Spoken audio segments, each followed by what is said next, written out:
我叫苏野，东海大学最惨舔狗，为了打赏女主播撸了10几万网贷，被追债的光头强逼到小河边跳河，结果没淹死，反而被光头强救了。更绝的是，光头强说我亲爹妈找着了，刚跟亲爹叶琛相认，我爸突然跟被雷劈了。哦，他觉醒了败家子系统，合着我以后败家，我爸还能得奖励。叶总，苏少，当然我就不打扰你们家人团聚了，有啥事儿您随时给我打电话，我随叫随到。光头强他们刚走，我跟着爸妈站在小河边，晚风吹过，带着那河水的凉意，可我心里却乱糟糟的，像塞进了一团揉皱的纸。刚才还在跟洪安、程旭斗智斗勇，转眼就冒出来一对自称是我父母的人，手里还拿着我小时候的照片。这突然来的认亲，我到现在都不敢确定是真是假。白大妈，你刚才有没有听见什么声音？像是有人在附近走过。你说什么胡话呢？这都快半夜了，河边除了咱们仨，哪还有别人？肯定是你太激动，出现幻听了。你们真是我父母？我小时候走时候，你们一直在找我吗？小野，是爸妈不好，当年没看好你，让你受了这么多年的苦。爸妈帮你在老家买了3套房子，都装修好了。你要是想在中海闯一闯，不想回老家用，就让你爸回去把房子卖掉，帮你在中海买一套大平层，以后你就有自己的家了。你放心，以后爸妈再也不会让你吃苦了。你想要什么，爸妈都给你买。3套房子，这就给我了？我还没做什么，你们就这么信任我？儿子，房子算什么？我先给你转50万，你先用着。微信转账有限额，这钱你先拿着，买身新衣服，换个手机。明天我再带你去银行办张黑卡。咱家虽然不是什么顶级首富，但也算是过亿资产的家庭，千万流动资金还是有的，不差。微信到账50万元。我盯着手机屏幕上500000的数字，手指都有些发颤，反复数了3遍，个、10、100、千、万、10万，才确定自己没看错，心脏砰砰砰的跳着，快要从嗓子眼里蹦出来，长这么大。我从来没见过这么多钱。我知道你一下子可能无法接受这么多钱，也无法接受突然多了我们2个亲人。没关系，慢慢来。你先拿这钱放松放松，买点自己喜欢的东西。晚上爸订个5星级酒店，我们一家3口边吃边聊，好好说说这些年的事。本以为自己的人生已经全毁，大学毕业没找到好工作，还被王冉骗着撸网贷，没想到峰回路转，突然就找到了亲生父母，还成了富二代。那我岂不是可以狠狠地打脸之前看不起我的人，尤其是王冉，还有那些嘲笑我穷的同学。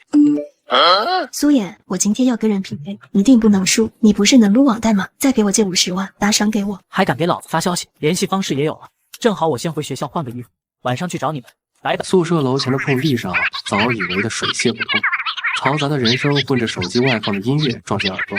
是王冉正驾着3脚架户外直播，刚从爸妈那儿拿到50万转账，转身就收到王冉让我撸网贷打赏他的消息，刚好他在这么多人面前直播，今天我就让他颜面尽失。王冉在跟校花 PK， 校花里清血，王冉拿什么跟人家 PK 呀？有他那个听了3天吃不下饭的夹子音吗？谢谢菲菲哥哥的礼物哦，冉冉现在就给菲菲哥跳刚学的小猫舞。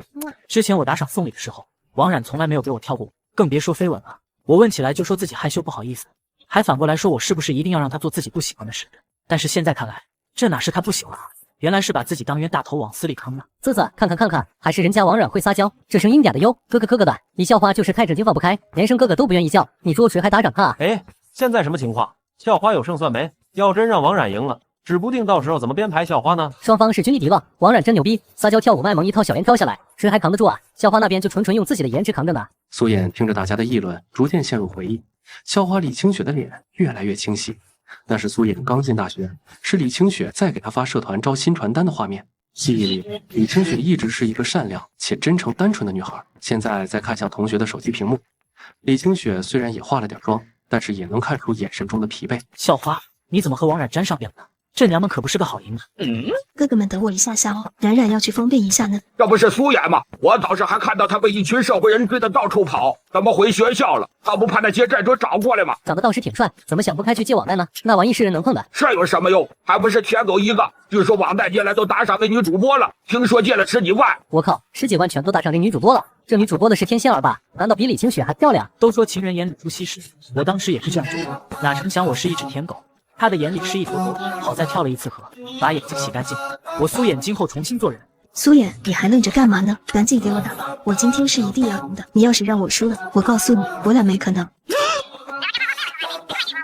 好家伙，借那么多钱就为了给王冉这么个打赏，这苏妍也是个拎不清的。要不说是会借网贷的呢，眼光这么差，这一辈子可怎么翻身哟？还没出校门呢，就已经是家喻户晓的富一代了，哈哈。周围都是跟着哄笑的声音，苏妍想要反驳，但想了想，不说话了。笑吧，笑吧，你们现在笑得有多开心，一会脸就会有多。你没有听到吗？你要是再不打赏，我就再也不理你了。你也知道自己欠了这么多网贷，如果我不给你机会，将来你还能娶到老婆吗？苏妍看着嚣张的王冉，再看看同学手机上的李清雪，一个计划涌上心头。急什么？我会打赏的，快点回去，不然大哥们都等急了。冉冉，你直播间的大哥不乐意了，快点出去！看着离开的王冉，苏妍先是给钱包充值了10万，然后看着直播间的投票。每当李清雪的票低于王冉的时候，她都会送一个高出1票的礼物，压住王冉的 PK 条。谢谢两袋大水枪送出的手捧花。何珊珊听见熟悉的 ID， 顿感不妙，立马对着王冉使眼色。王冉又找借口退出镜头。冉冉，我刚刚看到苏妍给李清雪送礼物了，每次都还刚好能压你1票。苏妍看着向自己走来的王冉，算到王冉已经知道他给李清雪刷礼物的事情，便好整以暇的等着。我让你给我刷礼物，你是瞎了吗？刷给李清雪。这苏妍不会是突然脑子清醒了吧？发现校花其实比王冉好。要我也显笑话，王冉化妆拉个美颜滤镜就还算得上好看，李清雪那是素颜无美颜无滤镜的纯天然美女，谁知道王冉卸了妆是什么呀？都怪你让我这么丢脸。是我眼花了，苏妍竟然立起来了。我就说王冉这样的迟早会挨打吧，眼高于顶，看不起人，还玩弄别人的感情。你竟然敢打我！打都打了，你还管我敢不敢？你再不回去，直播间的大哥们还会给你打赏通票吗？我去，有大哥给李清雪打赏了10万元，厉害，一下子刷了10个嘉年华。冉冉，一下子差距就拉开了，现在差距太大了，你已经追不上了。王冉听到何珊珊的话，脸色变得十分难看。但是他的大哥给他刷玫瑰花棒棒糖还行，嘉年华是不可能刷的，更何况10个。各位直播间的大哥们，冉冉现在就要输了，有实力的大哥支持一下冉冉吗？冉冉可以解锁一些神秘福利哦。一直到结束，王冉的 PK 条被李清雪压得死死的。王冉拿起手机，想看看到底是谁一次性刷这么多给李清雪，但看到那个 ID 2袋大水枪的时候，王冉再也忍不住，向苏妍走去。苏妍，你是不是被门夹了脑袋？之前给我打赏的时候都没有刷过一个嘉年华，现在转头给李清雪那个刷10个，你也瞎啊？看上他那样装纯装不出，眼泪要用眼药水兑的货色，就你当稀世珍宝。之前追我10数，为了我什么都愿意做，现在翻脸比翻书还快，你就是个见异思迁的渣男。王冉以前也没少在他面前装纯，现在看来，这些应该都是他的经验之道。我给你花了10几万，你连一句谢谢都没有，倒是换来了舔狗的吐槽。合着我之前是给你当移动 ATM 机，还是没密码那种？现在我想换个能对我说谢谢的也不行。你对别人钱包别太有占有。哈哈哈哈 ！ATM 成精会跳槽了，王冉这是把冤种逼急了。我那是考验你，追女朋友不得有诚意。李清雪除了装可怜还会啥？你给她刷10个嘉年华，她能给你暖床还是能给你当吗？你俩是不是早就背地里搞到一起了？今天这样做就是报复我骗你借网贷。周围一片哗然，大家交头接耳，脸上都是兴奋的八卦之色。女朋友？你不是从来都不承认你是我女朋友吗？还有，你少揣测别人，别以为其他人和你一样，至少人家不会在快输的时候说解锁神秘福利这种话。话说你那福利该不会又是表演徒手掰电盘吧？我看直播间大哥们都学聪明也不上当。看不出来王冉这么瘦瘦小小的，力气这么大，我有点相信他掰断键盘了。苏妍，你放屁！我告诉你，如果你今天不把给李清雪刷的钱给我补回来，我就彻底不理你了。王冉想到苏妍之前为他连网贷都敢借，不可能就这样移情别恋。现在苏妍这样做，只不过是想要引起他的注意。想到这里，王冉松了一口气，又用软下来的声音哄骗着苏妍。苏妍，只要你也给我刷10个嘉年华，并且从李清雪那里把礼物钱要回来，我就同意做你的女朋友。做我女朋友？王冉，你这饼画的比学校食堂的肉饼还虚啊！合着你的感情是按嘉年华计价的，10个就能批发？哈哈哈哈，笑不活了！王冉这是把苏妍当傻子耍啊？以为还能拿捏人家？10个嘉年华换个女朋友，这比直播间的神秘福利还坑，至少福利还能看个表演呢。你看大家都看得明白的事情，你觉得我还会再上当吗？王冉，6月18日，你说宝贝，我好想要那个包包，闺蜜都有就我没有，我当天给你转了3万2。8月25日，你说直播需要新设备，我给你转了2万。还有，苏妍每说一个时间，王冉的脸色就惨白一分，最后只能硬着头皮狡辩。够了，苏妍，你疯了？这些都是你心甘情愿的，现在拿出来说是什么意思？心甘情愿是因为我当初眼瞎，现在我眼睛好了，自然要算账。你拿我的钱装富二代，转头对我呼来喝去，还骗我借网贷，你真当我是冤种没脾气？苏妍的声音不大，却字字清晰，周围的议论声渐渐平息，所有人都盯着王冉，眼神里充满了鄙夷。苏妍，你欺负人，我不活了！你追不到我就报复我，还在大庭广众之下污蔑我，肯定是李清雪这个狐狸精，都是她勾引了你，来破坏我们的感情。周围的讨论声不绝于耳，也传到苏妍耳中。前几天苏衍还在跪舔王冉，今天突然转性，怎么说都很奇怪。难道真的是和王冉说的一样，苏雅和校花早就在一起了，只不过今天被债主追，突然想起来之前给王冉花的钱，觉得不甘心，就来这么一出戏，想要讨回去。说不定这就是真相。这俩人啊，半斤八两。就在王冉无理取闹的时候，李清雪走过来，大家都为他让开了一条路，清冷的声音也随之到来。你说我和苏妍早就在一起了，你有证据吗？我们到现在甚至都没有联系方式。王冉，你为了逃避自己的责任，居然去这样伤害苏妍，亏他以前为你付出那么多。苏衍看着人群中的李清雪，突然觉得自己的那10万块钱没有白花，起码李清雪会在他被人造谣攻击的时候站出来为他证明。王冉，你不要觉得撒泼打滚就能够逃避责任。当初你说我借了网贷后给你买东西，你直播有钱了就会还给我，我这里是都有证据的。之前你用感情吊着我，我也一心信任你，从来没有催你还我，哪怕被催债的追得到处跑，我也没有找过你，却不想你不仅骗我钱，还骗我的感情，简直是书可忍审不可忍。你看到那连天记录了吗？足足有15万之多呢，怪不得苏衍之前被叫舔狗呢。这王冉看不出来啊，居然哄得苏衍为他花这么多钱，真是人心不足蛇吞象。冉冉，你傻！你看苏衍今天这架势，哪像没钱的样子？下午给李清雪打赏10万，眼睛都不眨，催债的也没来找他麻烦，他肯定藏着私房钱呢。你别硬刚，赶紧服软，把他哄开心了，说不定还能再炸点出来。王冉听着何珊珊的话，觉得很有道理，便想着转变策略。苏妍，这些钱我会还你的，难道你还不信我？想当初我们在一起的时候，你对我多好，你忘了你省吃俭用给我买名牌包的日子了吗？这变脸速度，不去当演员真是屈才了。刚才还一副要吃了我的样子，现在就跟我一往昔了，不对劲，绝对不对劲，他肯定憋着什么坏招。就在苏衍想王冉要图什么的时候，王冉的声音再次传来，比之前的音调更加的甜腻。苏妍，我知道你不是这样绝情的人，即使我心里一直有你的，之前是我糊涂，不该听别人的话考验你，但是又是因为我最近直播数据不好，所以才让你打赏的。等我火了，别说15万，50万我都还你，到时候我们还能复合。原来是在这等着我呢，还想骗我接着打赏？天下哪有这么好的事？这跟偏路16断头台没有刀有什么区别？王冉，我没想到你竟然为了钱能做到这一步，真是该夸你对钱专一还是厚脸皮呢？你看好，我不想再和你有关系，之前的钱你最好快点还给我。苏衍说着，拿出手机将王冉拉黑后不再看他。一旁的李清雪看着哭泣的王冉，深吸一口气后向苏衍走过去。苏同学，谢谢你的10万块打赏，不过我不知道是你打赏的还心安理得的使用，但是我真的很需要这笔钱，你放心，等我以后赚到钱了一定会还给你。李清雪心中很是忐忑，苏衍刚刚被王冉骗着借了网贷，自己却不想还他钱，他肯定会觉得自己和王冉没什么区别。但是妈妈生病了，他真的很需要这笔钱。苏妍，这钱我一定会还你的，对不起。本来就是直播间送出去的礼物，没有收回来的道理。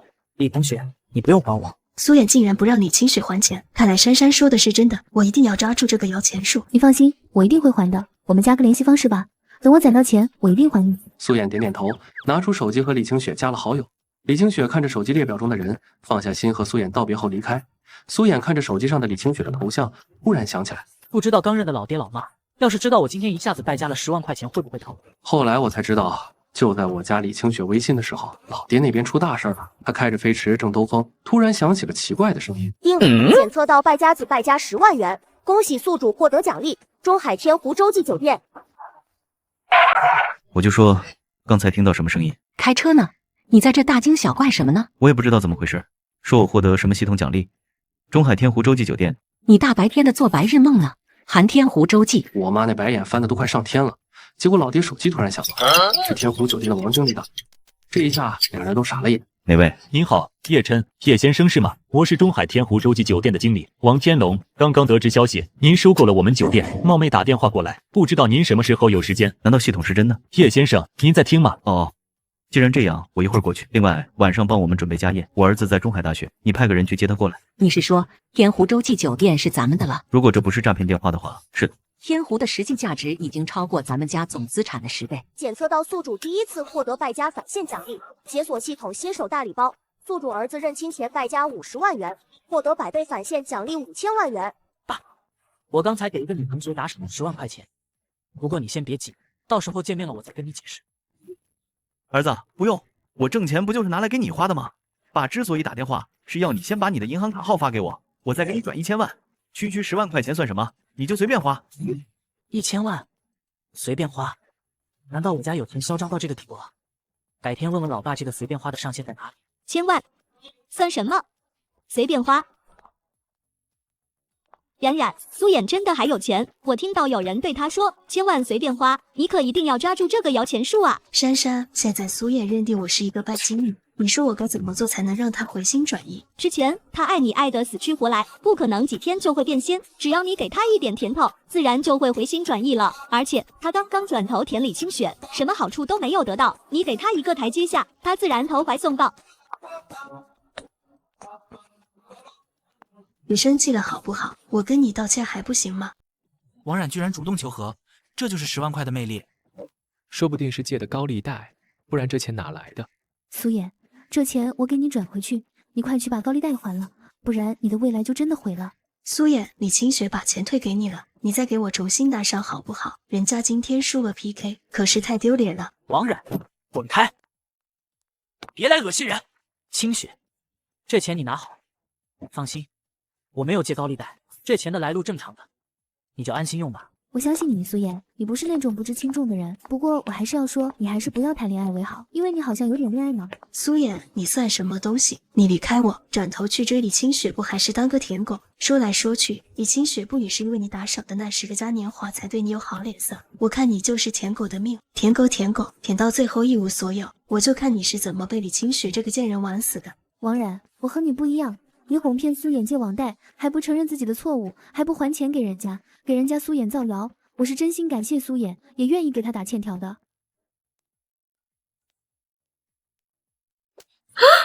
这一巴掌是告诉你，看什么都脏，是因为你的内心就很脏。苏衍，你就这样看着李清雪打我，我把手给你牵了，李清雪给你什么了？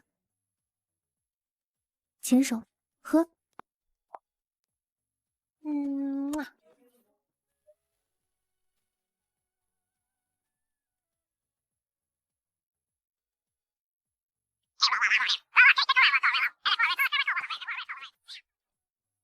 卧槽！年度熊狗场名场面就这么亲上了，这瓜比食堂的烂西瓜还甜。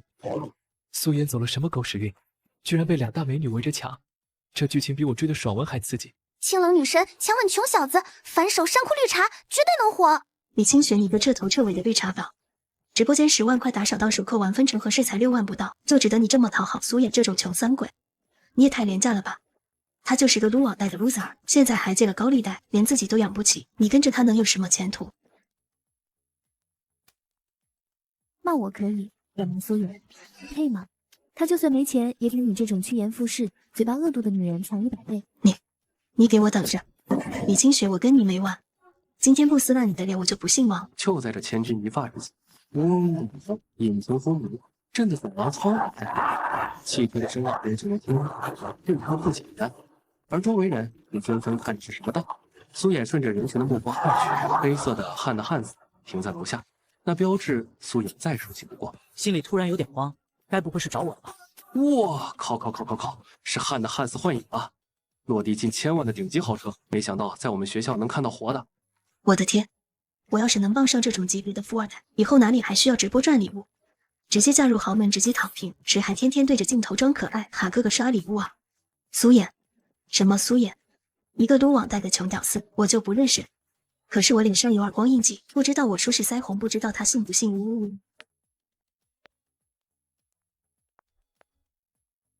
少爷，请上车。没想到爸妈还挺有排场，竟然派了一辆劳斯莱斯来接我。早知道刚才就不穿这件9块9的 T 恤，显得有点不配套啊。师傅您稍等一下。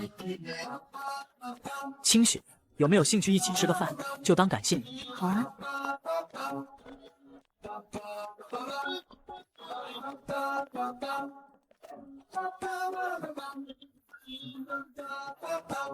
不可能，绝对不可能！他上午还被人追债，现在怎么可能是富二代？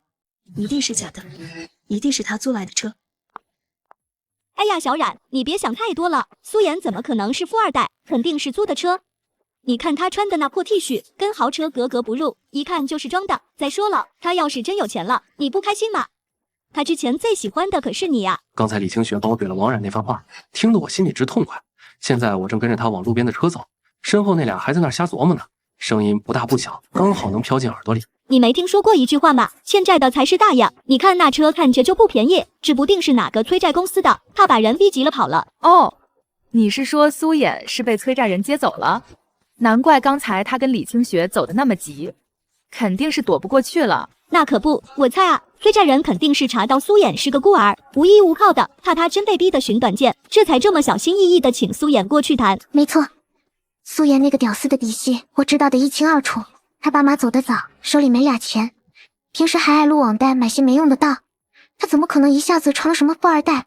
纯属做梦。肯定是这样，哪个富二代会像苏衍那个撸网贷的屌丝卢瑟一样，穿的都是平西西9块9包邮的 T 恤，吃饭顿顿离不开食堂特价菜啊？也就是李清雪眼瞎，还愿意跟他走那么近。我听着他们俩人一唱一和的瞎猜，差点没忍住笑出声。被催债，这想象力也太丰富了点。他们要是去写小说，估计都能火。催债，真要是催债，我直接把老爹刚给的1000万甩他们脸上，让这俩势利眼看看谁才是真正的卢瑟。不过想想还是算了，跟他们一般见识掉价。喂，刘总，宝贝，你不是前阵子天天念叨想去天湖洲际酒店吗？今天正好有个局，让你如愿，赶紧过来吧。地址我发你微信了。真的吗？刘总你太好了，我这就收拾过去，保证10分钟到。切，不就是跟个老男人蹭饭吗？有什么好得意的？我跟着司机上了车，没想到李清雪也跟着坐了进来。她今天穿着一条白色连衣裙，坐在真皮座椅上，显得格外文静。天湖洲际酒店，这名字听着就透着一股不一般的厉害劲儿。师傅，咱们这是去哪里啊？刚才听你说要去酒店。少爷，我们现在回天湖洲际酒店，先生已经在那边订好了包厢，就等您过去了。天湖洲际酒店，那不是全国最顶尖的超星级酒店吗？我之前在财经杂志上看到过，据说一晚最低消费都要5位数，里面的设施比皇宫还豪华。李清雪说的这些，我一点都不知道，心里其实也有点懵。这酒店听起来就不是一般人能去的地方，光听名字就觉得贵得离谱。还有超星级这个说法，我一直以为酒店最高就是5星级呢。老爹刚给我打了1000万，又在这么豪华的地方安排吃饭，看来这确实是自己亲爹没错。嘿嘿，以后再也不用省吃俭用了，终于能体验一把富二代的生活了。苏少，您肯定是经常出入这种场所吧？否则怎么这么淡定？换作是我，早就激动的说不出话了。啊，还行吧，哈哈，就是偶尔跟着家里人去过几次，没什么特别的。完了，差点让李清雪看出来破绽。我哪去过什么超星级酒店啊，连5星级都没踏进去过。刚才那淡定纯属是因为根本不知道这酒店到底有多牛，早知道我就装的惊讶一点。车子很快就到了酒店门口，刚下车，一股淡淡的花香就飘了过来。这地方确实气派，比我在电视上看到的任何酒店都要豪华。我的天，这就是超星级酒店，也太壮观了吧！这大门比我们学校的校门还气派，以后可得常来转转。苏少，这里也太漂亮了。天湖洲际酒店果然名不虚传，光看门口就这么气派。等会儿见到刘总，一定要好好表现，争取让他给我买那个新款包包。王然怎么也来这儿了？难道他也是来吃饭的？不过想想他刚才说的话，估计是跟哪个有钱人蹭饭吧。不管了，跟我没关系。苏少，我们进去吧，别让先生等急了。好。刚才从劳斯莱斯下来，进了天湖洲际酒店，李清雪还在惊叹这地方级别高。其实我压根儿不知道超星级酒店是啥意思。刚进门就看见王然搂着个男人，那男的还给他个包包。看来这捞女又攀上金主了。爹，你都多长时间没联系人家了？上次还说要给我买个名牌包包呢。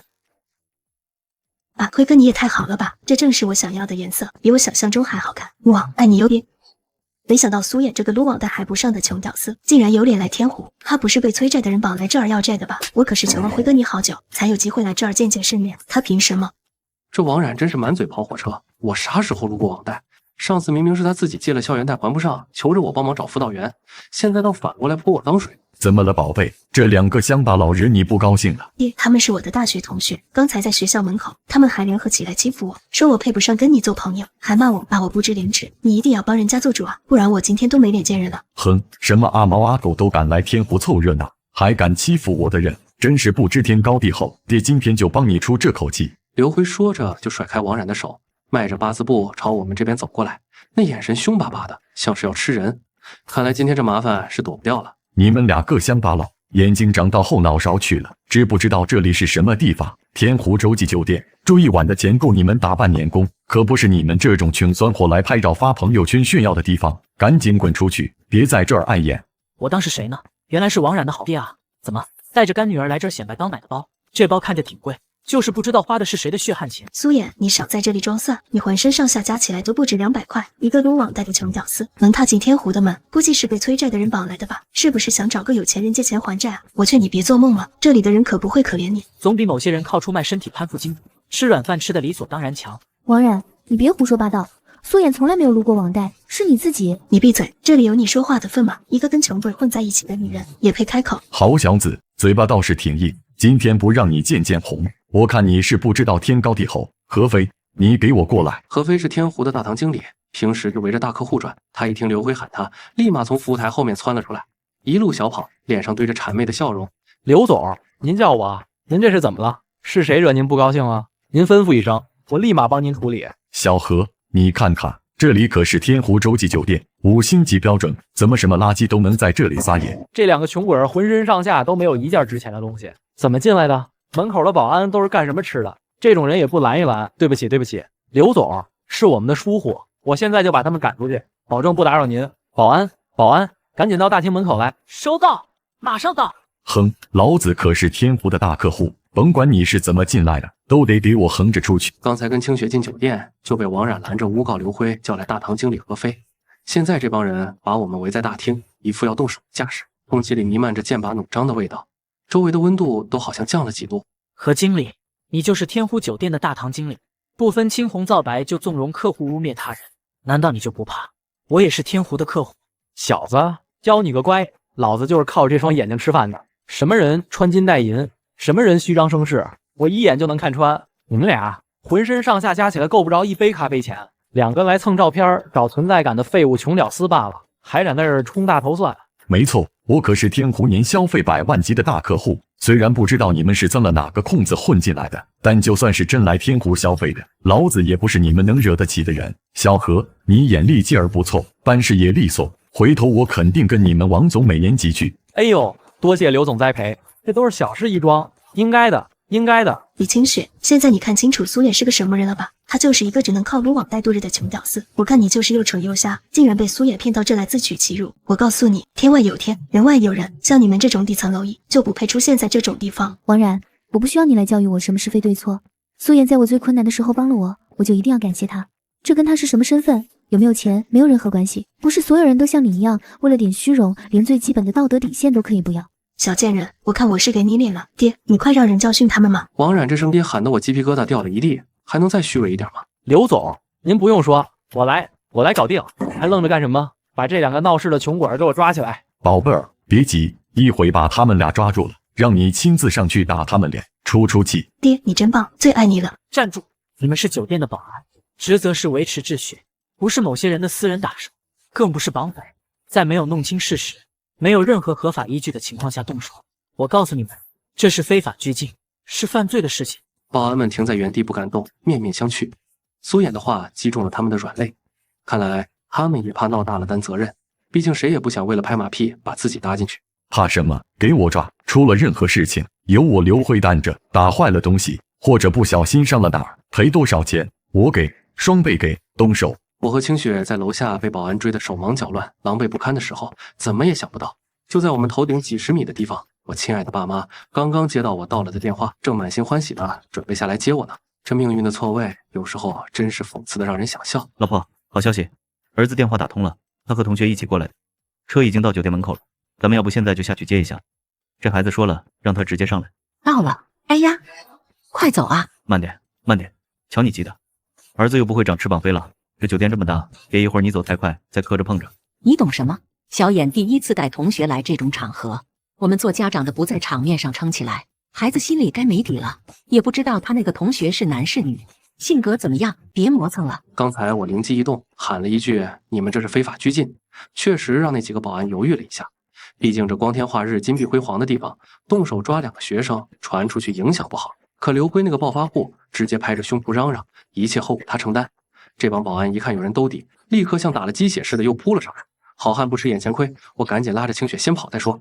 往里面跑，找人多的地方，或者看看有没有安全通道。快点，把他们给我抓住，别让他们跑了，惊扰了贵客，你们担待得起吗？胡闹！新老板第一天来，这么重要的时候搞什么名堂？何非这个大堂经理是怎么当的？你们放开，凭什么抓我们？看看看看这标准的反派三人组被按得死死的，我和清雪对面是鼻孔恨不得翘到天上去的刘辉友啊！你们几个废物，追2个穷学生能用这么长时间？平时训练都白练了吗？刘总，您看人已经控制住了，您现在可以随意教训这2个不知天高地厚的家伙了，绝对没人敢打扰您的雅兴。小子，别说我刘总欺负你，这样吧，咱们玩个游戏，1巴掌1万块钱。苏衍，听见了吗？1巴掌1万，你这脸今天还挺值钱吗？哼，我现在给你最后一个机会，跪下来，给我恭恭敬敬的道歉。我还能看在之前你不知死活追过我的份上，心慈手软，少打你几巴掌，怎么样？王冉，我之前在学校门口只打了你1巴掌，现在看来还是打轻了，没把你脑子里进的水打出来。我呸！好，嘴硬是吧？给脸不要脸，那我就先让你尝尝巴掌的滋味。住手！你们在干什么呢？何飞，难道我没告诉过你，一会儿小老板要来视察，让你维持好大堂秩序吗？你这到底是在搞什么鬼？2名保安的大手像铁钳般扣在苏衍肩胛骨上，指节因用力而断白，剧痛几乎要将骨头捏碎。苏衍垂着眼睑，指尖悄然蓄力，正盘算着如何挣脱这难看局面。大堂入口处突然传来一阵急促的脚步声，一个身着意大利高定黑西装、发胶梳得一丝不苟的男人正火急火燎往里冲，刘辉下意识就抬臂拦了上去。刘总，真是巧了，您怎么会在大堂这边？王总来的正好，这事说来也巧，我刚陪客户办完手续，就撞见这俩不长眼的在大堂里撒野。我寻思着不能让外人坏了你们天湖洲际的招牌，就让手底下的何飞盯着处理了。不好意思啊，王总，这点小事还惊动了您亲自过来。都给我滚！一群瞎了眼的废物，谁让你们动的人？少爷，是属下失职，我来晚了，让您受委屈了。这群不长眼的东西，您看怎么处置都成。少爷，王总他喊这个穷鬼少爷，看来你认识我。少爷，天湖洲际酒店3个月前就正式并入叶氏集团了，是叶先生亲自签的收购合同。叶先生特意3天前就给我发了消息，说今日您会带朋友过来视察，让我亲自在大堂候着，务必保证您的安全和舒心。是我一时大意，刚才去核对顶层套房的布置，回来就出了这事。没事吧，清雪？他们没伤着你吧？肩膀疼不疼？要不要去旁边休息一下？我没事，别跟他们计较了。看样子你就是这里的负责人。这么说，这座市值至少50亿的天湖洲际酒店，现在是我爸的产业。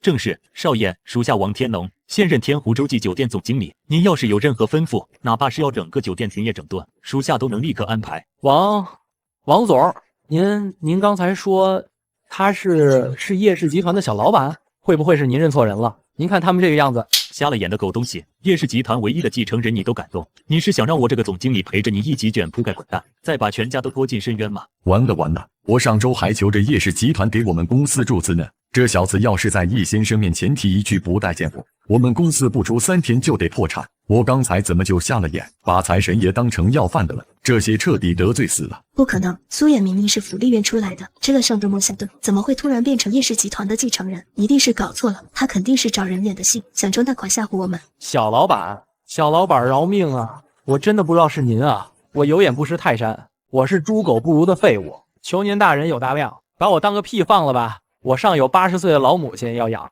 下有3个嗷嗷待哺的孩子，要是没了这份工作，我们全家都得饿死啊！这家伙变脸的速度比翻书还快，前5分钟还骂我，现在就像块膏药似的粘在我腿上。刚才王天龙突然冲过来对我跪下喊少爷，还一巴掌扇懵了何飞。现在整个大堂的人都跟被施了定身法似的，杵在那儿大气不敢出。我正好借着这股劲，先拿何飞这狗仗人势的家伙开刀。王总是吧？既然您都认我这个小老板了，那我现在开除一个狗眼看人低的大堂经理，应该还轮不到您来反对吧？别废话了，让他赶紧卷铺盖滚蛋，我看着他就恶心。你们几个还愣着干什么？没听见少爷说的话吗？把他给我架到后堂去，让他赶紧收拾东西。记住了，少爷说的是卷铺盖走人，你们把他那点破烂玩意儿打包好，连人带东西给我从后门直接扔出去，别脏了天湖的正门。是，龙哥。保安拖着何飞，他如同一条死狗般大喊大叫：“龙哥，少爷，龙哥，我错了，龙哥，饶了我吧，求求你饶了我吧！”保安毫不留情地把他丢了出去。你们这帮废物，现在知道害怕了，还不快点给少爷道歉？要是少爷不满意，你们就跟何飞一起滚蛋。对不起，少爷，我们有眼不识泰山，求少爷大人有大量，饶了我们这一次吧。少爷，您看这么处理，还合您的心意吗？要是不解气，小的再让人把他揍一顿，给您出口恶气。算了，他们也只是听了何飞那个狗东西的教唆，盲目行事罢了。不过我希望这是最后一次，如果下次再让我看到类似的情况发生，不管是对谁，我都不会再轻易放过。谢谢少爷，绝对不会有下一次了。看着何飞被拖走的狼狈样，我心里清楚，这只是开始，这才只是开胃小菜。接下来就该轮到刘辉这条老狐狸和他那个尖酸刻薄的干女儿王冉了。收拾完了，小的，现在该算算这位刘总跟我这笔账了。刘总，您刚才不是挺威风的吗？刘总，你刚才还敢骂我们少爷，甚至对我们家少爷动手动脚。今天这事要是不给我们少爷一个满意的交代，你就别想活着走出天湖酒店的大门。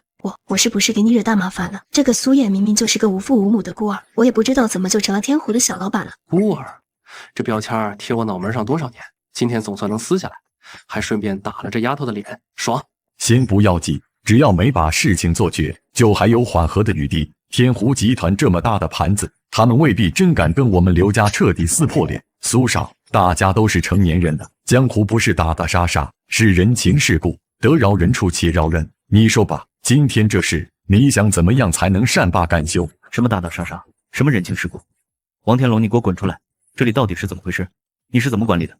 儿子，我的宝贝儿子，你没事吧？有没有受伤？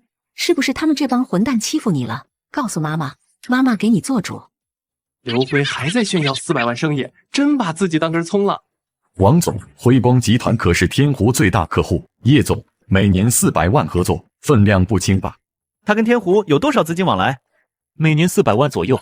叶总，我们没真欺负苏少，这笔生意该给几分薄面吧？干爹是大客户，肯定不会为难我们。400万，连我儿子一根毛都比不上。老婆，拿卡。儿子，5000万零花钱，拿去花。5000万，零花钱5000万，5000万零花钱，400万合同对他不值一提，1000万收益不能断。爸，要不这事算了。不行，我儿子差点受委屈，必须做主。你惹多大麻烦？叶总，都是这件人挑事，我给您赔罪。刘总这翻脸速度倒是挺利索。苏少，大人不计小人过，您说怎么解决都听您的。刘总能屈能伸，走吧，爸妈，我饿了。刘辉估计肠子都悔青了，刚才不该那么嚣张。刚才我妈甩出那张5000万零花钱的黑卡时，刘辉和王冉的眼睛都直得像铜铃。现在刘辉为求放过，竟直接扇了王冉一巴掌，撇清关系。我可是尽心尽力跟了你3年，你怎么能打我？闭嘴，都是你惹的祸。要是得罪了苏少和叶总，辉光集团都得喝西北风。苏少，是我有眼无珠，刚才不该听信这女人挑唆，您大人有大量，饶我一次。苏衍，要不算了吧？刘总倒是能屈能伸，不过你刚才说一巴掌1万块，现在不算数了。这天湖和辉光签了400万合同，正好400个巴掌，刘总觉得对口。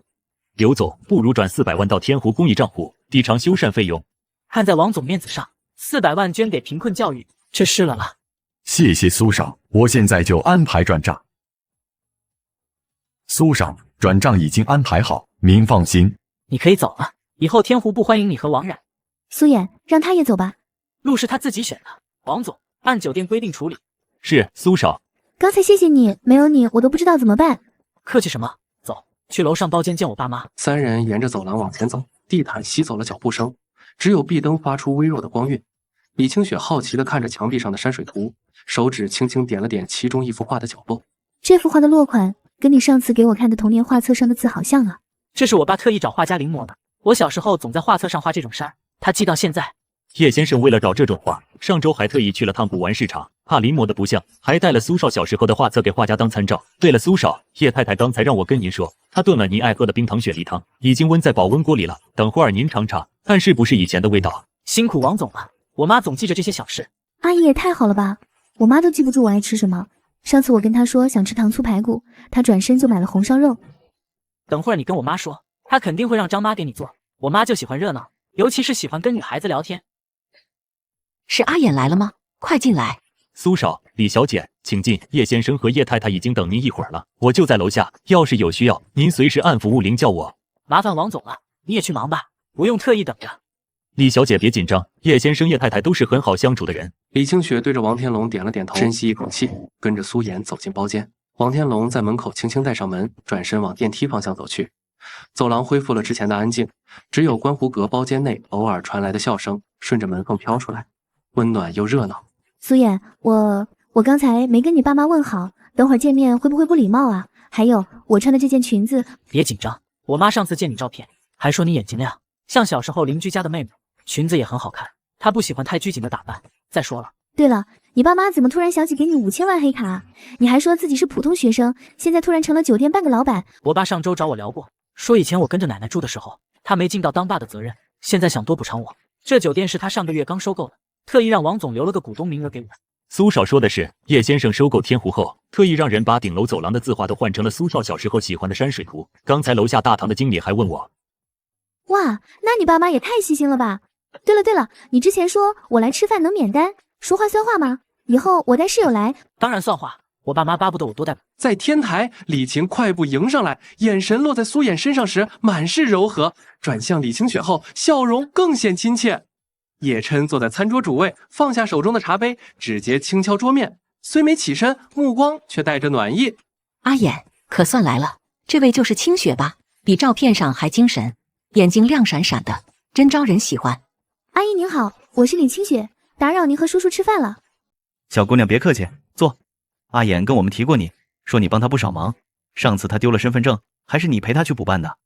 爸，这点小事您怎么还记得？我妈连我昨天吃了几碗饭都记不住，您倒好，什么都往心里去。你这孩子怎么跟你爸说话呢？我那是最近忙着给你挑衣服，脑子有点乱。对了，清雪，尝尝这个草莓大福，张妈早上刚做的。阿衍小时候一次能吃3个，现在还总念叨呢。张妈从厨房端着托盘出来，把一碟草莓大福放在李清雪面前。苏少，李小姐您尝尝这草莓大福。谢谢阿姨，我跟苏衍待会再吃。张妈跟着我10几年了，手艺都是我教的，你要是想吃，以后常来家里，阿姨让张妈给你做。阿衍，昨天让你看的天湖酒店报表，你觉得哪部分需要调整？我看你在上面画了不少圈，是不是觉得餐饮部的定价太高了？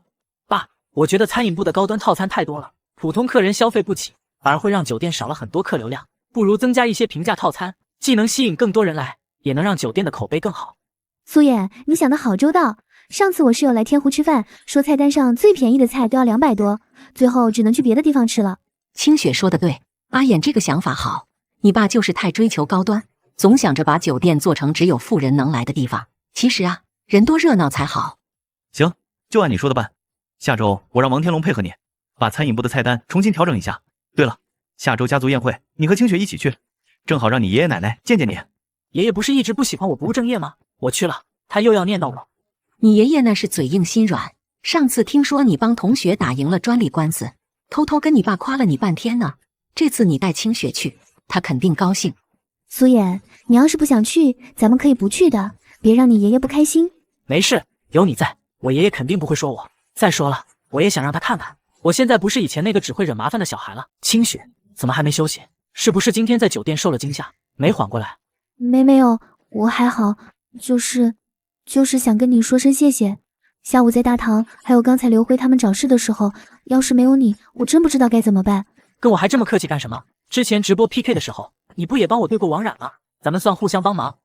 苏衍，其实我还有件事想跟你说，我妈妈还在医院住着，之前你帮我打赏的钱，我交了一部分住院费，可医生说下周要做2次手术，还需要20万，我已经跟亲戚借遍了，实在凑不齐了。我知道你已经帮了我很多，不该再麻烦你，可我真的没办法了，要是手术推迟，妈妈的病情可能会恶化。如果你不方便的话也没关系，我再想想别的办法，大不了我多开几场直播，或者再找几份兼职。别哭了，钱的事我来解决，你把你妈妈住院的医院和账户告诉我，我现在就转钱给你。真的吗？可是这钱太多了，我以后一定会还你的，我可以给你打欠条，或者我毕业后去你公司上班，用工资抵债。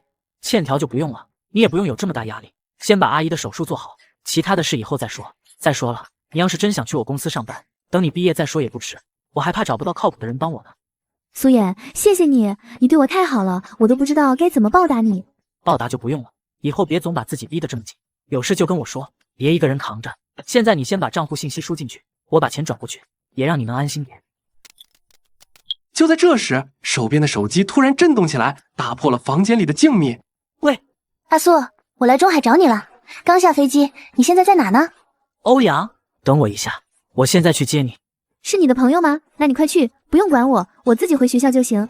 那我让司机送你回去，到学校给我发个消息报平安。有任何事，不管是钱的问题还是别的，都一定要第一时间告诉我，别自己硬扛。我知道了，你路上小心。这就是富二代的感觉吗？真不错。我看着他轻松的样子，知道他最近为家里的事操心，还是让他先回学校休息吧。好久不见，一路过来累不累？阿苏，这钱你先拿去用。欧阳，你这是什么意思？阿苏，你别瞒我了，网贷的事情我都听说了。你之前为了那个女主播借了那么多钱，肯定急着还。这是20万，是我攒了好久的兼职工资，你先拿着应急，剩下的我们再想办法。苏衍心里一暖，眼眶有点发热，没想到自己都已经时来运转了，欧阳还在惦记着他之前的困境。他刚想开口解释，就看到欧阳睁大眼睛，上下打量着他，像是第一次认识他似的，伸手拍了拍自己的脸，努力让自己平静下来。我靠，阿苏，你这穿的是什么牌子的衣服？还有，你这气质怎么跟我印象里完全不一样了？你该不会是被富婆包养了吧？你想什么呢？我像是那种人吗？那你这是成富二代了？天上掉馅饼砸你头上了？差不多吧，事情有点复杂，一时半会儿说不清楚。不对，你该不会是为了不让我担心，故意编故事骗我吧？就怕我把钱塞给你。这样吧，欧阳，我先带你去天湖洲际酒店安顿下来，正好让你见识见识我现在的实力，省得你总担心我。晚上我做东，请你吃顿好的，慢慢跟你说事情的来龙去脉。行，那我必须得亲眼看看。要是你敢骗我，看我怎么收拾你。对了，你真的不用这20万了，我可是特意给你凑的。走吧，我给你看看天湖洲际酒店到底有多豪华。刚跟欧阳从机场出来，他手里还攥着那张要帮我还网贷的银行卡，劝了一路上别硬撑，我没接，直接把车开到了城东汽车城。今儿就得让他瞧瞧，他认识的那个穷小子早就翻身了。没想到刚进这家号称全市顶级的豪车店，就撞上这么一出恶心人的戏码。喽，这不是辉光集团的刘少吗？什么风把您给吹来了？今儿是打算提辆新车玩玩，要不要我给您挑几款最新到的限量款，保证符合您的身份？这经理点头哈腰的样子，比我家小区门口的哈巴狗还殷勤。上一边凉快去，不记得我是谁了？懂不懂规矩？本少爷买东西，什么时候轮得到你这大老爷们插嘴？叫你们店里最漂亮的销售来，别跟我扯那些歪瓜裂枣。本少的眼睛可金贵着呢。是。哎呀，您看我这记性，怪我没眼力见。刘少，您稍等，我这就给您安排。星妍，快出来接待刘少。刘少，这是我们店刚来的兼职大学生，叫柳星妍，清纯的很，还是 A 大的高材生呢，就是还不太熟悉车的情况。您多担待，其他有任何需要，随时叫我，保证随叫随到。星妍，名字好听，人更漂亮。来，小美女，给我好好介绍介绍你旁边这辆车，尤其是这座椅的舒适度，得好好说道，最好是那种能让我亲自体验的那种。要是介绍的好，本少也不介意多买几辆，给你当提成怎么样？哎，你们俩干什么的？知道这是什么地方吗？这是豪车区，不是你们这种穿地摊货的人能随便逛的。要看代步车去隔壁展厅，大从、马自达、比亚油都在那边，便宜又耐造，适合你们。出门左拐，不送。对啊，没走错啊，我就是来买豪车的。你们不接待客人吗？买豪车？就你这一身，一眼就看上去廉价的地摊货，浑身上下加起来超不过200块吧？我告诉你，我们这儿的车最便宜的那辆也要100万起，你连个车轮子上的螺丝都买不起，还敢在这儿装大款？赶紧滚，别耽误我们做生意。你怎么说话呢？会不会做生意？狗眼看人低是不是？苏妍，我们走，这种店求我们买，我们都不来。什么素质？地摊货是吧？买不起是吧？把你们经理叫来，我倒要问问你们这店是怎么做生意的。还有，你这里最贵的车是哪个？现在立刻马上指给我看，别等我亲自去找。我正想好好怼怼这狗眼看人低的家伙，余光却瞥见车行最里面的 VIP 商品展厅，学姐柳心妍正被那个油腻的刘少堵在车旁，刘少都快贴到他身上了，他低着头拼命往后躲，眼圈都红了。哎，站住！你们俩穿成这样也敢进天池？知道这儿卖的都是什么车吗？别在这儿耽误我们做生意。我们来买车，最贵的车在哪？那不是心妍学姐吗？之前社团里她还总帮我，怎么会在这儿？刘少，真的不好意思，我就是个兼职的，您别这样，松开我好不好？兼职怎么了？天池老板跟我爸可是老熟人，你想不干，跑得了和尚跑不了庙。眼哥，咱们要不要先看看情况？学姐有麻烦，不能不管。哎，你们俩怎么还往里闯？要是耽误刘少买车，你们赔得起吗？你太过分了，简直就是流氓混蛋！嘿嘿，美女别急啊，一会儿就让你见识见识什么才是真正的流氓。学姐，原来你在这儿卖车啊，正好，给我介绍介绍这款车呗。哪儿来的小子，敢管我的事？学弟，你怎么来了？你是来买车的吗？你们俩也太没规矩了，知道刘少是谁吗？耽误了刘少的事，有你们好果子吃。你应该也能签单子吧？学姐，正好给你冲个业绩。那辆大概我买了。你说什么？你要买那辆大概？那可是300多万啊！怎么有问题？还是说你们这儿只做有钱人的生意？看我穿的普通，就觉得我买不起？这小伙子看着挺普通的，居然要买大概。刚才小辉还拦着人家呢，这下可有好戏看了。学弟，你没开玩笑吧？那辆车可不便宜啊。学姐，我没开玩笑，正好需要一辆车，而且能帮到学姐，我也乐意。小子，你故意跟我作对是吧？你知道我是谁吗？我不管你是谁，欺负人就不对。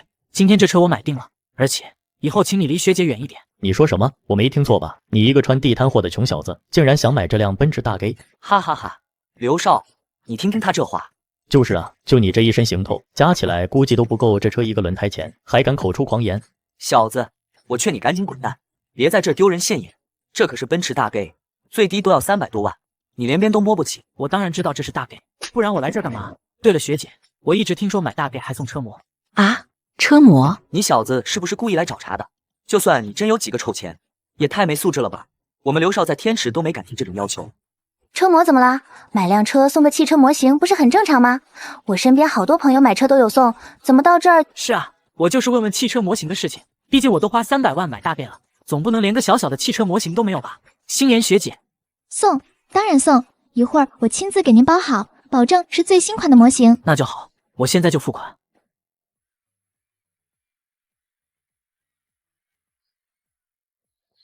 半小时前，我刚在天池汽车店刷爆黑卡，提了辆300多万的大 G。本以为是神不知鬼不觉的小挥霍，没想到我那堪比监控系统的首富老爸，下一秒就收到了消费提醒。这会儿他正拉着我妈在套房里兴师问罪呢。只不过这架势怎么看都像在庆祝。老婆，你猜怎么着？咱们儿子又败家了，一次性刷了300多万，整整300多万啊！老板这是被刺激糊涂了。前几天还说要引导少爷理性消费，怎么少爷花了300万，他比中了彩票还高兴？这有钱人的脑回路果然不是我能懂的。真的没跟你闹着玩，这孩子前阵子还说要勤俭节约，我还以为他转性了呢。错不了，消费记录跳出来的时候，我特意看了眼商户，80%是买车了。这臭小子跟我年轻时一样，就喜欢这铁疙瘩。哎呀，奖是天池汽车。巧了，这家店昨天刚被我收购下来，现在是咱们家的了。多大点事，看把你急的。不过话说回来，一家汽车4S 店而已，能有多赚钱？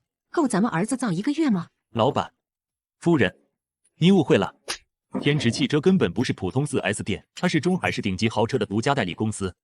从布加迪到迈巴赫，所有限量版车型都要通过天池渠道拿车。去年年报我看过，纯利润就有8个亿。哦，纯利润8个亿，简直是送上门的好东西。系统任务明明白白说了，儿子消费越高，我获得的奖励就越多，离世界首富的目标就越近。把这家代理公司扔给儿子，他以后花钱岂不是更方便？到时候系统奖励滚滚来，别说世界首富，宇宙首富都不是问题。这么说来，倒是我小看这家店了。那正好，省得我们天天琢磨着该给儿子找什么由头花钱。合着我这是见证了顶级宠娃现场，为了让败家儿子能安心花钱，直接把8亿利润的公司买下来当礼物，这操作我服了。天龙，你回头跟天池那边打个招呼，把法人信息改成我儿子的名字，再把所有权限都给他开放。另外，让他们把最新款的车型都调过来，给我儿子挑着玩。好的，老板，我现在就去安排。老婆，你说咱们儿子下次会花多少钱？要不我把隔壁那家游艇俱乐部也买下来。我刚花了300多万买了天池汽车店，我爸妈不光没怪我，反而乐呵的不行，还让王天龙帮着把店转到我名下。现在他们仨就在酒店套房里商量这事儿了。叶琛这会儿正准备联系中海天池分部的人，也好让苏衍在那边能顺利接手。喂，是中海天池分部吗？我想问一下，你们分部目前是谁负责管理的？哦，是张云龙啊。是这样，我儿子苏衍，他应该现在就在你们分部的现场，估计正在等着办理一些手续。这家天池汽车店我已经买下来了，是打算送给他的礼物。你帮我转告一下张云龙，让他多上点心，好好招待一下苏衍，别出什么岔子。怎么样，那边都交代好了吧？苏衍这孩子第一次接触这么大的店，可别让他受了委屈。放心吧，都交代清楚了。张云龙那边既然知道是我的意思，肯定会好好照顾苏衍的。不会让他出什么问题。叶总、李总，这是关于天池汽车店转让的一些后续文件，你们看一下。如果没什么问题，我就尽快去办理剩下的手续，争取早点把店正式转到苏衍名下。行，你办事我们放心，尽快办理吧，早点把事情落定，苏衍那边也能安心打理店铺。我和欧阳他们在天池店里等着手续，原本以为能顺顺利利的，没想到刘勇突然跳出来找我麻烦，还跟我显摆说地位比钱重要。那一副不可一世的样子，真是让人看着就不舒服。你小子是不是故意的，坏了本少爷的好事？真以为自己有几个臭钱就不知道姓什么了是吧？我告诉你，在这个社会上，最重要的不是钱，而是地位。有钱又怎么样？没地位照样寸步难行。是吗？那我倒是想请教一下，这位刘少，你到底有什么了不起的地位啊？能让你这么嚣张？哼，既然你不知道，那我就告诉你，让你长长见识。我爸可是辉光集团的总裁刘辉，就凭我爸的身份，在整个中海那都是响当当的人物。而且我爸跟中海天池的张云龙、张董可是铁哥们，关系好得很。在中海，我们家那可是顶级权贵。你得罪了我，以后在中海别想有好日子过。张董，这次真是多谢你看得起我们辉光集团，愿意跟我们合作。既然事情已经谈妥了，那就这么说定了。一会我就让我儿子刘勇在你们天池订一台大 G， 他老早就想着买这台车了，今天正好趁这个机会满足他的心愿。董事长，您怎么突然给我打电话了？是，我明白您的意思了。您放心，我一定办好，绝对不会出任何差错。张云龙挂了电话，就跟热锅上的蚂蚁似的往我这边跑，那着急的样子比他亲爹叫他回家吃饭还上心。我当时还挺纳闷的，不知道他这是怎么了，怎么突然对我这么热情？这臭小子不会又在外面给我惹什么麻烦了吧？张云龙这反应怎么感觉跟平时不太一样？该不会是跟这臭小子有关吧？要是真因为他得罪了什么重要的人，那可就麻烦了。刚才叶叔打电话说把这家天池店送我，还真是及时。你看那刘勇仗着他爹那点势力，在这儿耀武扬威，等会儿知道真相了，表情肯定精彩。小子有点臭钱就敢英雄救美，也不打听我是谁，敢挡着我刘勇泡妞，信不信我让你在中海市混不下去，连饭都吃不上热的？苏先生，不好意思，给你添麻烦了。我当是谁在这儿大言不惭呢？原来是辉光集团刘总的宝贝儿子。哼，算你有点见识，知道辉光集团的厉害就好。现在给我跪下磕3个响头道歉，再把这妞叫过来陪我喝一杯，我心情好了，或许还能饶你一次。我给你跪下道歉？刘勇，你也不撒泡尿照照自己，你配吗？你敢打我，你完了！我爸要是知道了，肯定让你吃不了兜着走，把你公司都给你砸了。你疯了吗？你知道他是谁吗？他是辉光集团的小少爷，我们店里的顶级大客户。得罪了他，你在中海就别想有好日子过了。打得好，这种不知天高地厚的逆子就该好好教训。爸，你可来了，这小子敢打我，你快帮我收拾他，让他给我道歉。苏少，实在对不住，是我管教无方，让这逆子冲撞了您。您也来店里看车啊？想要什么车型，我亲自给您安排。逆子，还不快给苏少磕头道歉？你知道眼前这位是谁吗？要是得罪了苏少，别说你这张脸要不要，咱们辉光集团上下几百号人都得跟着喝西北风。各位都听好了，这位可是咱们天湖市鼎鼎大名的天湖洲际酒店的小老板苏少，人家可是跺跺脚整个天湖市商界都要抖3抖的大人物。刘勇的脸瞬间僵住，跟腊月里被冻住的柿子似的，青一阵白一阵。他捂着脸的手停在半空，眼睛瞪得溜圆，像要凸出来，嘴巴张得能塞进一个茶叶蛋，整个人像被施了定身法，完全傻在了原地。可他哪里知道，这仅仅是个开始，更让他魂飞魄散的震惊还在后面呢。天湖洲际酒店，您是苏少？各位顾客朋友们，请静一静，请大家安静一下。我有个重磅消息要向大家宣布，苏少不光是天湖洲际酒店的小老板，从今天起也是我们天池汽车旗舰店的新任董事长兼总经理。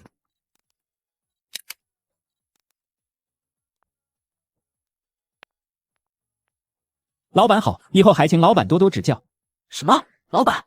嘿嘿，刚才清脆的一巴掌还在展厅里回荡，刘勇捂着脸没缓过神，他爹刘辉就火急火燎地冲了过来，紧随其后的张云龙却突然高声宣布，眼前这个穿着随意的年轻人竟是天池的新老板。这话一出口，店里瞬间安静的能听见空调出风的声音，所有人都僵在原地，显然还没从这反转里反应过来。苏衍看着眼前的混乱，心里暗叹，这烂摊子还得自己来收拾。我爸妈这是又闲不住了，居然把天池都买下来了。这种突然继承家业的戏码，能不能提前打个招呼？算了，反正也不是第一次了。内心毫无波动，甚至有点想喝杯冰咖啡。张董，您刚才说什么？他居然成了天池的老板，这怎么可能啊？滚开！你刚才说的那些混账话，我可是听得一清二楚。现在立刻马上给我滚出天池，别在这碍老板的眼。张董，从今天起，天池的招聘标准得改了，品行不端、狗眼看人的销售，就算能力再强也不能留。记住，不管来的人穿什么衣服，就算是乞丐进了门，也得恭恭敬敬的迎进来，这是天池的规矩。老板您放心，您说的话我都记在心里了，我立马就去安排人改招聘制度，以后绝对不会再出现这种情况。来人啊，把这个不懂规矩的家伙给我拉出去，列入行业黑名单，以后整个中海的汽车销售行业都别让我再看见他。你个混小子，还愣着干什么？赶紧给苏少道歉！要是惹苏少不高兴，咱们父子俩在中海就别想混了。对不起，苏少，我不该刚才对您和柳小姐无礼，求您大人有大量，别跟我计较。行了，别再这跪着了，看着碍眼。哎呦，多谢苏少大人有大量，那我就不打扰苏少了。我和犬子这就先告退，以后绝对不会再给您添麻烦。苏妍，真是太谢谢你了，刚才要不是你及时出手，我今天肯定要被那个恶少欺负了，说不定还得丢了工作。小事一桩，举手之劳而已。不过我帮了你这么大的忙，学姐可得记得回头请我吃饭啊，就当是谢礼了。刘小姐，刚才我来的时候太匆忙，没看清老板刚才看中的是哪辆车啊？哦，是飞驰大 G， 就是展厅左边那辆黑色的，老板刚才还在车旁边看了一会儿呢。张云龙这老滑头倒是把讨好老板的机会抓得紧紧的，刚问清楚车型，就立马想着怎么进一步讨好苏衍了。老板，真是太巧了，咱们店里刚好到了一辆中海独一无二的限量版宾利，车身是罕见的星空蓝，那是全是手工缝制的真品。您要是不嫌弃，今天就开这辆回去。还有那边那辆白色的保时 G， 线条特别流畅，颜色也衬肤色，特别适合欧阳小姐开。这2辆车都走我的私账，就当是给您和欧阳小姐赔罪了。之前店里员工不懂事，让您受委屈了。刚才张叔把限量宾利钥匙给学姐，她转手递给我，保时捷是给欧阳的，这礼物够实在。学姐别送了，回头联系。晶晶，晚上在哪？好的，不见不散。闺蜜想晚上请你吃饭的，现在看来是没戏了。对了，苏妍，你和我一起去吧。晶晶每次都要给我介绍男朋友，你帮我挡一下。苏妍，妍哥，帮忙。这丫头撒起娇来，没谁能扛住。行吧，就当帮个忙。那好吧，看在你态度还不错的份上，我帮你镇场子。我得收拾一下自己，实在是懒得演这种扮猪吃虎的戏码了。咱们到时候餐厅见吧。苏妍怎么还不来啊？再晚我可就要被晶晶按着头相亲了。你们聊什么这么开心呢？嗨，欧阳，好久不见了。海亮，你不是说叫了个好朋友吗？欧阳，我让你见识见识什么才是真正的成功男人。希望这位成功男人别太油腻，不然我这挡箭牌得额外加钱。刚跟柳心妍道别，拿到钥匙，欧阳就接到她闺蜜的电话，喊去相亲。我答应来帮忙挡一下，得临时客串男朋友，希望等下别露馅闹笑话。现在到酒店门口了，给他发了消息问位置。这个暴天听说是个暴发户，最喜欢炫耀财力。欧阳最反感这种人，但愿今天能顺利脱身。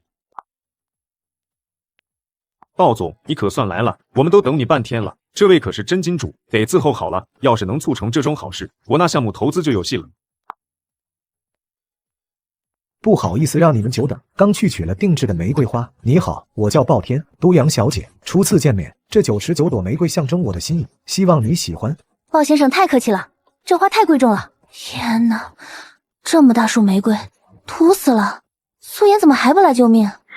快点接啊，欧阳！鲍总特意为你选的进口玫瑰，一朵都要好几十呢。这鲍总虽然俗气了点，但家境是真的好。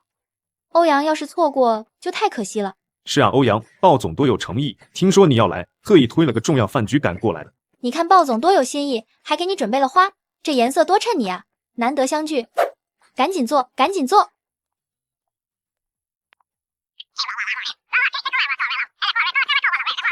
都阳小姐，尝尝这个，这里的招牌菜，我经常来，跟他们老板很熟，随时可以订到位子。你看，鲍总多有绅士风度，又细心又体贴，虽然显摆了点，但确实条件不错。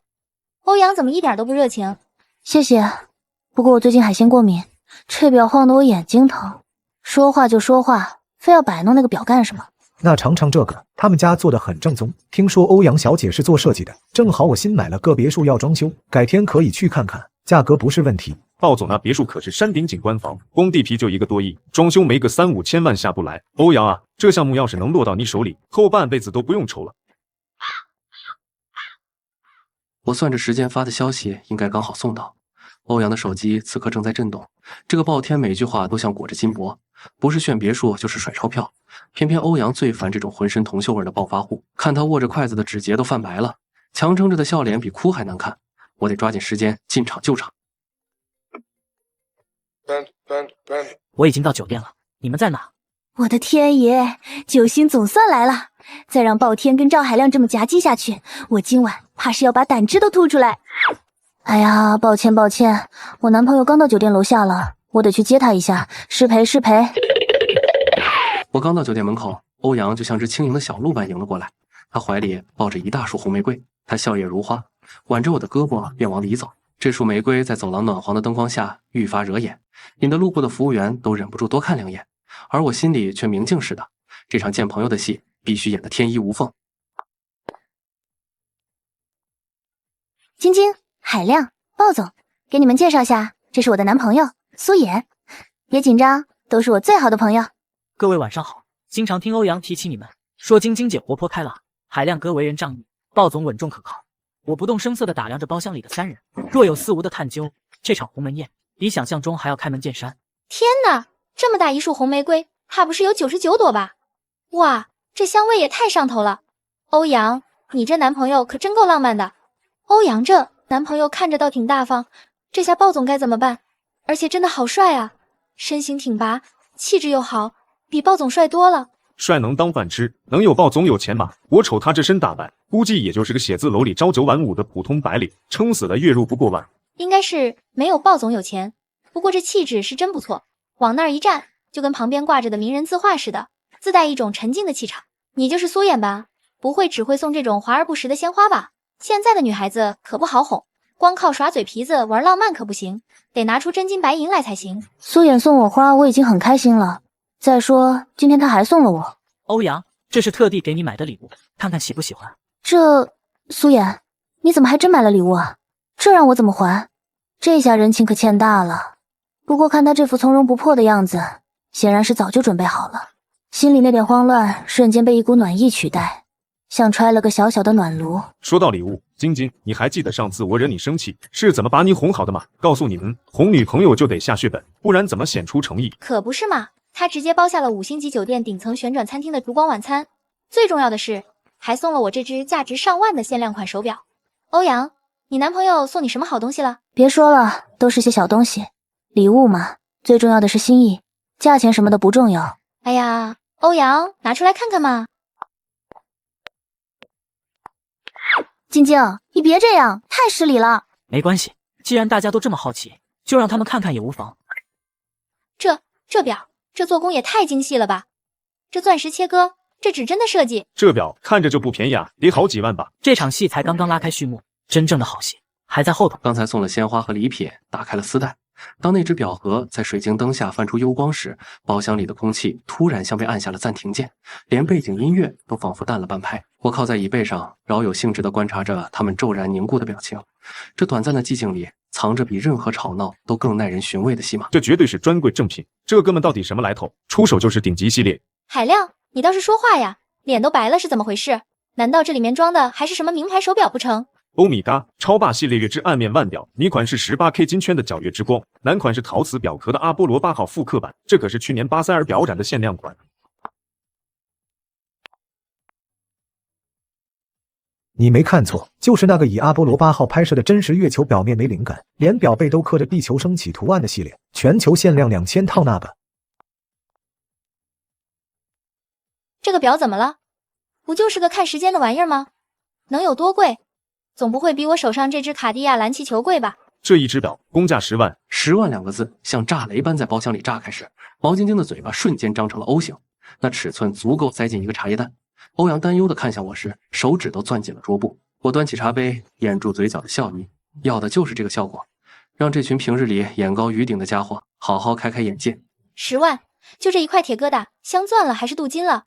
怕不是个假货吧？是一只表10万，2只加起来就是20万，而且这限量款根本不是有钱就能买到的，得排队预定半年以上。苏哥，您这手笔真是够豪爽啊！这都能在咱们小县城首付一套房了。20万！我的天，拿20万买2块表，疯了吧？这钱做点什么不好？欧阳这丫头从哪里调来这么个冤大头？不对，这分明是隐藏的金龟婿啊！看她穿着打扮平平无奇，居然是个隐形富豪。20万！苏妍，你疯了！你有钱也不能这么乱花啊！他平时真的不这样的，你们别当真。正好我自己也缺一块日常戴的手表，昨天路过专柜看到这个系列挺好看的，就顺手给你也带了一块，你看看是不是挺好看？其实这对表是我托瑞士的朋友提前半个月才订到的限量款，全球编号第888号，光溢价就花了5万，还不错，应该是正品。鲍总，您可真是深藏不露啊！听说你最近买了新车，对不对？是保驴最新款的吧？那可是好车啊！刚才给欧阳带了那只10万块的欧米伽皎月之光，暴天就忍不住炫他的新车。现在包厢里几个人围着他吹捧，我喝着茶看这场戏，这雨前龙井滋味正好，回甘悠长，倒比眼前这场闹剧更有嚼头。对啊，听说是最新款的宝马，对不对？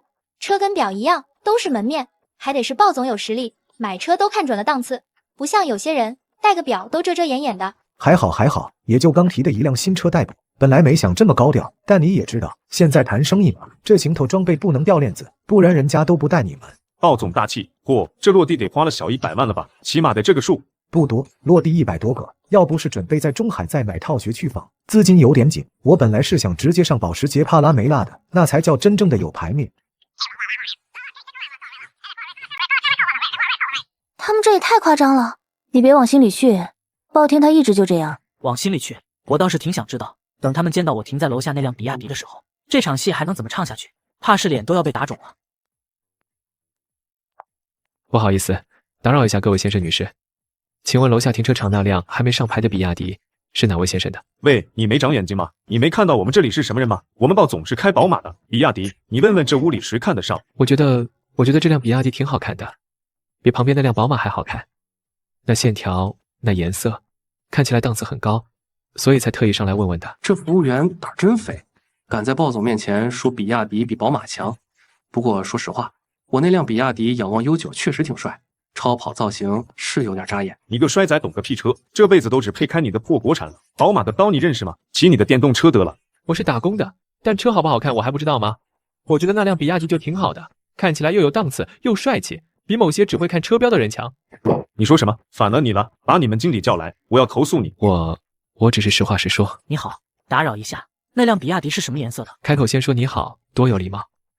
同一个包厢吃饭，怎么人和人的差距就这么大呢？是深绿色的，车身挺矮。先生，是您的车子吗？抱歉，是我的车子，有什么问题吗？哦，是这样。有位先生说您的车停在那个位置，他的车有点宽，开不出去，所以想麻烦您下去挪一下。不好意思，是我的问题，我先下去挪个车，各位稍等一下。苏衍他不是一直开那辆黑色的宾利慕尚吗？怎么突然换成比亚迪了？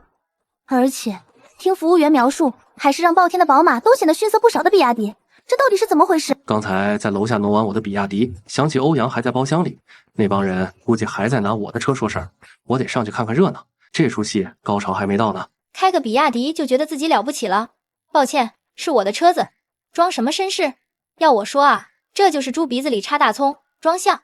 估计刚才那个服务员看错了，把别的豪车看成比亚迪了。苏衍那家伙开的明明是宾利。等等，他今天不会是开了别的车来吧？对啊，量子我行走江湖这么多年，什么人没见过？欧阳，我看给你买那手表也悬，准是为了打肿脸充胖子。回头等我们走了，再找你要回去退档。这种套路，电视剧里都演烂了。又是表又是车的，欧阳，咱们可是好姐妹，我得提醒你，你这个男朋友不会是为了撑面子去撸网贷了吧？坑死人了！晶晶，你想多了，他怎么会？零花钱就有几千万的人还需要撸网贷，这想象力也太丰富了。不过苏衍这家伙到底在搞什么鬼？就算是全款买的一辆破比亚迪，能比得上鲍总您那多万的宝马吗？而且鲍总您马上准备在中海买房了，这才是实打实的资产。没错，地段我都看好了，3000多万的房子，手续都快办妥了，马上就要签合同。有些人净整些虚的。我站在包厢门口，隔着虚掩的门听着暴天吹牛，差点笑出声。房子也好意思拿出来显摆，怕是不知道我家欧阳在中海核心区那套我自己买来给他当生日礼物的公寓就值这个数了。好烦，像个苍蝇似的嗡嗡嗡。对了，我何必跟他们争呢？我让他们亲眼看看苏衍的车不就好了？反正他就在楼下。哦，我想起来了，苏衍今天来接我的时候，好像跟我说他新买了一辆车，花了400多万呢。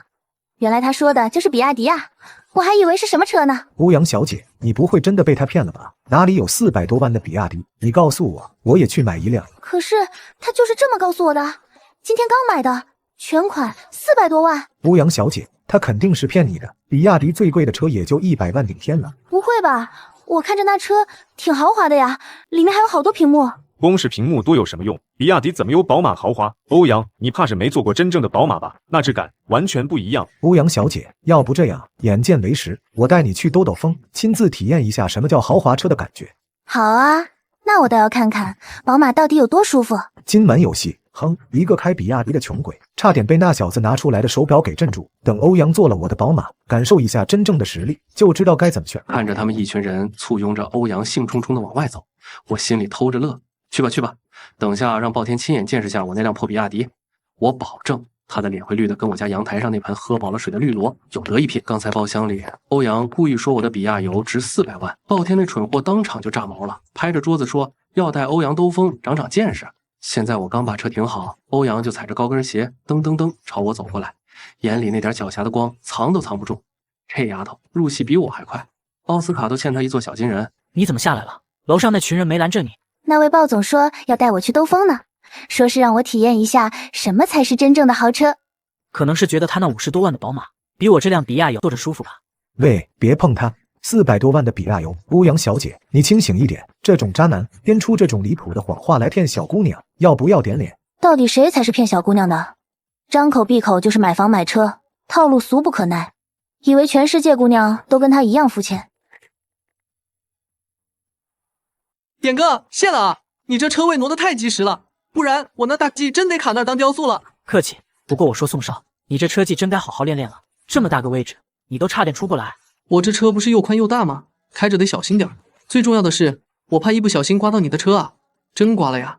我爸非得扒了我的皮不可，我可赔不起啊！宋思明这话一出，暴天眼睛噌的就瞪圆了，嘴巴张的能塞下一个鸡蛋，仿佛听到了什么天方夜谭。他大概以为我这比亚油就是普通的代步车吧。也是，以他的眼界，估计这辈子都没见过挂着飞翔标的比亚油。开玩笑吧，兄弟，你开大 G 的还赔不起一辆比亚油，你这笑话讲的可真够冷的，大夏天的我都起鸡皮疙瘩了。比亚油，兄弟，你见过车头立着飞翔标的比亚油吗？你见过售价428万，0-100加速3.2秒，秒杀大多数超跑的比亚油吗？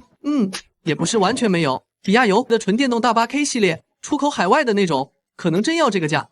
但你眼前这辆，它是飞驰纯电版，懂吗，土鳖？啊，什么大巴？你说那个标是飞翔标？兄弟，我算是看出来了，人家开宾利的都没你这么嚣张，你开个什么破宝马，还想撬他的墙角，抢他妹子，谁给你的勇气啊？梁静茹吗？宾利。看着暴天那张瞬间失去血色的脸，从红到白再到青，跟调色盘似的，我心里默默给他的演技打了个满分。这表情转换比川剧变脸还精彩，绝了！这下总该消停了吧？不过，苏衍这家伙故意开这辆宾利过来，是不是早就料到有这一出了？宋思明临走前还不忘指着暴天的怂样损了几句，就这德行也敢出来装大尾巴狼，也不瞅瞅自己几斤几两。刚才宋思明一句话点破，我那车根本不是什么破比亚油，暴天那副嚣张劲儿瞬间跟被戳破的气球似的瘪了。现在站我面前跟个偷吃被抓包的小学生似的，脑袋快低到胸口，俩手紧张的直搓衣角，连大气都不敢喘一口。走了啊，兄弟，改明儿约天马山赛道，让你见识下什么叫真正的速度与激情。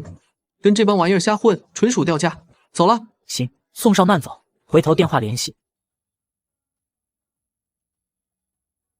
我刚才都干了些什么蠢事啊？能开得起这种顶级限量车的主儿，那背景得多硬啊！这种级别的人物，根本就不是我这种小角色能得罪得起的。更何况这辆车听说是100年纪念款，全球就几台，那绝对是手眼通天的大人物。我刚才居然还敢嘲讽他开比亚油，我这是活腻歪了吧？苏少，我有眼不识泰山，有眼无珠。刚才是我狗眼看人低，您大人有大量，千万别跟我这种小角色一般见识，求求您高抬贵手，饶了我这一回吧。记住，以后装逼可以，但别装到我头上，不然下次可就没这么容易了结了，明白吗？明白，明白，我再也不敢了。那就滚吧。那跑的速度比兔子见了老鹰还快。这家伙刚才还在我面前摆足了火，现在倒好，逃得连影子都快没了。哪还有半点刚才那副不可一世的威风，简直就是丧家之犬。鲍总您怎么走了？等等我啊，鲍总，你们对鲍总做了什么？他怎么跑这么快？是不是你们欺负他了？欧阳，我好心好意给你介绍鲍总这种年轻有为的青年，你就这么把人给气走了？你知道你这是在干什么吗？完了，这要是把鲍总得罪狠了，我这部门经理的位置还怎么指望？我的升职加薪梦啊，真是不识抬举。欧阳，我告诉你，多少女人排着队想巴结鲍总都没机会，你倒好，还在这儿装什么清高？嘴贱！我看你们俩从一开始就没安好心，一个想靠女人上位，一个想拿朋友当筹码，不就是想把我女朋友当成你们巴结上司的垫脚石吗？打得一手好算盘啊！晶晶，怪不得你这段时间一直催着我找男朋友，还非要拉着我来见这个鲍总。原来你一直在算计我，你竟然为了讨好你的上司，我们这么多年的朋友，你怎么能这样对我？欧阳的脸色瞬间变得十分难看，青一阵白一阵的，像是被人狠狠抽了一记耳光，却又无力还手，身体都气得微微发抖，眼眶也红了。完了，全被他知道了。这下可好，不仅鲍总没讨好成，连欧阳这个朋友都没得做了。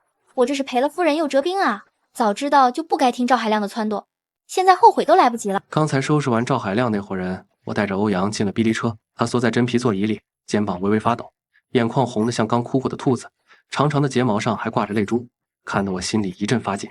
车内顶灯柔和的光线洒在欧阳苍白的脸上，他紧咬着下唇，双手不安地绞着衣角。苏衍拿出一瓶水递过去，又从车里翻出一包纸巾递到他面前，先喝点水擦擦吧，刚才吓坏了。我是不是很傻啊？我把他们当做最好的朋友，他们却这样对我，还说我人傻钱多。你不是傻，是太善良，把所有人都想得跟你一样单纯。别哭了，为这种把真心当筹码的人留眼泪。不知道。欧阳突然哭了起来，抬手把脸捂住，压抑的哭声变成了呜咽。苏衍身体僵了一下，随即抬手轻轻抚摸着他的头，掌心能感受到他温热的泪水。放心，以后有我在，再也不会让你受这种委屈。其他事我已经让人处理了，赵海亮那伙人会知道惹我的人是什么下场。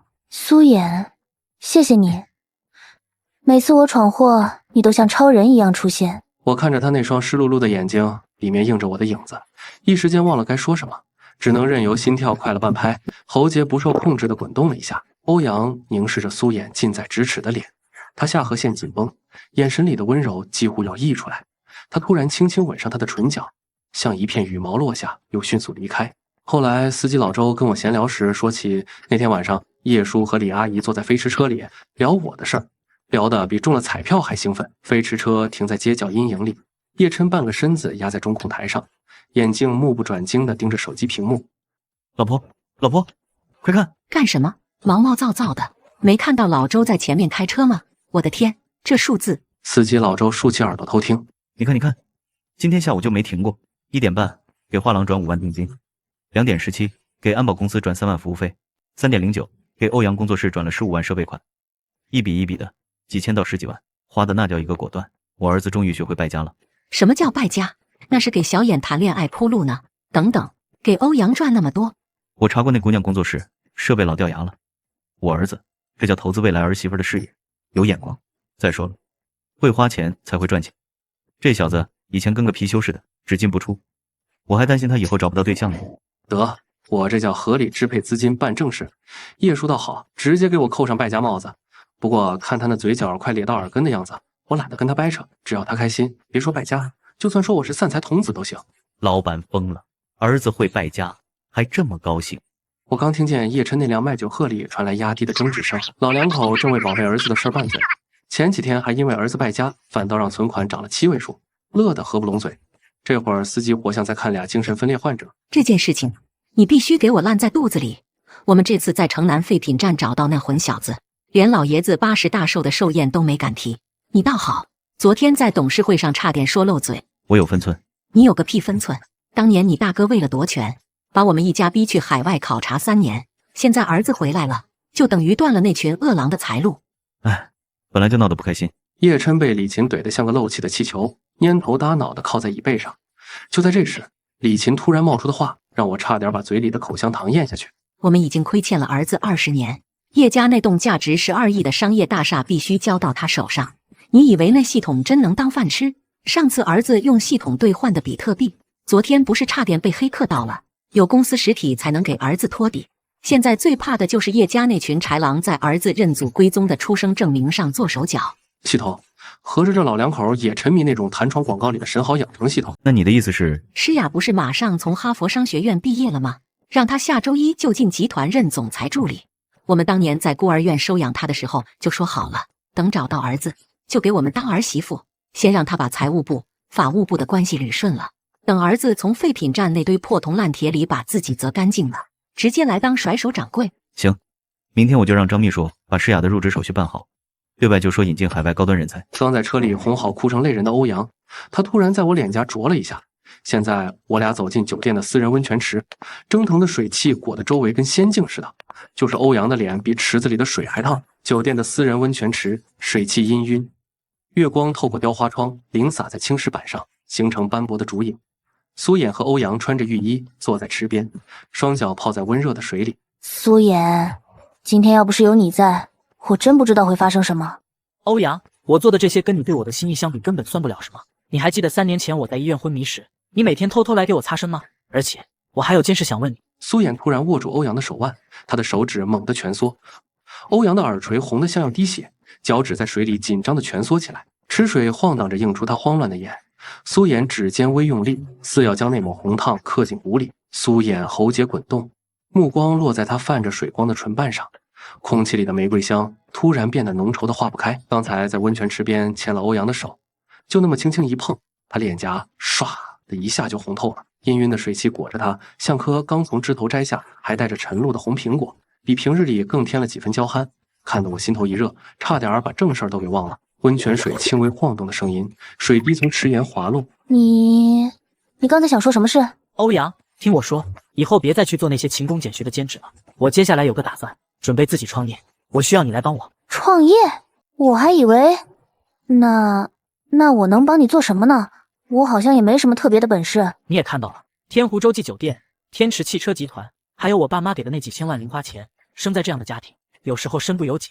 就算我自己没心思去争什么，未来也难免会卷入那些所谓的家族争斗里。我创业，一方面是不想让一直对我寄予厚望的父母失望，另一方面也是为了给自己留条后路，提前做个防备。豪门内斗，就像电视剧里演的那样，勾心斗角的。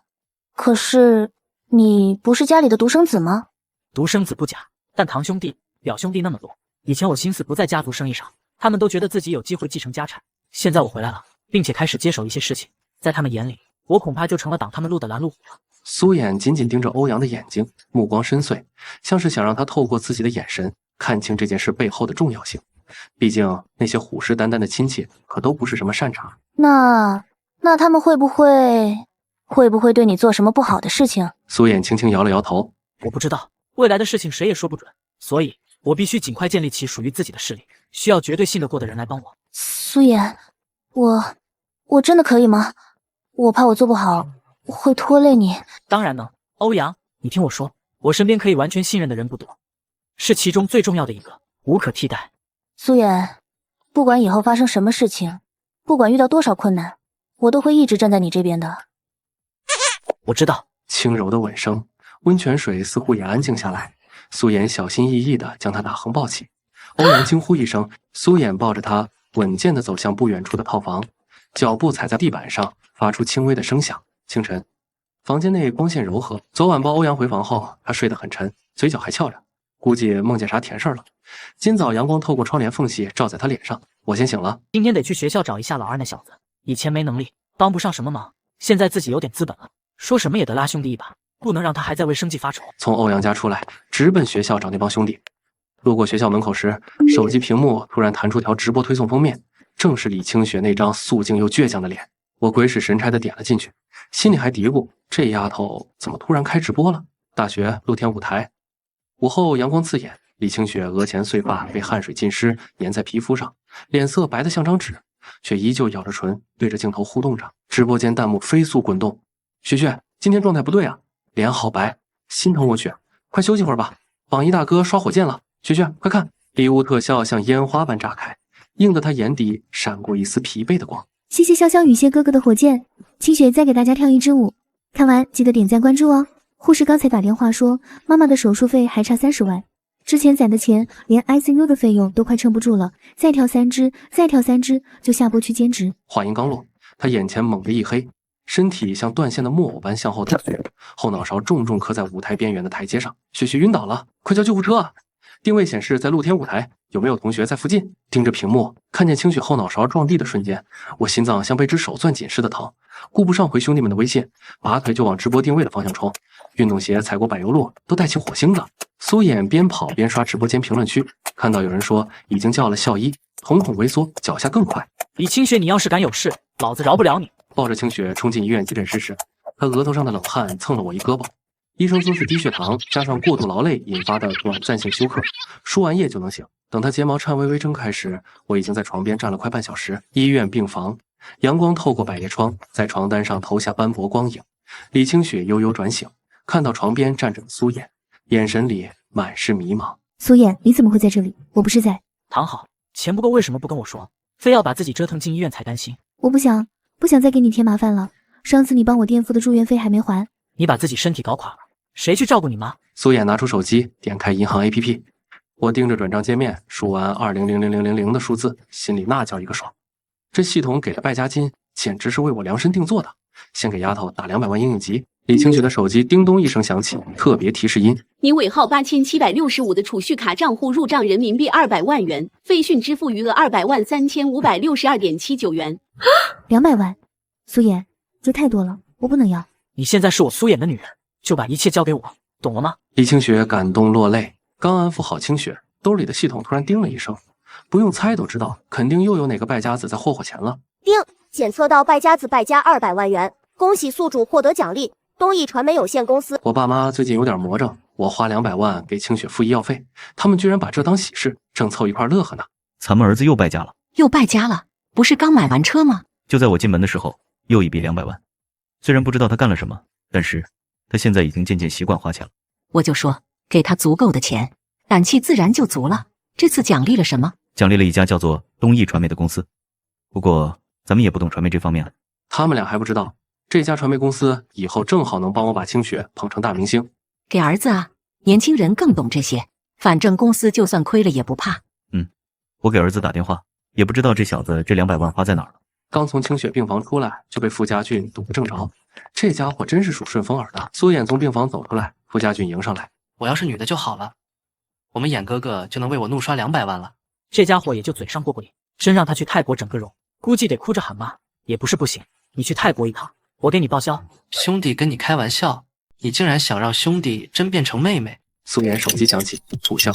恐怕我爸找我是想问这200万的事。刚走出病房，傅家俊正调侃我花200万的事儿。行啊，老苏，200万眼都不眨就砸出去了，这才几天不见，花钱都带出响儿了。手机突兀的震动起来，屏幕上跳动的老爸二字让我心头一紧。傅家俊的调侃声戛然而止。喂，爸，儿子，刚助理说你卡上划了200万，给那丫头付医药费了。他人没事，就是后续康复的跟上。我想着，想什么想？钱够不够？上回给你转的5000万，是不是快见底了？我让财务刚给你补了1个亿，查收一下。1个亿，这是什么神仙父母啊？我家老头子给我打500万都得让我写消费清单。对了，昨天刚拍下家影视公司，叫东艺传媒，合同放你京海别墅书房了。听说你小子大学就捣鼓短视频，正好拿去练手，亏了算我的，赚了，给你妈买个限量款包。我望着走廊尽头的窗户，阳光把傅家俊目瞪口呆的脸照得锃亮。原来在我爸眼里，上市公司和乐高积木的区别，可能就在于后者拼起来更费手。爸，我上周刚提了辆宾利车，就那个限量款的，全球只有2辆的。宾利，就是那长得跟老乌龟似的车。你爸我开了10年，黑藤都嫌老气。年轻人就得玩点带劲的。当年我开2手小众跑运输，都敢在高速上跟宝驴较劲。可是爸，那车是公司通勤用的，你要谈生意。没什么可是，那车名就让司机开到京海老宅，我带去谈建材生意，正合适。客户一看我开这车，准能谈下来。你去定量超跑，就是车门能竖起来的那种。上次在车展看见辆银灰色的，一开门跟大鹏展翅似的，帅得我血压都高了。知道了，回头让管家安排，顺便把您车库里那辆落灰的绿铂金你也送去保养。儿子啊，钱这东西生不带来死不带去。你爸我18岁开着200块就出去闯，睡过桥洞，啃过冷馒头，现在让你开个超跑怎么了？记住了，年轻不挥霍，老了准后悔。挂了啊！你妈喊我打麻将呢。3缺1，就等我这常胜将军。忙音嘟嘟响起，苏妍举着手机，正在原地，阳光在她睫毛上投下细碎阴影。报告苏总，请问东艺传媒还缺不缺副总？要求不高，管饭就行，最好再加个福利，能近距离观察当红女星。走，天湖，顺便给你看看东艺传媒的艺人名单，上周刚签下的影后，还有几个新人胚子，条件都不错。我去，真有艺人，有没有上次颁奖礼穿红裙子那个？叫什么来着？那腰细的，我一个男的都自愧不如。老苏啊，之前我还觉得你不就是变成富二代了吗？毕竟我也是富二代，但没想到富二代之间亦有差距。走，先去天湖吧，咱们商量商量创业和我手头这几家公司的事去。挂了老爸的电话，他不仅没怪我花200万，反而怕我钱不够转来1亿，还把东艺传媒直接买给我接手。傅家俊那小子一路嘴没停过，说我爹是超能力天花板，听得我都想笑。想着正好来天湖商量创业和公司的事，就带他过来了。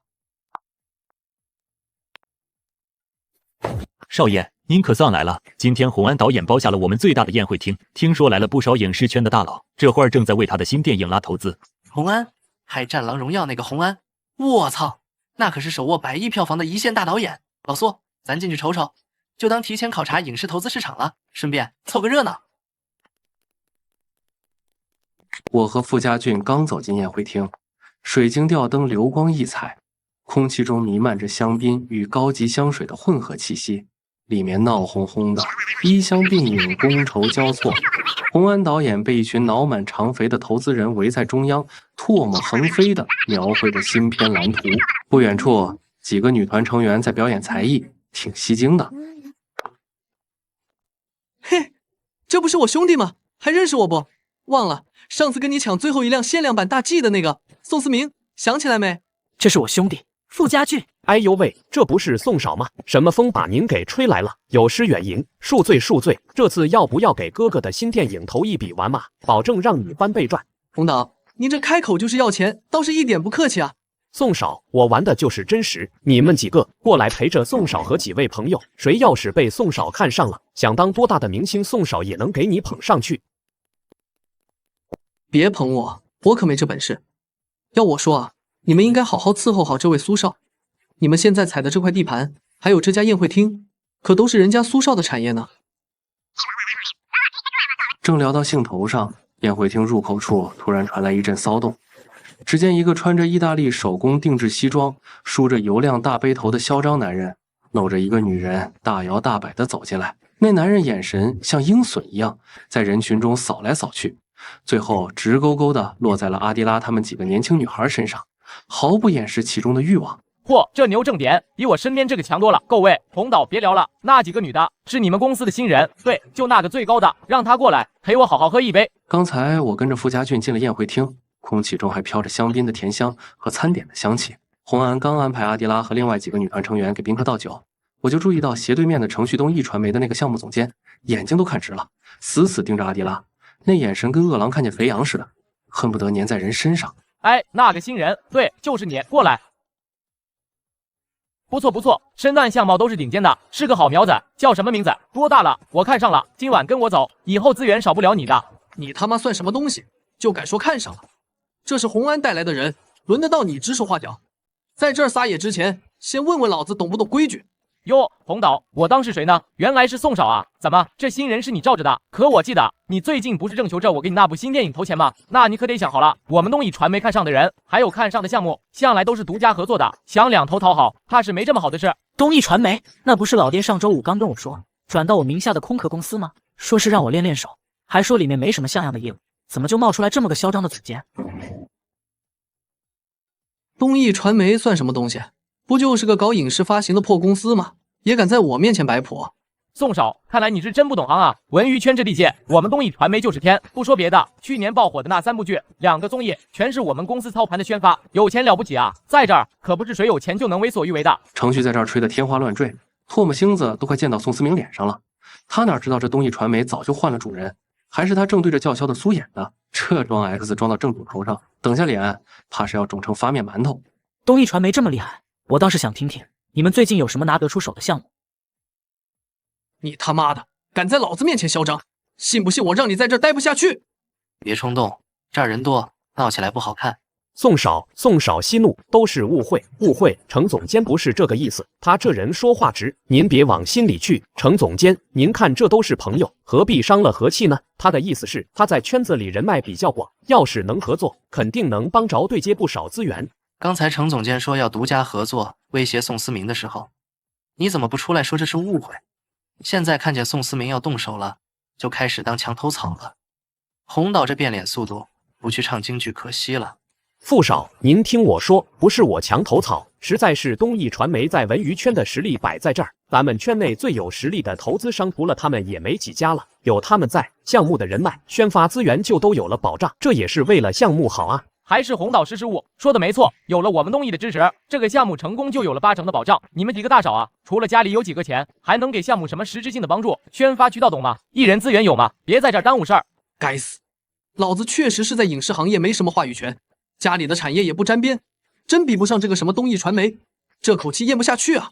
几位少爷，实在是不好意思，今天是我考虑不周，回头我做东赔罪。程总监他就是太看重项目了，您别往心里去。行的，安仔，别跟他们废话了，赶紧的，让他过来跟我喝几杯，这事儿还有的谈。如果我说他今天就陪我们了呢？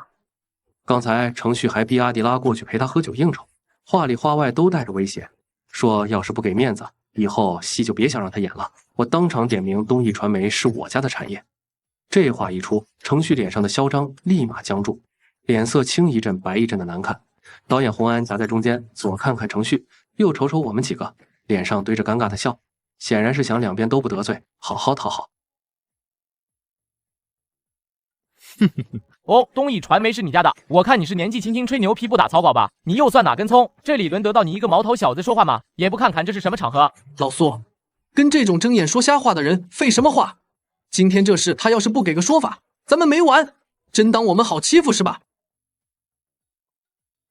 洪导，别急着给程总监表忠心做决定。我承认，东艺传媒家大业大，不管是资金支持还是资源渠道，各方面条件确实都非常好，合作起来也省心。但是，洪导，你在这行混了这么多年，应该比我们清楚，这么大的投资项目，你确定是他程总监一个人就能说了算的吗？东艺传媒的决策流程不会这么儿戏吧？对呀，我怎么把这茬给忘了？东艺传媒那么大的公司，程旭不过是个项目总监，哪有那么大的权力拍板所有事？万一我现在把苏少他们得罪了，到时候东艺传媒总部那边又不投资，或者不认可程旭的决定，我岂不是竹篮打水一场空？到时候既丢了投资，又把苏少这几位财神爷得罪死了，那可真是两头都落不着好，以后在圈子里也别想混了。苏少，您说的太对了，是我糊涂，是我脑子一时没转过来弯，差点犯了大错，对不起，几位少爷，是我有眼不识泰山，刚才多有冒犯，还请多多包涵。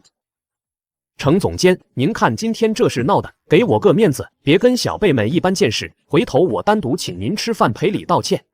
该死，这个苏衍到底是什么来头？怎么一眼就看穿我的底气了？我好不容易在洪安面前建立起来的优势，竟然被这个不起眼的年轻人一句话就给瓦解了。要是今天认怂，以后在圈子里还怎么抬得起头？可要是硬刚，万一这苏少真有什么背景，我得罪不起怎么办？丹仔，你这是什么意思？咱们合作这么久了，你不相信东艺传媒的实力，难道还不相信我程某人的为人吗？程总，您这话说的，我怎么可能不相信您呢？我这不是想多做一手准备吗？咱们这个项目这么重要，多考虑几个方向，才能确保万无一失，对吧？也是为了咱们项目好啊。程总，安哥说的也有道理啊，他也是为了咱们的项目能顺顺利利的，您就别生气了，给我个面子好不好？哼，洪安这小子平时阿谀奉承的，今天敢这么跟我说话，肯定是看这苏少不好惹。这个苏少能这么笃定的说出东艺传媒的事，恐怕真挺有能力。今天要是把他得罪死了，以后指不定有什么麻烦。算了，先忍一时，以后再找机会打听他的底气。行，看在小弟你的面子上，我就不跟他们计较了。太好了，还是程总大度，各位少爷，实在对不住，让你们受委屈了。阿迪拉他们几个还年轻，不懂事，就让他们先陪着你们聊聊天，喝杯酒。晚上我特意安排了一个私密的酒会，环境清静，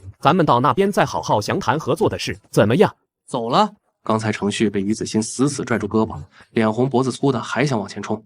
于子欣在他耳边不知说了句什么，才算把这尊瘟神劝住。洪安站在中间擦了把汗，生怕两边真闹僵没法收场，赶紧打圆场说楼上安排了酒会，正好借着场合接着聊正事，还特意把阿迪拉留在我们身边照应。这会儿我们6个人正散落在休息区，有一搭没一搭的聊着，气氛算不上热络，那点火药味还没彻底散，但也比刚才剑拔弩张要好。思明，说真的，我刚才就觉得不对劲。程序跟我们呛声的时候，你那眼神都快冒火了，比我们这些正主还激动。你跟那程序之间是不是有什么私人恩怨啊？这里面肯定还有别的事儿吧？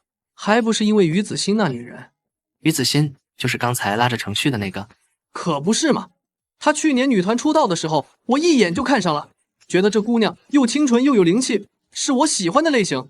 为了给她刷票冲出道位，我前前后后砸了200多万下去，后援会会长都是我花钱请的，周边应援堆得家里都放不下。结果呢，出道之后粉丝见面会，我挤到前排想跟她握个手，她理都没理我，全程对着程序笑。200多万，宋少这追偶像的架势，真是把有钱任性发挥到极致了。可惜啊，钱花出去了，连人家一个正眼都没捞着，这冤大头当的也太彻底了。宋思明这话一出口，连一直低头玩手指的阿迪拉都抬起了头，眼睛里满是惊讶。傅家俊更是吹了声口哨，这手笔确实不是一般人能比的。宋少是真大气，为了喜欢的人肯这么投入，这份魄力我是服的。服个屁，都过去了，提这茬干啥？丢死人了！走了走了，洪安不是说楼上安排了酒会吗？咱上去看看，总比在这坐着强。跟着宋思明穿过旋转门走进酒会厅，里面比想象中安静得多，没有嘈杂的音乐，只有轻柔的钢琴曲在流淌。洪安正陪着程序和于子欣聊天，手里都端着红酒杯，角落的长桌上摆着各式精致的糕点和香槟塔，最显眼的是正中央那盘奶油蛋糕，奶白色的奶油上撒着金箔，还点缀着新鲜的草莓，一看就甜得发腻。别怕，有我在，他不敢怎么样的。对了，聊了这么久，我还不知道你叫什么名字呢。阿迪拉。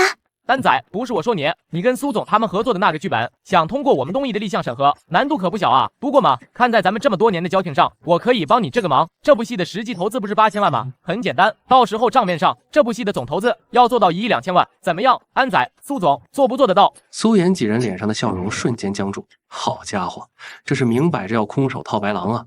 张口就要从项目里套走4000万，真当苏妍的公司是提款机，随随便便就能坑钱的？他妈的！这程序也太嚣张了，8000万的投资要做1亿2千万的账，这4000万明摆着是要进他自己的腰包啊！真当我苏衍是软柿子，任由他拿捏？我眼皮子下的钱是这么好拿的？这笔账我记下了，我整不死他，我名字倒着写，我要把他吃进去的原原本本，连本带利吐出来，我要让他看看东艺是姓苏还是姓程。刚才宋思明在角落跟人吐槽，去年为了追于子欣，前前后后砸了200万，到最后别说牵手了，连手指头都没碰着，听得一圈人窃笑。可这会儿不远处，程序和洪安凑在一起嘀咕的账目猫腻，比宋思明那点风流债刺耳100倍，听得我后槽牙都快咬碎了，拳头更是攥得死紧。我靠，老苏，你听见没？他们居然有4000万，直接就能被人黑进自己口袋了，这他妈胆子也太肥了吧！东艺再怎么说也是业内排得上号的公司，他们就不怕被查？程总，不是我胆小，这真不是小数目啊，整4000万，东艺那边就算再马虎，年底财务审计的时候也不可能一点痕迹都没有吧？到时候要是被揪出来，咱们俩可就全完了，我那点家底可经不起折腾啊！安仔，这你就不懂了吧？说个内部消息给你，一般人我都不告诉他。东艺现在早就不是以前那的东艺了，前老板带着钱移民了，新老板还没正式走流程上任，公司里现在乱成一锅粥，各部门都在等着新老板定调子，根本没人管查账的事。这可是咱们千载难逢的做账机会，过了这村就没这店了。你以为下次还能碰到这么好的空子钻？我还没有露面，难怪他们敢这么明目张胆。这两个蛀虫竟敢趁公司权力交接的空档中饱私囊，把投资者的钱，把公司的公款当儿戏。4000万，多少人的心血项目都卡在用钱上，他们倒好，说吞就吞。老苏，你怎么了？脸色难看的跟锅底似的，是不是哪里不舒服？要不咱们先去旁边休息会儿。程总监，您这话可是真的？要是您真能把这事儿给兜住，让财务那边查不出来，那我就拼了！我那部古装剧的剧本能不能过，能不能拿到投资，可就全靠您了。我老婆还等着我出人头地呢。这才对嘛，安仔，早这样开窍不就完了？你放心，有我在，保准你的剧本顺顺利利过东艺的立项审核，投资款也能优先批给你，到时候钱和名你不就都有了？到时候别忘了请我喝庆功酒。那是自然，那是自然。程总监，您就是我的再生父母，庆功酒必须喝，而且得是最好的茅台。程序，我敢保证，你们的剧本绝对通不过审核。我倒要让他们看看，东艺到底是不是软柿子。你和洪安吞下去的每一分钱，都得连本带利吐出来。不仅如此，你们在公司做的那些勾当，我会一一清算。他妈，谁让你插话了？这里有你说话的份吗？毛都没长齐就敢在这儿装大尾巴狼！我告诉你小子，今天个免费给你们上一课，在这个圈子里混，就得懂怎么钻规则的空子赚钱，明白吗？你一个只知道败家的少爷，还通过不了审核，少在这里乱说。你这话是人说的吗？你偷人家公司的钱，还说的这么理直气壮。我倒是真没想到，在圈子里混，还有这样明火执仗抢公司公款的门道，今天真是长见识了。妈的，这小子怎么长得这么高？站在他面前，我跟矮了一截似的，气势上就输了，看着就烦，仗着自己长得帅，穿得好就敢跟我叫板，不就是个靠家里的纨绔子弟吗？有什么了不起的？这个苏少也太帅了吧，比程序有气场多了。刚才那句话说的真解气，而且他居然敢跟程序叫板，也太有胆量了，比那些只会躲在后面的人强多了。看什么看？眼睛长到头顶上了，一个只会装模作样的小白脸，有什么好看的？给我把眼睛收回去！程总监，您说的什么话？我刚才就是走神了，哪敢看别人啊？自然是您更有气质，更有本事，他怎么能跟您比呢？您别生气啊！知道就好，给我安分点，别在这里给我丢人现眼。你还是你，过来，我再给你一次机会，跟着他是没有前途的。现在陪我喝几杯，把我陪高兴了。给你的好处是纨绔子弟给不了你。刚才程序那记耳光甩在于子欣脸上的脆响，还在这酒会厅里嗡嗡回响。没等那股子尴尬的死寂散开，他就已经把那淬了毒的目光挪到了阿迪拉身上。阿迪拉颤巍巍地走到我身后，我能清晰感觉到胳膊被他死死攥着，指节泛着不正常的青白，单薄的肩膀像秋风里的落叶似的止不住发抖，连带着每一次呼吸都裹着细碎的颤音。这副惊弓之鸟般的模样，像根烧得通红的火柴，噌的一下点燃了我胸腔里积压的怒火，烧得五脏六腑都发疼。没听见我说话，耳朵聋了还是胆子肥了？还愣在那儿干什么？赶紧过来！真当我们东艺传媒是开慈善堂的，任你们这些小角色拿捏着玩？苏少，求您了，我真的不想过去。他刚才对于子欣那样，我不敢。哼，你求他有什么用？我倒是要问问在座的各位，你们知道为什么都叫他苏少吗？为啥不是苏总？说白了，就是没断奶的娃娃，头顶上还压着个能管他的老子。他在这儿摆谱给谁看？说了根本不算数。操，你他妈蹬鼻子上脸是吧？真当我们宋家在这儿没人了，还是觉得我宋家的人好欺负？今天这事儿没完！程序，我告诉你，你算个什么东西，也敢在我面前指手画脚？这局还没散，咱们就好好看看谁才是这儿真正的主子。急什么？我说的不是实话。他苏衍要是能自己做主，用得着天天挂着苏少的名头在圈子里混？苏少，你说说，我这话是不是半点没掺假啊？你他妈算哪根葱哪根蒜，也配在这儿提苏衍的名字？我看你是活腻歪了。你他妈敢打我！洪安，报警！快点给我报警！好的喊，堂堂宋家大嫂在公共场合打人，明天我就让这新闻铺满整个城市的头条、娱乐版、财经版，我让他全方位无死角。到时候你们宋家公司股价暴跌，我倒要看看你家老头子怎么扒你的皮！妈的，这贱人是故意的，他早就等着我动手呢。真要是闹到媒体那里，你老头子那暴脾气，不扒了我的皮才怪。公司最近本来就在关键期，要是因为这事儿被对手抓住把柄，或者影响了投资方的信心，我的天，宋少这是中了圈套了吧？程序这招够阴的。我看着程序那副小人得志的嘴脸，嘴角勾起的弧度像极了偷到米的老鼠，眼底的得意都快溢出来了，连动作都带着故意的炫耀。刚才宋思明动手时，我还死死攥着拳头，强压着怒火，想着大家都是圈子里的人，留几分余地，日后好相见。可现在他这副得寸进尺的模样，彻底磨没了我最后一点耐心。聒噪！我倒要看看你有几张脸，够你这么丢的。完了，彻底完了！苏少和宋少都动了手，这事儿根本没法收场了。我好不容易才拿到这个项目，就指望靠这个项目飞黄腾达，还有我的前途，全他妈毁了，都毁在程序这个蠢货手里了。他非要去招惹这群富二代，这下好了，把自己搭进去不算，还连累了我，完蛋了！刚才程序仗着自己是东艺传媒的总监，当众挑衅我和宋思明，还口无遮拦地嘲讽我们是靠家里的纨绔子弟。思明哥脾气暴，当场就扇了他一耳光。哪知道这程序不仅不知收敛，还敢放狠话威胁我家公司股价。我气不过，直接一脚给他踹飞出去。现在他从地上爬起来，跟疯了似的在那扔东西，活像只被惹急了的疯狗。程序狼狈地从地毯上爬起来，昂贵的西装外套沾满了灰尘，领口也歪歪斜斜。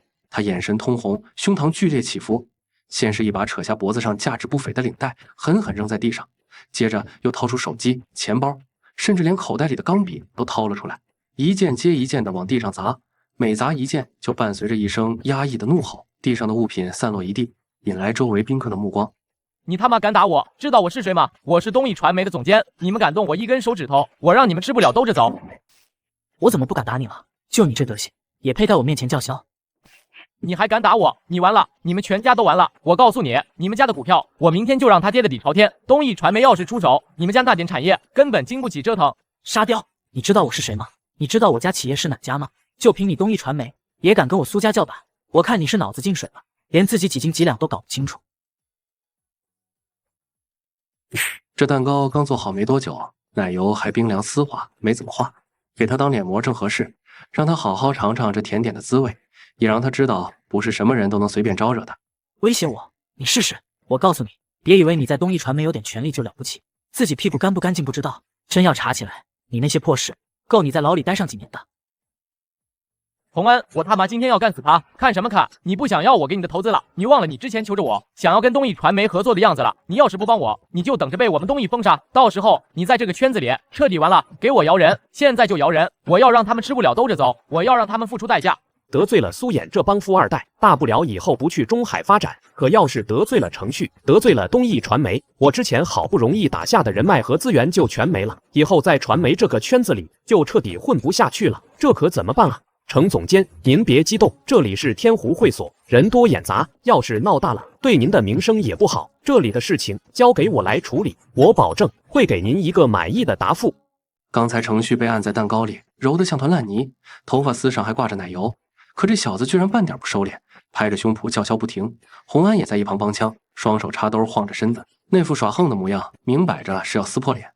看来今天这局是没法善了了。老苏，洪安这孙子是真打算跟咱们硬刚了，没必要在这耗着，咱们先撤，出去摇人，再回来收拾他们。对，这地方人多眼杂，真闹起来不好收场，先去叫人，免得吃了眼前亏。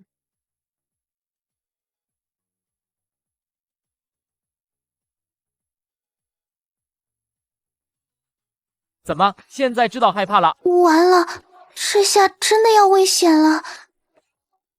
洪安肯定不会帮我们，苏衍他们要是走了，我们3个该怎么办？阿迪拉，你忘了自己是干什么的了？别在这给我装清高。阿迪拉的腿软得跟踩在棉花上似的，每挪一步都晃了晃，裙摆扫过地面的碎屑，发出轻微的摩擦声。真当我苏衍是死人，看着自己人受欺负，还能眼睁睁看着？看来你刚才挨的打是没够啊，连我的女人都敢动心思，你小子好大的胆子！姓苏的，你别在这装厉害，早晚有一天你会知道我的厉害，到时候我让你哭都哭不出来。你的厉害就是只会站在这打嘴炮，我看你到时候怕是要跪下来求我饶你。哈哈，我会跪下来求你。姓苏的，你是不是被气糊涂了？做你的春秋白日梦去吧，我程旭就算是死，也不可能求你。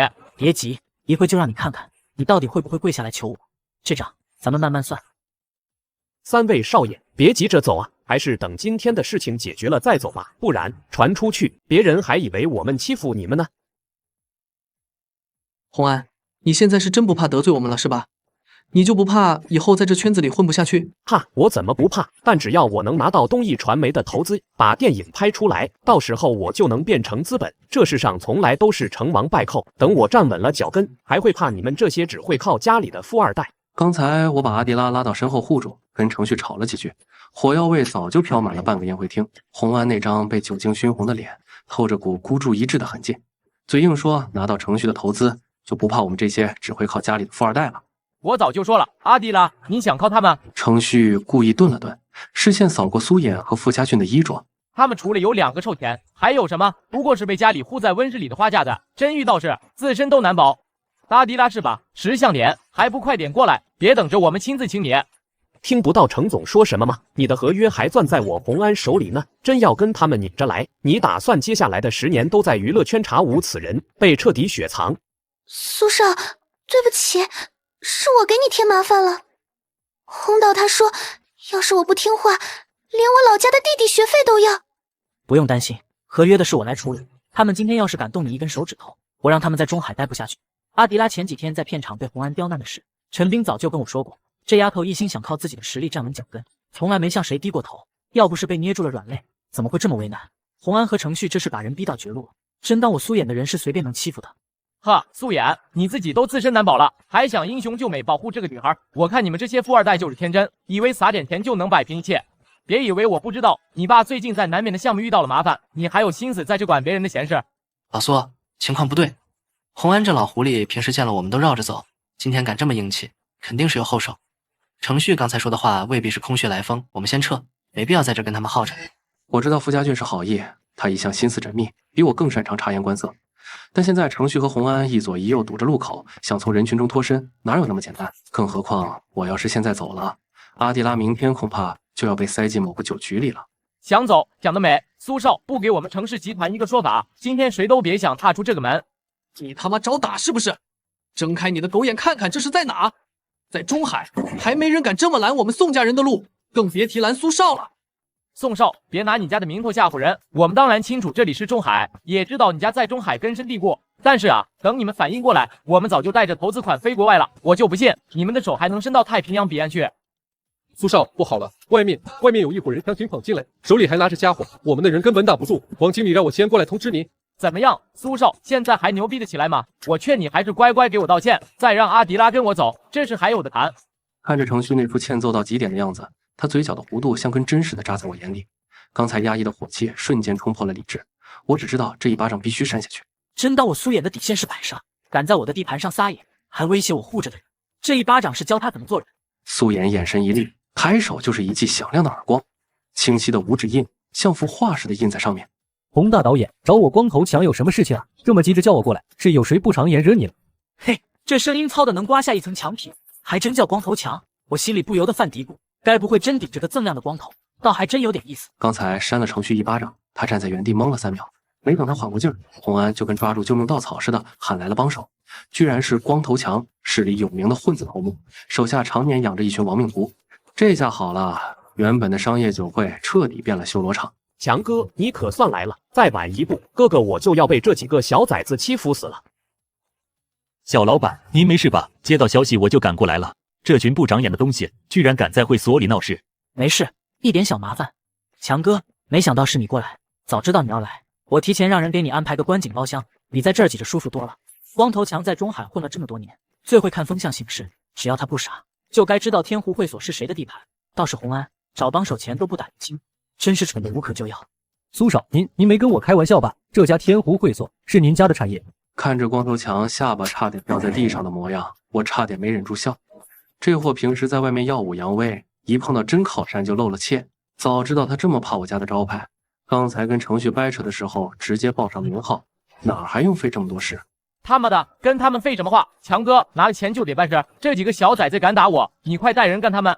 强哥，就是他们，苏衍仗着家里有钱欺负人，还动手打人，你可得好好帮我教训教训他们，让他们知道咱们的厉害。洪大导演，你再给我说一遍，你确定要我弄苏少？不光是苏衍，还有我们俩。怎么，强哥是打算连宋家跟傅家一起得罪了？光头强的脸瞬间变得跟调色盘似的，红一阵，白一阵，青一阵，从震惊到慌张，只花了不到1秒钟。我的老天爷！宋思明是公安局局长的儿子，傅家是做金融的，黑白两道都吃得开，这俩哪一个都不是我能惹得起的。再加上苏衍背后还有个神秘的富豪老爹叶琛，刚闻叶先生动手就能让中海的经济抖3抖，这洪安是被猪油蒙了心吧？居然敢惹这3位爷，这是想把我往死路上带啊！强哥，你疯了！我可是年年给你交保护费，上个月还刚给你送了2条华子，你怎么打我？洪安，你找的什么废物玩意儿？他打我，你快让他住手！狗东西，你们拍完屁股就能卷钱跑路，我还得在中海讨生活呢。敢惹苏少他们，我看你们是活腻歪了，都给我抓起来，往死里打！记住，别打死了，留口气让警察带走。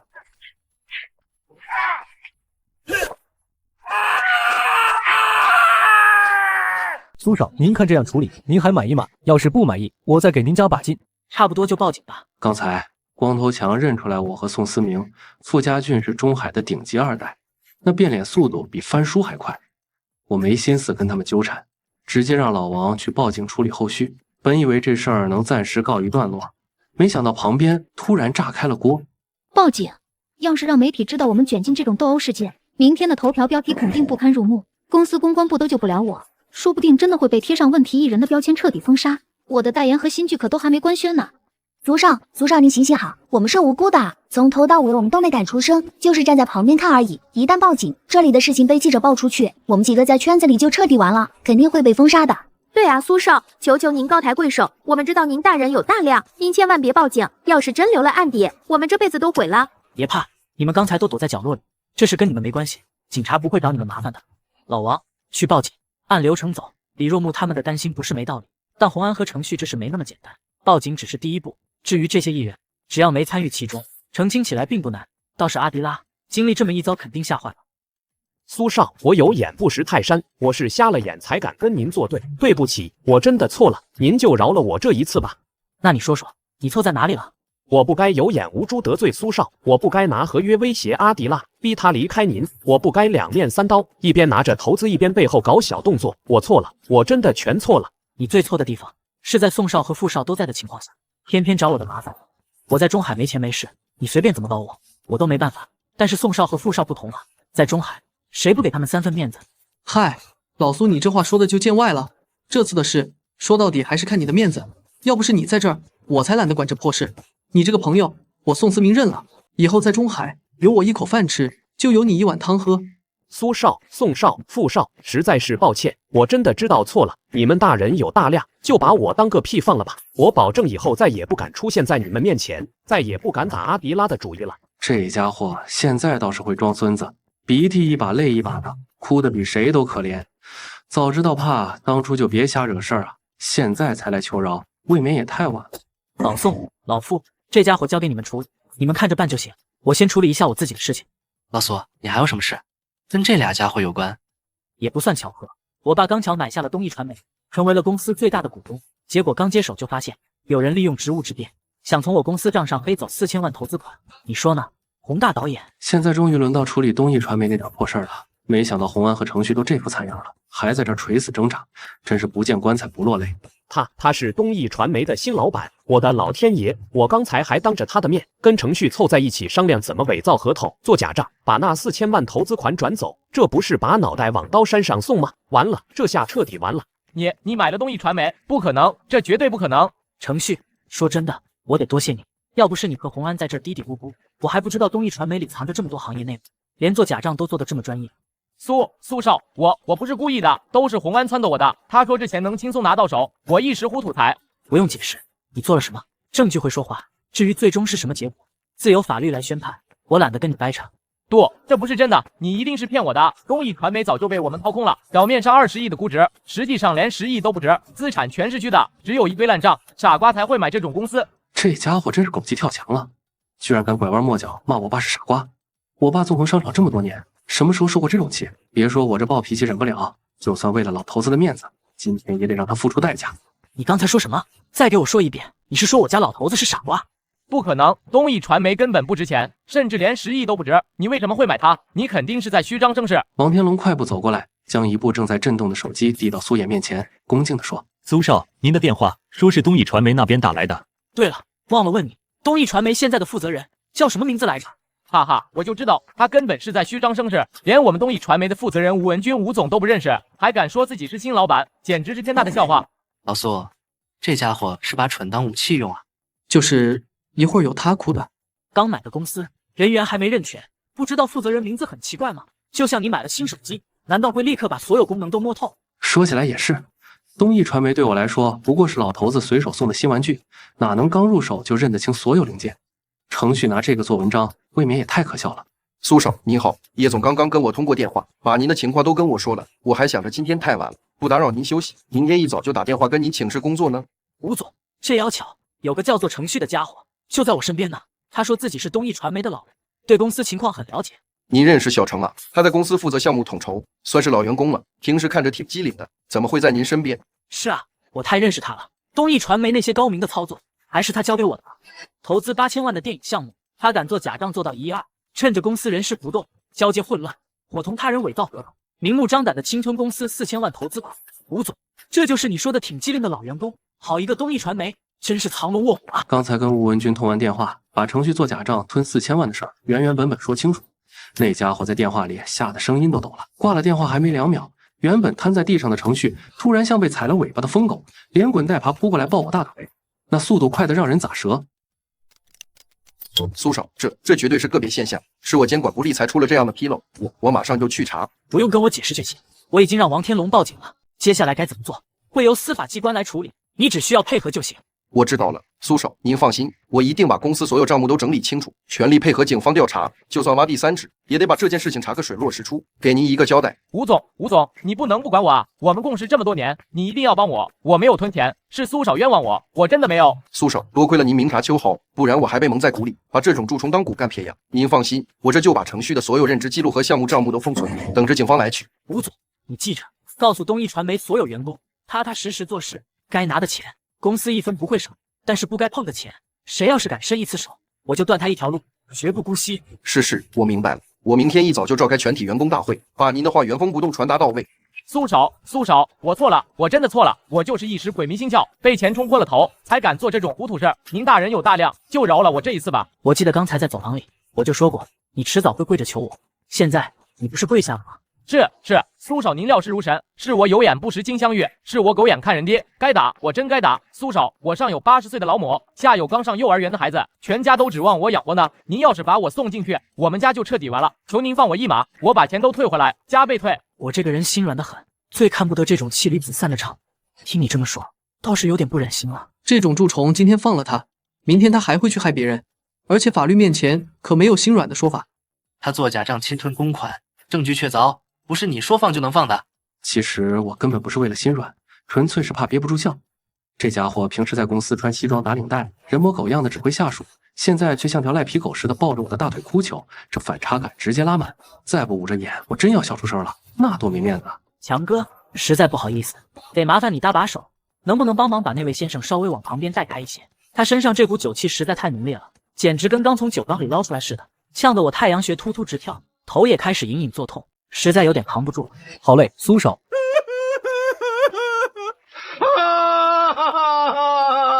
刚才挂了吴文军的电话，程旭抱着我腿，哭得鼻涕眼泪混在一起，自己扇巴掌都下死手。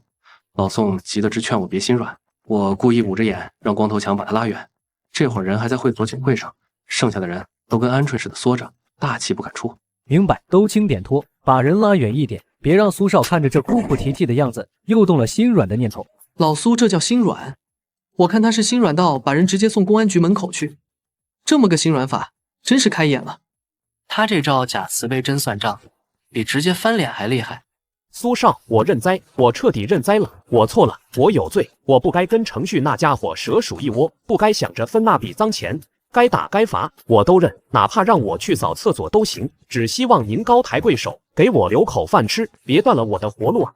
老宋、老傅，你们看看这情况。怎么处理？总不能真把人逼死吧？本来我还想着跟程序合作，投资个电影玩玩，现在看这烂摊子，兴致全没了。你是东艺传媒的老板，这事你说了算，我们都听你的。我本来是来讨个公道，现在公道也讨了，剩下的都是你的家事，我也听你的，你说怎么弄就怎么弄。你们倒是会甩锅，合着就我来做这个坏人是吧？我活脱脱像演悲情戏里的苦主，其实心里门儿清。洪安这种老油条，求饶归求饶，手里肯定还攥着不少猫腻，该处理的一个都跑不掉，先把他晾一边再说。强哥，把他拉到一边去，别在这儿碍眼，看着怪让人心软啊。苏少饶命！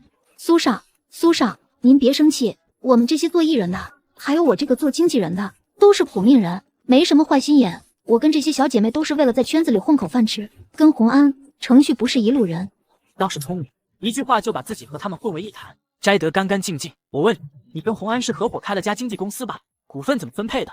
是我们合伙成立了一家经纪公司，主要负责包装若木他们几个。目前股份是5-5开的意思，洪安占51%，我占49%。这几年培养他们，请老师，跑资源，前后陆续花了200多万，一直没怎么盈利。行，我清楚了。现在给你个机会，你去说服洪安，把经纪公司的所有股权都转让给我，包括你手里的49%。我先出300万，把你们的成本都覆盖了。只要后续做得好，我再给你追加到1000万，用来扩大公司规模。以后你就跟着我干，东艺传媒的资源随便你用。苏少是东艺传媒的老板啊，这可是业内顶尖的资源平台。本来以为要跟着洪安一起栽了，没想到反而抱上了金大补，这简直是因祸得福，包在我身上。苏少您放心，别说只是说服洪安，就算他不乐意，我也有办法让他签字。我这就去跟他谈。刚才让光头强把不好的程序拖走，连带着跪地求饶的洪安也一并压到了墙角。于子欣拿着我给的话去跟洪安谈股份收购的事。我在酒会这儿等着结果，没等2分钟，宋思明这小子就带着傅家俊凑了过来。脸上的调侃都快溢出来了。我靠，老苏，你刚才那一手捂脸装心软，真是把无耻2个字玩出花了。我都听见你让强哥托人的时候，声音都在憋笑。确实，你那眉头皱的，语气叹的，我都差点信了你的邪，以为你真要放红安一马。这演技不去拍电影都可惜了，男主角都得给你做配。苏少哪里是装心软，分明是最看不得人间疾苦，只是对付这种蛀虫，不得不拿出雷霆手段，这叫刚柔并济。说得好，苏少这才是真霸气。前几天在这儿我还跟程序那蠢货一起找你麻烦，现在才知道是我有眼不识泰山。这几天的变故真是让我光头强刮目相看。都是小事，多亏了强哥今天及时赶到，不然我这儿还得费点功夫。老王，去财务那边支30万，给强哥拿过去当喝茶钱。苏少，这可使不得，我今天就是恰逢其会，帮点小忙而已，哪能要您的钱？强哥，你别跟我客气，这钱不是给你的，是给跟你出来混的兄弟们的。今天大家都辛苦了，让他们去吃点好的，喝点好的，是应该的。那我就替兄弟们多谢苏少了。苏少真是敞亮人，以后您在这一片有任何事，哪怕是半夜打电话，我光头强也立马赶到。这家伙也是个机灵人，刚才还跟程序一伙人赌着我要说法，现在见风使舵，倒跟我称兄道弟起来，变脸比翻书还快。不过这种人虽然圆滑，但懂规矩。搞定了，苏少，彻底搞定了。洪安那家伙一听说你要接手，刚开始还犹豫，我一提程序的下场，他立马就签字了，答应把所有股份都转让出来。思明，给你个机会，这家经纪公司前景不错，要不要参与？老苏这是把我的心思记在心里了啊，知道我对于子欣有意思，这是故意给我创造机会呢。这份情必须成，那必须的，跟着苏少混，从来只有赚没有亏，这股我参定了，能跟苏少一起做事是我的荣幸。阿迪拉、若木、陈斌，你们3个赶紧过来，以后苏少就是咱们公司的新老板，也是你们的老板。老板好。以后不用再看别人脸色，我就是你背后的男人，有我在，没人能欺负你。哦，苏少，警察到门口了，说是来处理程序和洪安的案子，让您过去做个笔录。丁，检测到败家子苏妍累计败家金额达1000万元整，触发高级败家奖励9星符产权1套，奖励已自动登记至叶琛名下，相关产权证明将在24小时内送达。老婆，你听见没？咱们儿子刚刚又败家了，这次不是小数目，直接干到1000万了。知道了，这1个月都想多少回了？上次给那个网红打赏200万，你比现在还激动。不一样，这次不一样。你知道系统给了什么奖励吗？9星符，是9星符啊。你说什么？9星符？是不是那个在中海湾填海造出来的人工半岛庄园？就是那个号称全华夏最顶级，估值至少300亿的9星符？可不是嘛，系统刚提示的，已经登在我名下了。老婆，你想啊，咱们要是把家搬到中海去，住在那半岛庄园里，出门就是私人海滩，还有专属直升机坪，多气派！搬什么搬？我看你是老糊涂了。你动脑子想想，儿子才败了1000万，就给了300亿的奖励，这回报率多大啊！要是等儿子以后手笔再大点，几亿、几十亿的败，到时候不得给咱们奖励个私人岛屿或者上市公司啊！现在把9星符占了，不是断了后续的财路吗？对，还是老婆你想的周到，我这就给儿子打电话，告诉他不用自己费劲买房子了，咱们把9星符直接送他。等会儿，你急什么？再过1个星期是什么日子？你忘了？哎呦，是儿子的生日啊，这都忙糊涂了。哼，知道就好。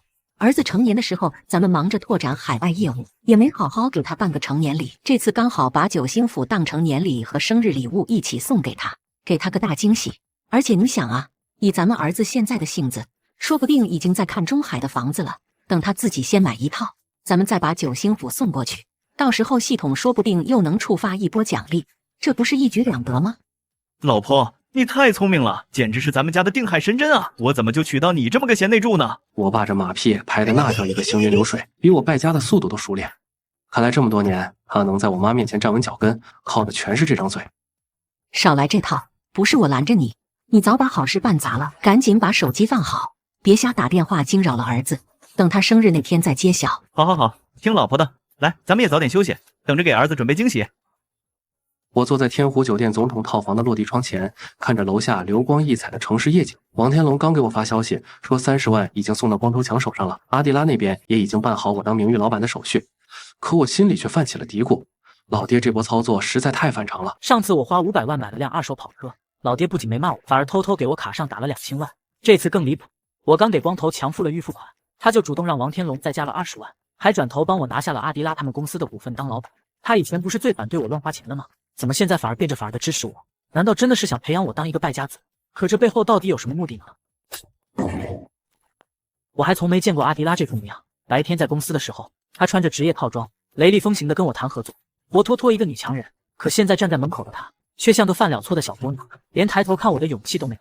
进来吧，外面凉，这么晚了，有什么事情吗？是公司那边出什么问题吗？没出问题，就是想跟你说声谢谢，还有件事想跟你商量一下。子欣姐说的没错，圈子里多少人挤破头想攀附苏少都没机会。我今天要是退缩了，不仅公司可能保不住，这辈子都遇不到这么靠谱的人了。他明明能直接收购公司，却给我留了股份，还帮我挡了光头强的麻烦，这样的男人不能错过。苏少，我有件事想跟您说。别急，这里没外人，想说什么都可以。对了，以后不用叫我苏少，叫我苏衍就行。我今天本来以为把公司股份让出去，肯定会被光头强那种人欺负，可是遇到了你。我爸妈去世早，一个人撑着公司快3年了。上次被光头强堵在公司楼下要债，我躲在厕所哭了整整1个小时。苏少，您今天站出来的时候，就像电影里、动漫里那种拯救世界的男主角，让我忍不住幻想。慢慢说，没人催你。幻想什么？幻想自己是里面的女主角，能够跟你光明正大的谈恋爱。你倒是坦诚。不过我得提醒你，要是以后真红了成了大明星，跟我谈恋爱可就没法公开了。到时候面对粉丝和媒体的压力，你能扛得住？我不怕，就算不能公开，就算要被人说闲话，我也愿意跟你谈恋爱。我喜欢的是你这个人，不是你的身份。那么我们谈谈看。苏少，不，苏衍，你说的是真的吗？我不是在做梦吧？看着他又哭又笑的模样，像只受惊又兴奋的小兔子。原本还想好好跟他聊聊未来的规划，脑子一热，所有的理智都被这鲜活的情绪冲散了。既然是谈恋爱，那总得有情侣的样子。先睡一个。这是不是太快了点？我们还没好好了解彼此。慢慢来，有的是时间了解。喂，怎么了，星妍学姐？哟，苏少这声音是刚睡醒啊，看来昨晚睡得不错嘛。跟你说个好消息，你上周订的那辆法拉驴律法，早上刚运到我店里，要不要过来看看？顺便带我兜兜风，让学姐也沾沾苏少的光。知道了，我洗漱完就过去，等着我。住手！你干什么呢你？那是我的车，你看你给我踹的，这是苏少的车，回头我怎么交代？你算哪根葱，也敢管老子的事？干爹，你看他这凶神恶煞的样子，肯定是理亏了，知道自己停车不当，撞了你的车，还敢出来横。理亏？我看是你眼瞎，就因为你这破大货车挡在这，老子倒车的时候没看见，车被刮了，你知不知道？我下午要跟大客户签一个2000万的合同，耽误我谈生意，你赔得起吗？哎呀，这刮的可不轻啊！我这 B 类可是定制款，喷漆都得去原厂调货。就是爹的车那可是 B 类，落地快200万。你这破货车，看这成色顶多也就几万块，卖了都不够修我们车的零头，还敢在这咋咋呼呼的。你们睁大眼睛看看，这地上画的清清楚楚，这是货车停车位，我这车轮子全在线里，连反光镜都没超出去1毫米，是你们的车压着线停的，怎么能赖我？得，这两人一唱一和，把黑的说成白的，责任全推给老张。这停车场的标线画得明明白白，老张的货车那叫一个规矩，轮胎纹路都没沾到线外。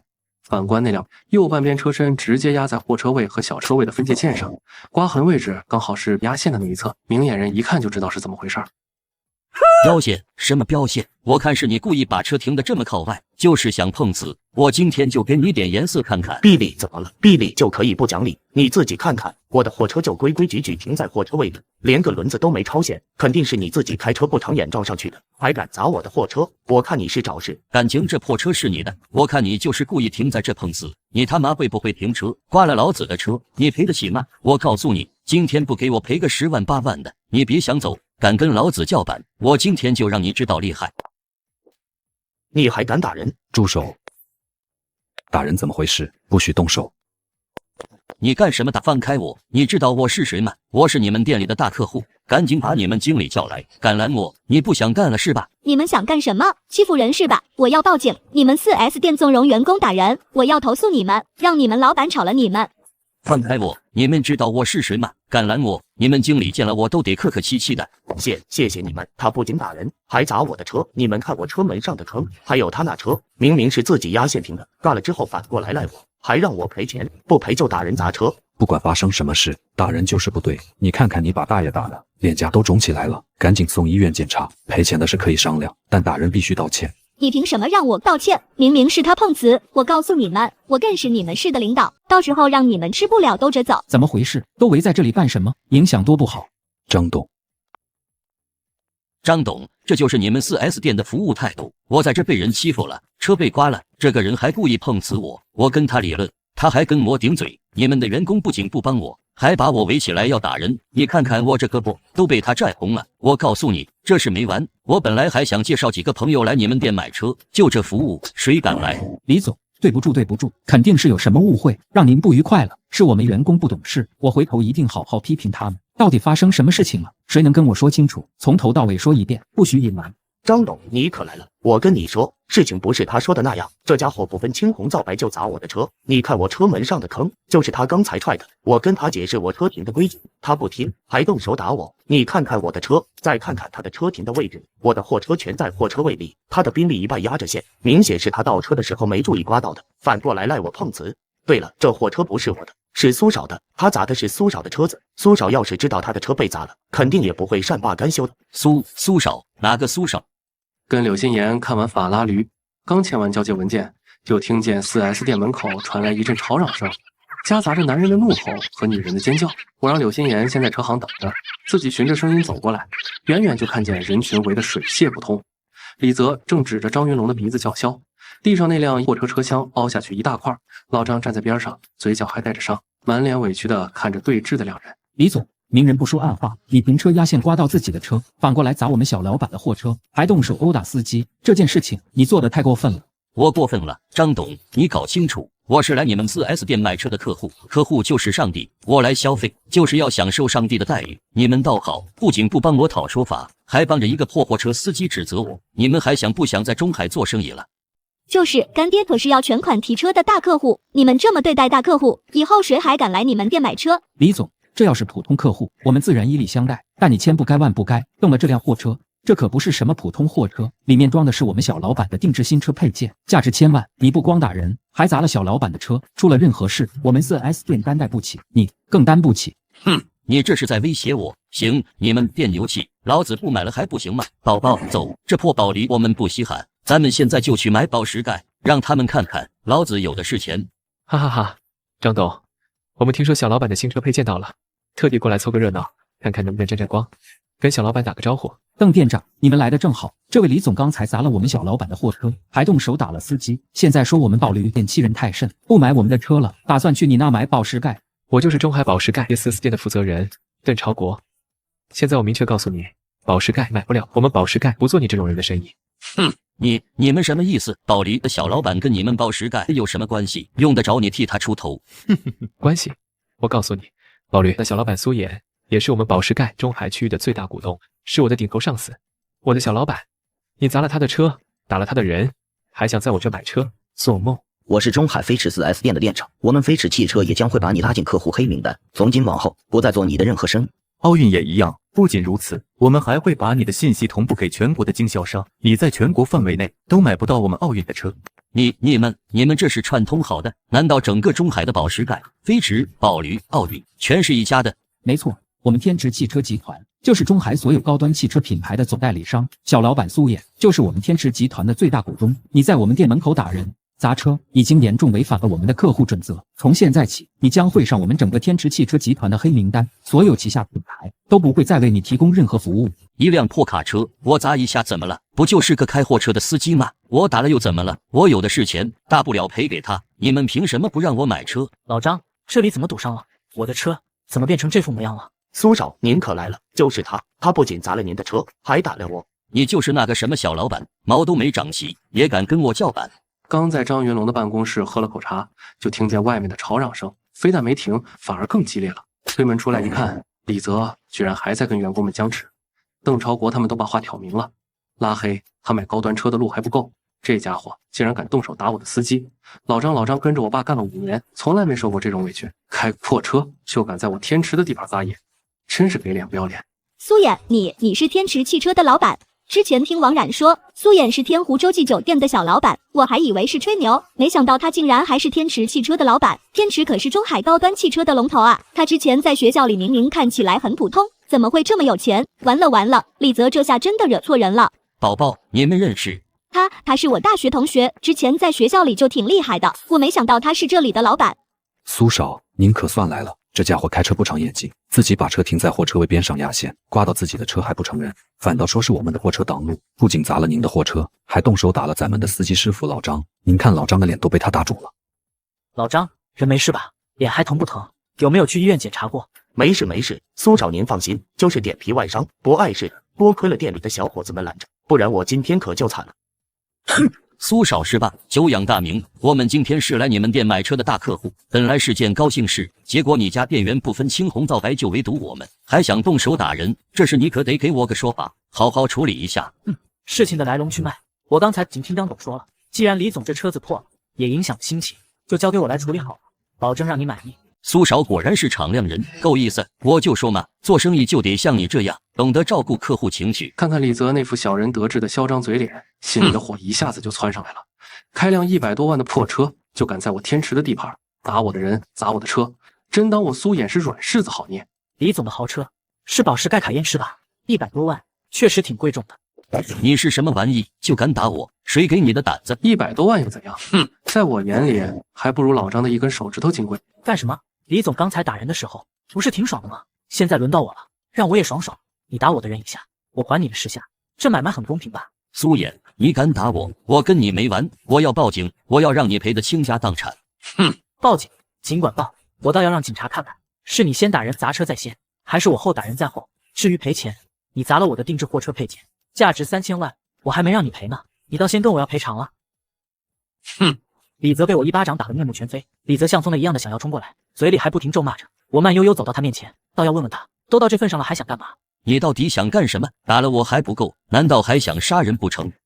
张董，老张刚才开的那辆货车是公司刚给配的定制物流车吧？现在被他砸成这样，按照市场估值还值多少钱？苏少，这辆车是3个月前刚定制，原本落地价280万，主要用于运输高端汽车配件。现在车厢受损严重，配件也有部分损坏，经过评估，现在的市场价值不超过60万。给你60万，购买你那辆破车和医药费了吧？拿着钱，出我的地盘。60万，他竟然随手就拿出60万。我是有钱，身家也有几千万，可像这样为了一辆破车，眼睛都不眨就甩出去60万，我根本做不到。这钱要是用来投资，至少能赚个几十万，用来买车太浪费了，我舍不得。可他居然就这么扔出来了，这就是顶级富二代的底气吧？你不能就这么打发我！你还敢打我，苏衍？你竟然还敢打我！你的车子和医药费，我60万买了，一分不少。但是你刚才动手打我的司机老张，把他打得鼻青脸肿，这笔账你以为就这么算了？一报还一报，是替老张还给你的，这是你应得的。这才是真正的富二代啊！这才是真正的男人气魄，随手60万甩出去不眨眼，教训人的时候桀骜不驯，比李泽那种只会靠炫富装腔作势的家伙不知道强了多少倍。要是能放上苏少，以后还愁没有好日子过。李泽跟他比，简直就是垃圾。现在拿着钱，立刻滚，别再让我在中海看到你。李总，劝你想清楚再说话。你伤人砸车的全过程，我们店里的监控都拍得一清二楚，铁证如山。要是闹到警察局，你不仅要赔偿损失，还得承担刑事责任。你最好掂量。好，苏衍，今天这笔账我记下了，我们走。爸，算了，咱们别跟他们一般见识，身体要紧。这声爸喊得我鸡皮疙瘩都掉了一地，声音甜得发腻，眼神却一直往我这边瞟。当谁看不出他是在演呢？不就是想故意跟李泽撇清关系，装成父女，好给我留下好印象吗？这算盘打的，隔着3条街都能听见响。宝宝，没事，不就是辆保时盖吗？有什么稀罕的？他们不卖，爸爸给你买辆甲壳醇，进口的，比他们的车可爱多了。好，我听爸爸的。先叫几声爸爸应付过去，等跟李泽划清关系，我再想办法联系苏少。大学同学这个身份就是最好的突破口，只要能让他注意到我，凭我的长相和手段，肯定能放上他。到时候李泽那种土包子，我才懒得理。苏少，需要我们跟其他经销商打个招呼，让他们也把李泽拉黑吗？不用，这种人翻不起什么浪花。刚看着李泽和何珊珊灰溜溜的离开天池汽车，王天龙就给我发了条消息，说我爸叶琛那边又有大动作。这会儿正跟我妈李琴在别墅的豪华餐厅里享用午餐，看那架势，八成是系统又给奖励了。老叶，你今天吃饭心不在焉的，是不是在想儿子刚才砸车的事？我跟你说，那李泽也是活该，敢打咱们家的人，砸了他的车都算轻的。我才不想那糟心事儿呢。咱们儿子办事有分寸，这点小事他能处理好。我是在想，咱们儿子这败家速度真是越来越有水平了。之前1000万换了个9星府，不知道这次又能给咱们带来什么惊喜。瞧你那点出息，儿子败家你比谁都兴奋。不过话说回来，儿子生日快到了，9星府的产权证明也该到了，到时候给他个惊喜，保准他开心。丁，检测到败家紫苏颜，累计败家金额达50万元整，触发败家奖励，卢迪汽车公司全资所有权，相关股权证明已同步至宿主叶琛名下，后续交接事宜将由该公司负责人主动联系。哈哈哈，太好了，真是想什么来什么。看你这模样，肯定是儿子又败家了。快说，这次系统给的什么奖励？是不是比上次的9星府还好？喂，叶总，您好，我是卢迪汽车公司的总经理孙凯啊，冒昧给您打电话，是想跟您汇报一下，您在刚刚已经全资收购了我们卢迪汽车公司，所有股权手续都已经办理完毕了，不知道您什么时候有时间来公司视察一下，我们也好安排后续的交接工作。我现在不在中海，在外地考察项目呢。不过这事儿你不用找我，中海那边的所有业务我全都交给我儿子苏衍负责。你直接去找天池汽车的张云龙，他会带你去见我儿子，后续的一切事宜都听我儿子的安排就行。好的好的，谢谢叶总告知，我这就去找张云龙先生，绝对不会耽误事的。看到没，卢迪汽车公司整个公司都成咱们家的了，这下咱们儿子在中海的汽车圈更是没人能比得过了。不错，这下儿子的底气更足了。不过你也别太张扬，让他自己慢慢打理，多锻炼锻炼。李泽和何珊珊走得磨磨蹭蹭，何珊珊还时不时回头往我这边瞟，那点小心思简直昭然若揭。我正琢磨着怎么给他们来个斩草除根，让李泽在中海彻底买不到车，别让何珊珊断了攀附的念头。突然就看到一个穿着西装的中年男人气喘吁吁的从远处跑过来，手里还攥着个文件袋，看方向明显是冲我来的。这位想必就是苏少吧，久仰大名，我是卢迪汽车公司的负责人，我叫孙凯，是专程来找您的。苏少，卢迪汽车是咱们中海汽车城的另一家规模不小的汽车公司，跟咱们天池的定位不一样，咱们主营高端豪华品牌，他们则是做小众、莆田、牧田这些亲民品牌，终端市场的份额还不小，客户群体很广。张总说的没错，我们卢迪在中海有3家门店，每年的销量能排进全市前3。苏少，我今天来是向你汇报工作的。刚刚叶总叶琛先生已经全资收购了我们卢迪汽车公司，所有的股权变更手续都已经办完了。叶总说，后续公司的所有运营和管理工作都交给您来全权负责。我这不就马不停蹄的赶过来了吗？又是老头子的手笔，刚砸了李泽的宝石盖，他就收购了卢迪汽车，这是要把中海高中低端的汽车市场都包圆了，搞汽车销售垄断啊！不过正好，省得我再费心找其他渠道了。我看着手里的股权证明，又瞥了一眼不远处还在磨磨蹭蹭的李泽和何珊珊，心里立刻有个绝佳的主意。既然现在高中低端汽车市场都在我手里，那李泽想在中海买车门都没有，这可比单纯砸他一辆车解气多了。正好，我有件事要你办。看到那个人了吗？他叫李泽，我要你立刻安排下去，让他在整个中海，别说新车了，就算是二手车也买不到一辆。苏少，您放心，这事儿包在我身上。现在咱们卢迪加上天池，基本上已经控制了整个中海的汽车市场，高端品牌咱们垄断了，终端市场咱们是龙头，就连二手车市场咱们也有合作的渠道。我现在就打电话安排，保证让他在中海连一辆自行车都买不到，更别说汽车了。孙凯的样子那叫一个笃定，比我妈在菜市场跟小贩砍价时坚信能便宜2毛钱还自信。看着他这副胸有成竹的模样，我就知道李泽在中海的买车之路算是彻底断了。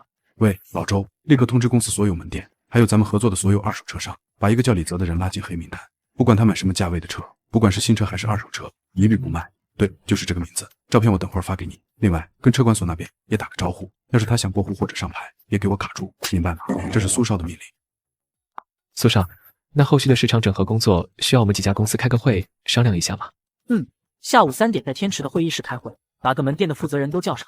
老张，你先回家休息几天，工资照发，后续的工作会有人跟你对接。刚才孙凯汇报卢迪那辆破车被叶总收购，我当即让他通知中海所有汽车店，谁敢卖车给李泽，就等着卷铺盖走人。果不其然，这俩不知天高地厚的家伙，转眼就跑到小众 4S 店来了。李泽昂首挺胸，故意把胳膊挽得更紧，带着何珊珊迈着大步走进小众 4S 店，脚步声在大厅里格外响亮。新款甲壳虫有没有现货？赶紧给我调一辆！还有，别光拿入门款糊弄我。黑藤有没有现车？顶配的那种，我要2辆，一辆开着，一辆放着。干爹，你也太霸气了吧！一开口就2辆豪车，这买车的样子帅到我心坎里了。店内几位销售人员闻声抬头，目光在李泽和何珊珊身上扫了一圈，眼神里带着几分了然和不屑，随即纷纷低下头。看来孙凯的通知已经传到这儿了。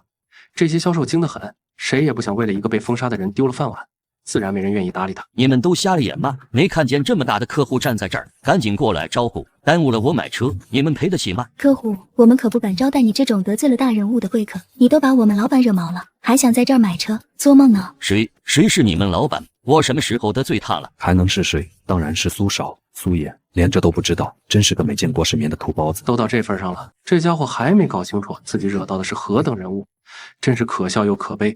什么？连小众 4S 店都是苏衍的，他到底有多少产业啊？哼，此处不留爷，自有留爷处。这家独卖，咱们就换一家。我就不信了，我有的是钱，还能在中海买不到一辆车。李泽怒气冲冲地拉着何珊珊走了出去。哼，我就不信这个邪！难道这整个汽车城的店都被人买通了？你们还敢拦我？先生，不好意思，我们店暂时不接待您，请您移步别处吧。孙凯这办事效率确实挺高，短短半个多小时，汽车城里大大小小的店就都对这2人关上了大门，算是把路堵得死死的。宝宝，这到底是怎么回事啊？这世道怎么变成这样了？我有钱啊，我真的有钱，为什么连一辆车都买不到？完了，没想到苏衍的实力这么恐怖，竟然能让整个中海的汽车行业都听他的。早知道他这么厉害，当初说什么也不能让李泽去招惹他啊！现在连车都买不到，以后还不知道会怎么样。我本来就在保利店门口等张云龙送法拉驴拉驴的钥匙，没成想这么快就看到李泽他们灰溜溜的折返回来，这模样倒是比我预想的还要狼狈。李泽拉着何珊珊垂头丧气地走回保利 4S 店门口，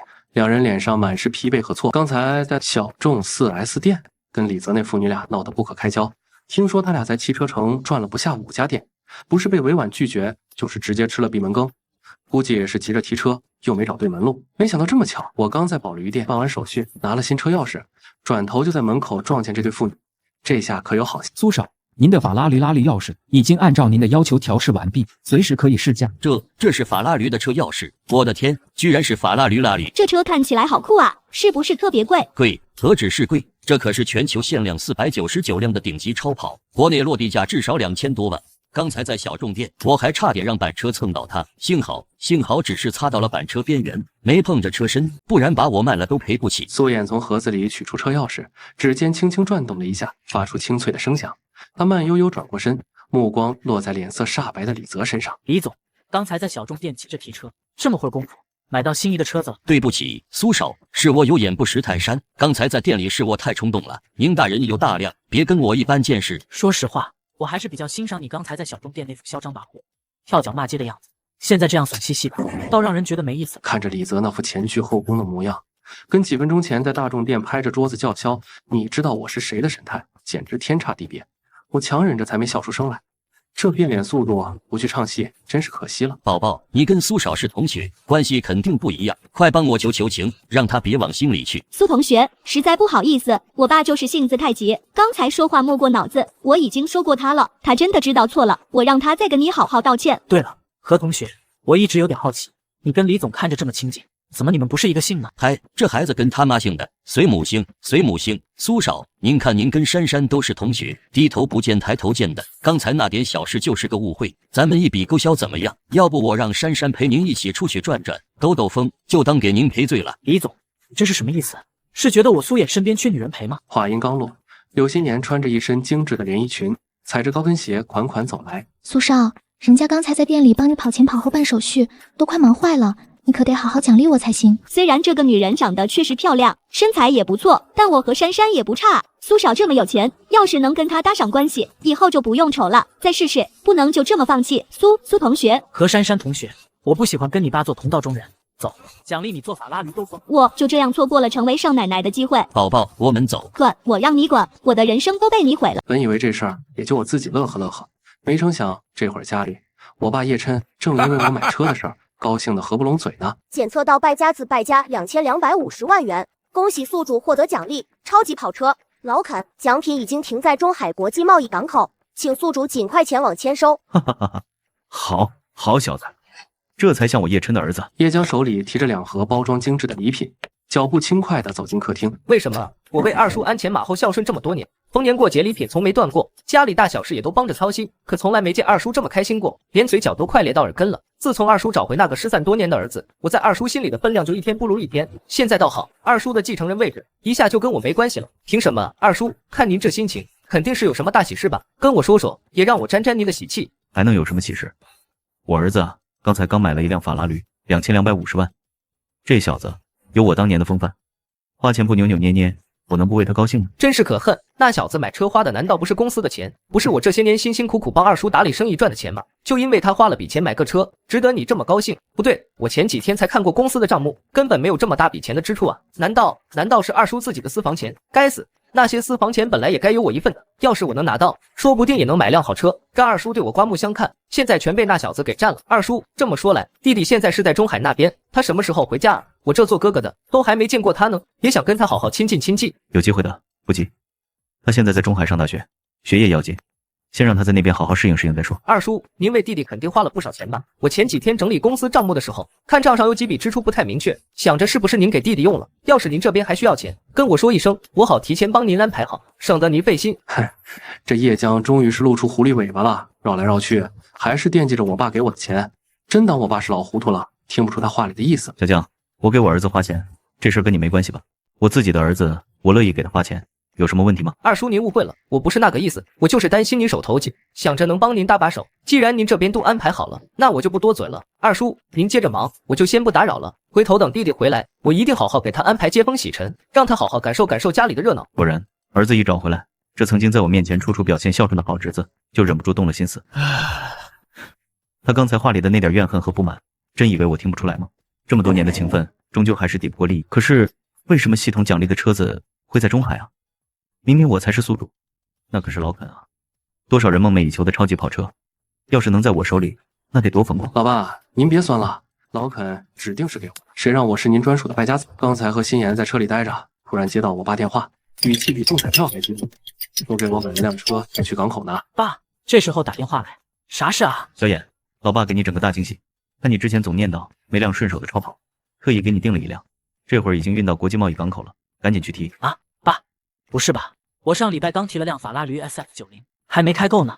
要不这新车你留着开？你懂啥啊？年轻人就得有年轻人的牌面，一辆超跑哪够换着造？爸觉得你起码得整10辆8辆不同颜色、不同款式的。今天开拉驴，明天开不减迪，多气派！赶紧去港口接收，别耽误了。钱的事你别操心，我这就给你转2个亿，不够再跟爸说，可就花。10辆8辆还不同颜色，我爸这是想让我把车库改成超跑展览馆啊！这折腾劲儿真是没谁了。好吧，好吧，听你的。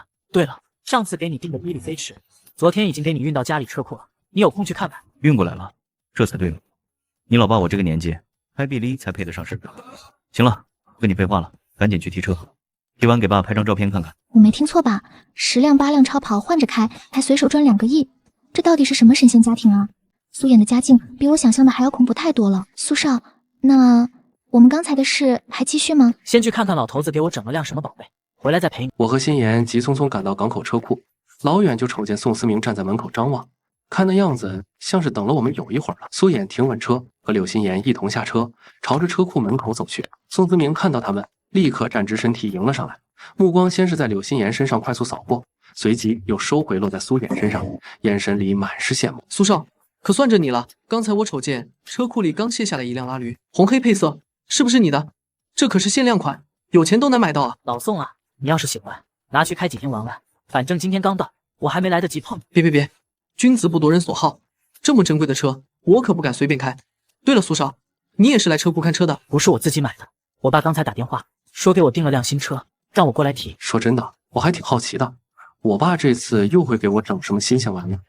毕竟他选车的眼光有时候还挺让人意外的。哦，叔叔给你买的是什么车啊？居然还特意运到港口来，肯定不一般吧？我也不知道，我爸没说具体型号，只让我来这儿提，估计是辆小众款的定制车。眼哥，你是不知道，今天港口圈子都炸了，听说到了一辆老肯，全球就7台，100公里加速2.8秒，751匹马力，光裸车就7000万，落地快8000万了。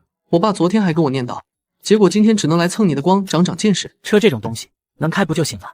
上次开法拉驴去接客户，人家还以为是租的，法拉驴也就那样。苏少，你现在都要提新限量款了，那辆法拉驴能不能让人家也开开呀？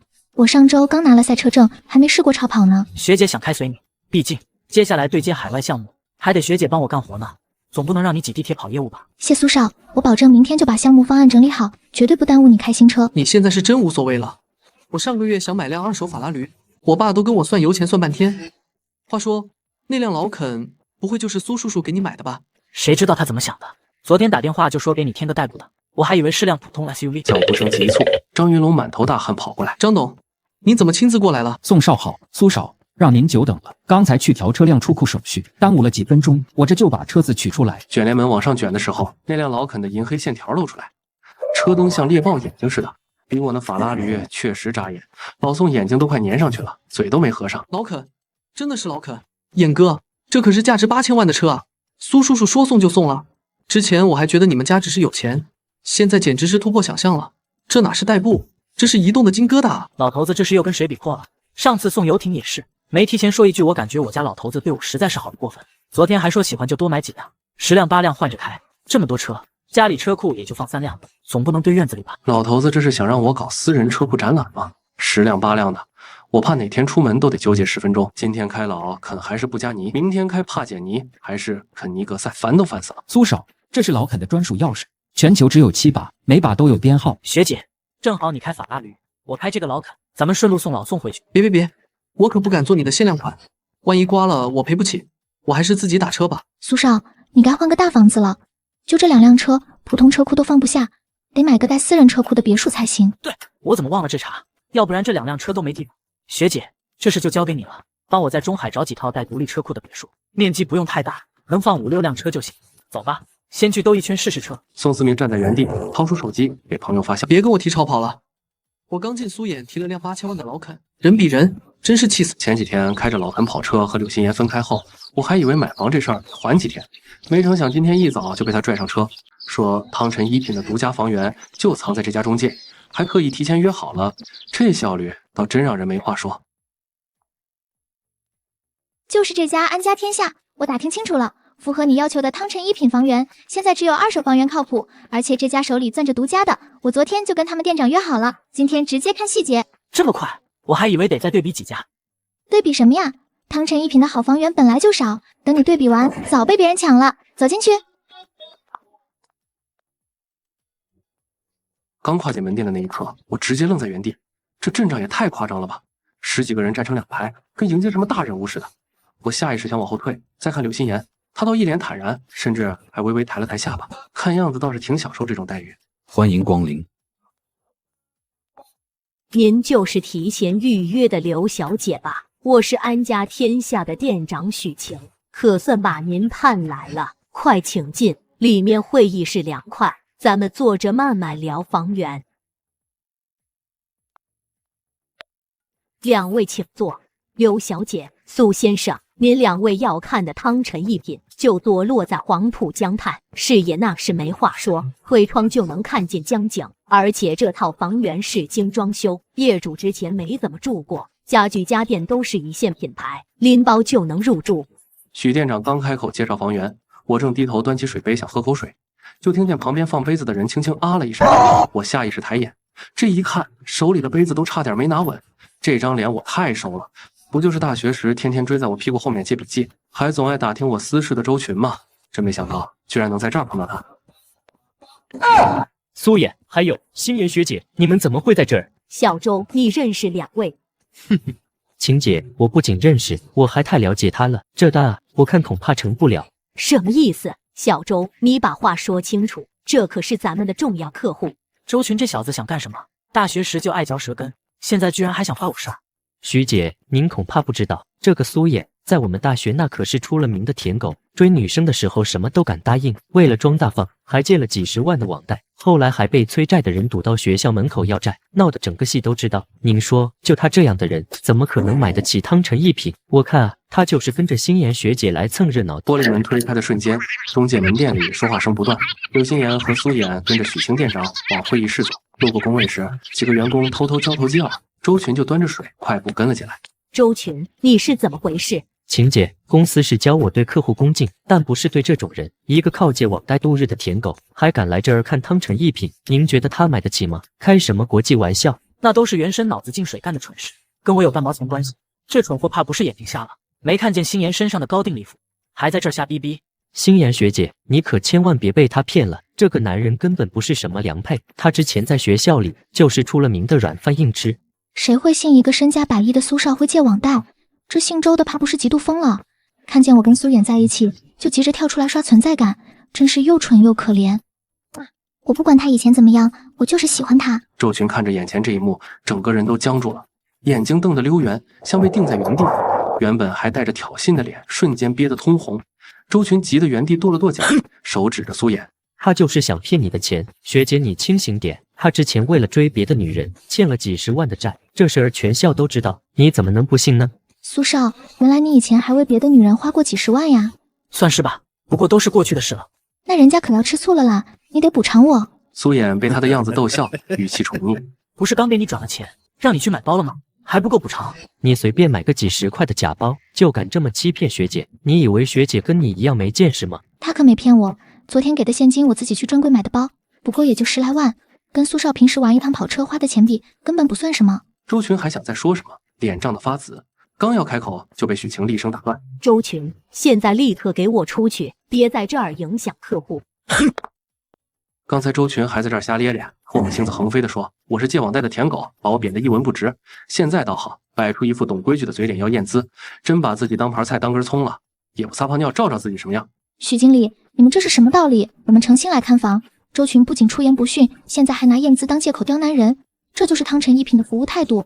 晴姐，你就算不相信我，也得守行业规矩吧？汤臣一品是什么地方？能是随便什么阿猫阿狗都能进的？必须先验资再看房，少1分钱都免谈。苏先生看着确实像个刚毕业的大学生，穿着低调，不像身家丰厚的样子。可一旦真像周群说的，他是借网贷充阔佬，到时候看房出了岔子，责任还是得我担。苏先生，刘小姐，非常抱歉。因为汤臣一品是中海顶级的豪宅，咱们这套更是一线江景房，价值过亿，而且是全城独家房源，房源珍贵的很，所以方便的话，我想我们还是需要先做个验资，还请二位谅解。当然可以，验资而已，没问题。不过我觉得旁边有条狗叫得太久了，吵得人耳朵疼。许经理，你们店长应该知道该怎么处理这种破坏客户体验的员工吧？你他妈的说什么？谁是狗？你小子少在这里装模作样，欠着几十万网贷没还，还敢在这里摆谱，我看你就是心虚。这货还真是不见棺材不落泪。我懒得跟他废话，直接掏出手机，手指飞快点开短信界面，转身就怼到许晴面前。屏幕上那串2000000000的数字，亮的晃眼，估计都快把他眼睛给闪直了。假的，这绝对是假的。他前阵子还在到处借钱，欠着几十万网贷没还呢，怎么可能有这么多钱？晴姐，你别信他，这肯定是 PS 的，是他故意做出来唬人的。许晴额头上瞬间冒出细密的汗珠，顺着鬓角滑落。他慌忙抬手擦了擦，看向苏衍的眼神彻底变了，满是敬畏与惶恐，腰杆都不自觉地弯了几分。算了，苏少，跟这种人浪费时间不值得。我们去看中粮海景1号吧，那里的服务可比这儿强多了。起码不会有人狗眼看人低。确实没什么意思，原本还想看看房子，现在被这么一搅和，连看房的心情都没了。苏衍和柳心妍相视一眼，起身做事就要往门外走，脚步干脆利落，没有丝毫留恋。2亿现金的大客户，这单要是成了，上百万的佣金就到手了。这要是让他们就这么走了，我非得后悔死不可。周群这个蠢货，真是坏了我的大事。刚才我亮了2亿现金的短信界面，许晴眼睛都直了。周群还嘴硬说 PS 的，心妍不耐烦拉我要换房源。走，许晴急得跟热锅上的蚂蚁似的，突然就对周群动手了。你长了几个胆子啊！竟然敢质疑苏少的实力，你是不是疯了？苏少是什么身份？那是随便能让你这种货色智慧的吗？他动动手指就能让咱们这小店关门大吉，用得着 PS 这种破烂手段骗你？我看你是脑子被门挤了，不想干了就明说。晴姐，你打我，你竟然为了一个来路不明的骗子打我！我跟你干了3年，跑遍了全城的房源，没有功劳也有苦劳吧？就因为他亮了个破手机，你就信他是富2代？功劳？你这点功劳还不够给苏少赔罪的。从现在起，你被开除了，立刻去财务领工资，马上从我店里消失，别让苏少再看见你这张晦气的脸。晴姐，你别被他骗了。欣妍学姐，这事儿全校都传遍了，苏野就是个打肿脸充胖子的穷酸。上次他室友还说他连房租都快交不起了，你难道不知道吗？你怎么还跟他混在一起？真是晦气！这跳梁小丑是哪冒出来的？我跟欣妍看个房而已，也能碰到这种嚼舌根的货色，2亿现金而已。至于这么大惊小怪，耽误我陪欣妍的时间，要是他气坏了，这小子10条命都不够赔。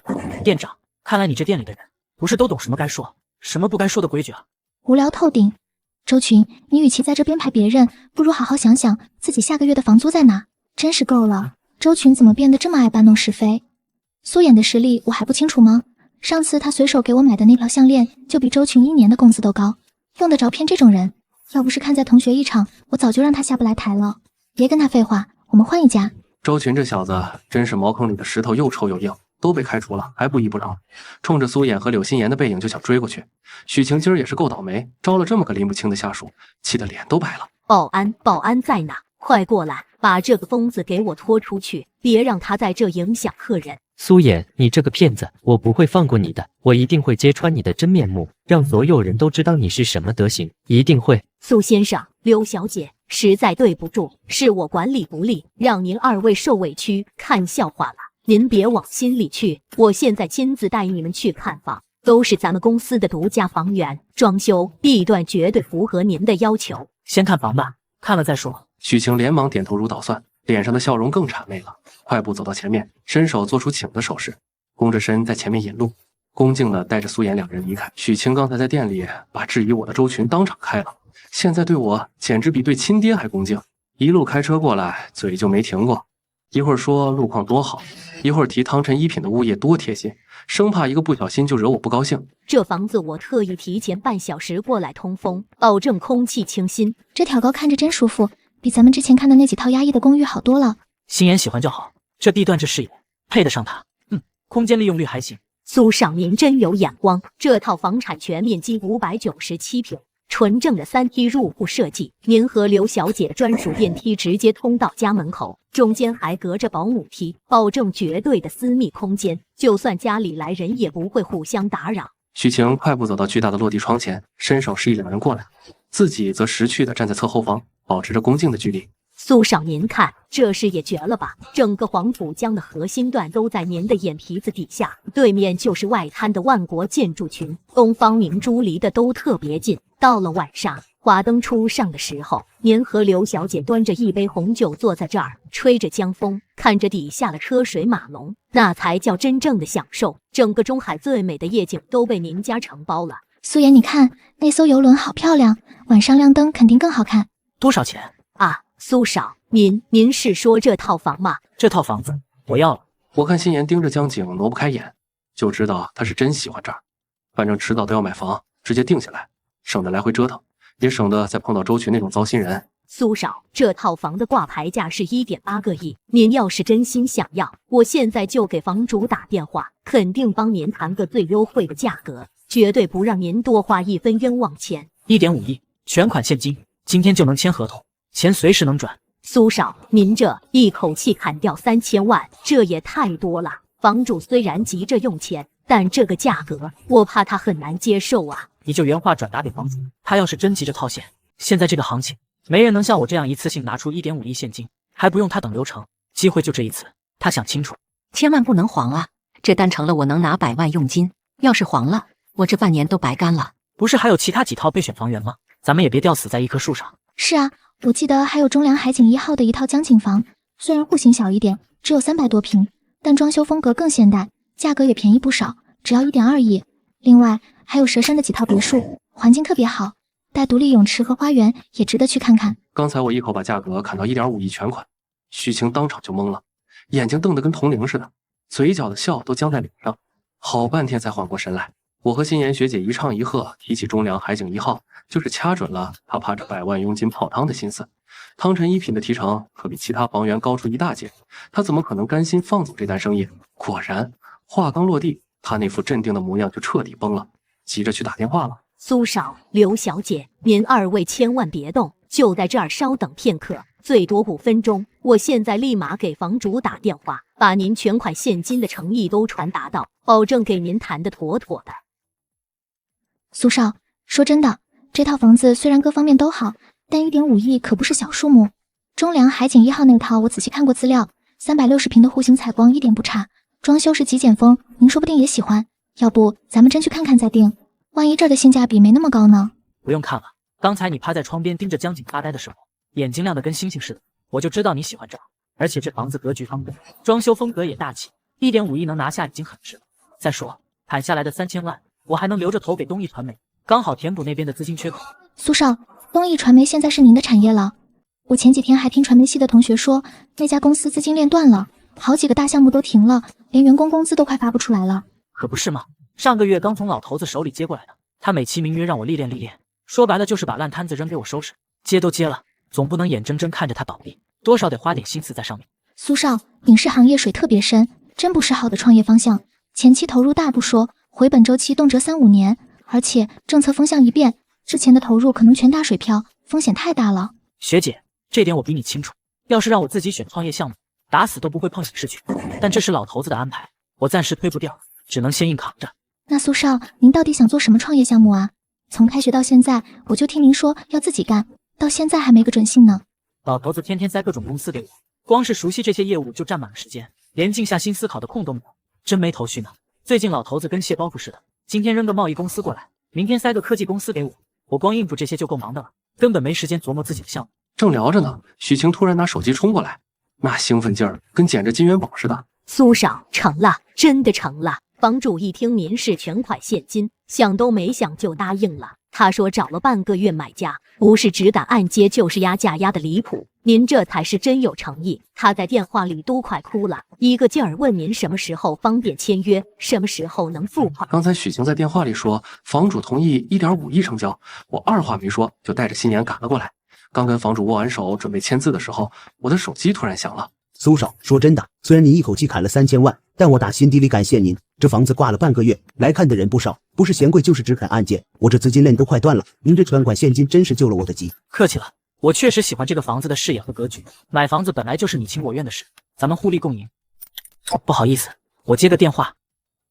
您好，请问是苏衍苏少吗？我是链家中介的店长罗迪，您叫我小罗就行。刚刚您的父亲叶先生特意联系了我们门店，说让我们全程为您提供购房服务。不知道您现在在哪里？我们这边有好几套顶级房源，想给您详细介绍一下。老头子，他怎么突然关心起我买房的事了？之前把东艺传媒扔给我的时候，可不是这个态度，他又搞什么鬼？就在我在安家天下签合同的时候，链家中介那边，周群正拿着从安家天下偷带出来的内部资料找罗迪邀功呢。罗店长，您可别小看我，我虽然只是在安家天下做兼职，但手里的资源可不少。您看，这是安家天下最新的内部资料，里面不仅有他们所有顶级房源的底价，还有核心客户的详细信息，就连许晴手里那个所谓的大客户苏衍的资料，我都给您弄来了。安家天下的内部资料，小周，你可真是帮了大忙了，这可是好东西啊！许晴那女人在中介圈嚣张了这么久，这次咱们要是能把她的大客户抢过来，看她还怎么得意。许晴，你为了一个骗子开除我，让我在同行面前丢尽了脸，就别怪我不仁不义。等我把苏衍是骗子的真相告诉罗店长，再把安家的客户都抢过来，看你怎么在中介圈立足。罗店长，我知道您一直想超越安家天下，这次就是最好的机会。那个苏衍根本就是个装富二代的骗子，我这就给您揭穿他，到时候许晴的单子黄了，咱们再趁机把客户抢过来。小周，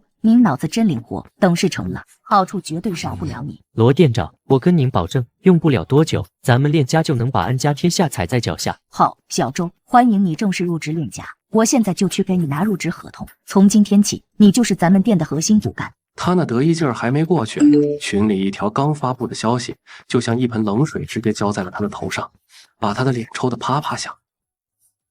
各位同行，报个喜，我们店刚成交一套汤臣一品的豪宅，首看就成交，客户直接全款现金，成交价1.5亿，我靠，真的假的？汤臣一品1.5亿全款，安家天下这是挖到金矿了吧？1.5亿全款，这客户也太猴了吧？是哪个大客户啊？能不能透露一下？怎么可能？苏衍明明就是个骗子，他怎么可能拿得出1.5亿全款？汤臣一品真的被他买了，那我之前在安家天下闹的那些事，岂不是成了天大的笑话？刚才在汤臣一品把价格砍到满意线，我爸的电话就打了进来，说早给我安排好了链家的专属服务，估摸着这消息在他们内部已经炸开了。这会儿在链家看到安家天下的单子，脸怕是都僵成块铁板了吧？不，肯定不是苏衍那个骗子。大学时连杯10几块的珍珠奶茶都要算到分缴 AA， 毕业3年换了5份工作，每份都干不过3月，他怎么可能买得起汤臣一品？绝对是巧合。角落的2位员工突然蹦起来，嘀嘀咕咕在说什么，看着很激动。全哥，出什么事了？大家这是怎么了？小周啊，别急别急，是好事，天大的好事！九星府就是那个坐落在海湾边的半岛庄园，被人全款拿下了，现金交易，整整300亿的现金。九星府，您说的是那个占地200亩，为了风水还特意在海湾里填了个私人半岛的九星府？我上周做市场调研的时候，特意扒过他的底细，光庄园里那片苏式园林，1年的维护费就得上千万。之前有个风水大师说他格局太整，必须整套拿下，不能拆分，所以挂在市面上3年，连问的人都没几个，更别说买了。哪位富豪这么大手笔？300亿现金啊，这可不是存定期的小钱，银行都得提前3天从各个分行调款吧？谁知道呢？是总部那边直接对接的，买家身份捂得严严实实，连个姓氏都没透，就通知我们下午3点准时去安家天下做交接，不然就这单子，咱们店分的中介费都得上亿，我这把老骨头都能直接拿着钱退休，去三亚晒太阳了。都别愣着了，时间来不及了，所有人立刻停下手里的活，跟我去安家天下迎接业主。我平时教你们的商务礼仪都还记得吗？挺胸抬头，腰杆挺直了，微笑要露8颗牙，亲切又不失庄重。到了地方，不该问的别问，不该说的别说，别给我丢人现眼。记得，都精神点，这可是咱们链家今年最大的单子，拿出点样子来。走。我和柳心妍、许晴刚谈完交接，正准备离开，就听见门口传来一阵杂乱的脚步声。罗店长带着人浩浩荡荡地冲进安家天下，皮鞋踩的地面噼啪响。苏少，苏少好，苏少好，我爸这爱讲排面的性子，算是彻底遗传给我了。20多人的声音整齐划一的叠在一起，震得吓人。那个场面撑得够有意思的，把这些人训练的也太尽职了。这下在合作伙伴面前是彻底，但还是得端着点架子。毕竟是我爸特意派来给我撑场面的自己人，太随意了，岂不是辜负了他的苦心？刚才刚和许店长他们握完手准备走，指尖的温度还没散去，店门哗啦一声被推开，链家中介的人就跟提前排练好似的，一窝蜂冲进来，齐刷刷对着我鞠了个90度的躬，异口同声喊苏少。那阵仗差点让我以为自己穿错了衣服，是来视察连锁中介的大领导。罗店长，你这是带着团队来我们这儿交流经验？许店长，今儿可不是来交流的，今天苏少来了，我这做下属哪能不来拜见？我带着全体员工前来拜见。你们这是？我跟链家好像没打过交道，爸这老狐狸又搞什么花样？派中介来跟我打招呼，至于这么大动静吗？苏少您好，我是链家中介店长罗迪，这次是特地受到您父亲的委托，过来为您服务的。我要是能结交上这位真正的富豪，我那些信用卡账单、房贷尾款，那一屁股外债不全解决了？这可是一遇风云变化龙的机会，绝不能错过。苏衍，怎么是你？是你啊！罗店长，你肯定弄错了，怎么可能是他？他就是我们学校出了名的舔狗，追女生追的全校皆知，还欠着几10万的外债。前阵子被催债的堵在宿舍楼下打了一顿，脸都肿成猪头了，我亲眼看见的。绝对不能让这小子攀上高枝，他要是成了苏少，我之前嘲笑他的那些话，不都打我自己脸上了？100亿项目怎么能落到他手里？一定是中介搞错了。你瞎说什么？这种你也敢编排？我没瞎说，整个财经学院谁不知道他苏衍是个穷光蛋？他是我们学校的耻辱笑话，我刚才都听见了。你们说的是100亿的房产项目啊？100亿，那可是100亿，他怎么可能买得起？罗店长的脸黑得像块炭，估计后悔没早点把周群这张嘴给堵上。罗店长，你不会准备收下这个周群吧？这小子刚才就在我们店里处处针对苏少，一直叫嚣，差点搅黄了苏少买汤臣一品的生意。汤臣一品也是苏少买下的，幸亏刚才没跟着周群一起狗眼看人低，这苏少看着年轻，气场却稳得很，以后说不定还有合作的机会。周群这蠢货，算是把自己的路走死了。刚才罗店长还捧着果盘递着纸巾，一群人围着我鞍前马后，那热络劲儿仿佛我是他们亲爹。结果周群这小子突然跳出来当刺头，扯着嗓子喊我是孤儿骗子。现在店里跟炸开锅似的，连隔壁门店的人都扒着门框看，我倒要看看他怎么收场。说真的，他那副青筋暴起、气急败坏的样子，像极了被踩了尾巴的流浪猫。不可能，绝对不可能！他苏衍就是个没人要的孤儿。我跟他住过一个出租屋，他连泡面都吃不起，哪来的上百亿？你们都被他骗了，他是个彻头彻尾的骗子！罗店长，赶紧报警，现在就报警把他抓起来！罗店长，苏少下午3点还要去见九星府的物业经理，可没工夫在这儿陪人演闹剧。对，苏少日理万机。滚！你个不长眼的东西，苏少也是你能污蔑的。罗店长，我说真的，他真的是个骗子。去年他还跟我借了500块没还，手机里全是网贷催还短信，我这儿还有他当初写的欠条照片。欠条？周群，去年你赌球输了8000，是谁帮你还的高利贷？那500块，你确定是借不是抵？你胡说，那是你自愿帮我的。骗子，我看你才是混淆是非的骗子。苏少要是骗子，能昨天下午直接拿出现金全款买下汤臣一品那套江景大平层。许晴的话像一记重锤，在周群心上。周围的抽泣声此起彼伏，有人凑到前台去看那张凭证，小声念着交易金额1.5亿。周群瞬间哑了火，张着嘴半天说不出话，眼睛瞪得溜圆，像被人扼住了喉咙的鸭子。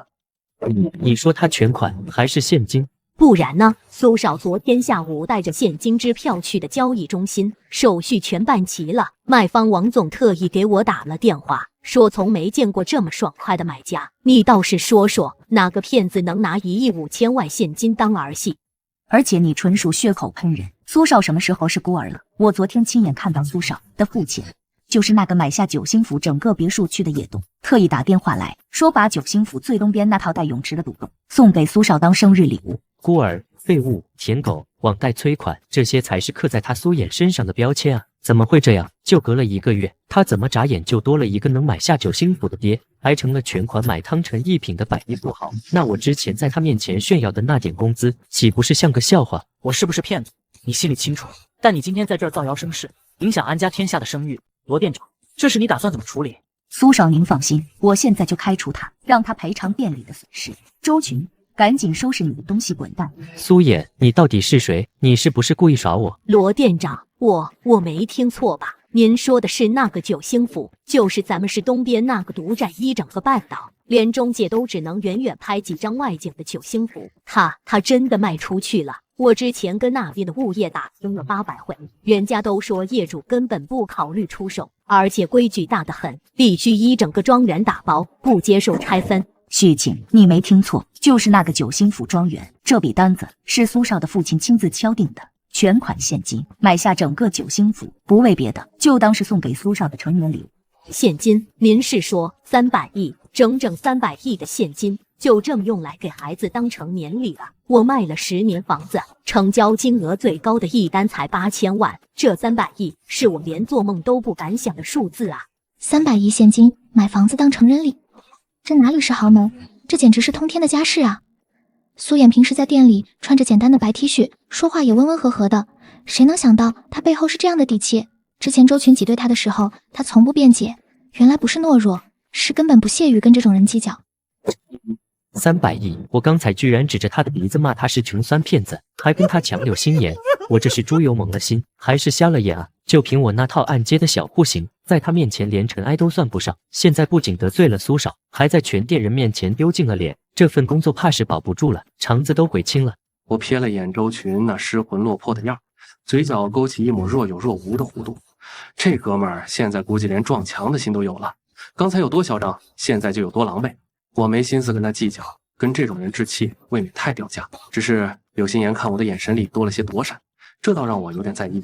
门口的动静实在太大，我顺着声音抬头看去，一群黑衣大汉簇拥着一个穿着套装的女人走了进来，脚步声整齐划一，带着一种不容置疑的威严。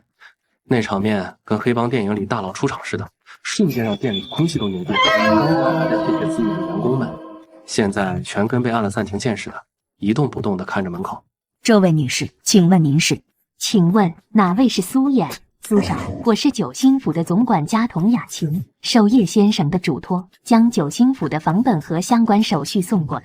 我就是东西带来了。是的，苏少，所有手续都已经办妥，房本上已经登记了您的名字，您可以随时查验。另外，叶先生还吩咐，九星府的所有工作人员都已经到位，随时等候您的吩咐。您看什么时候方便，我带您过去熟悉一下庄园的情况。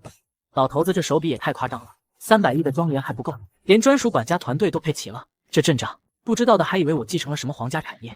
苏少，您可千万别小看这九星府的管家。我之前在财经杂志上看过，九星府的管家团队是独立运作的，只服务于庄园主人，下面管着家政、安保、餐饮好几个分支。据说光核心管理人员就有20多个，规模比咱们中介公司都大。主人，这是九星府9座城堡的全部房本。我的天，这么多房本！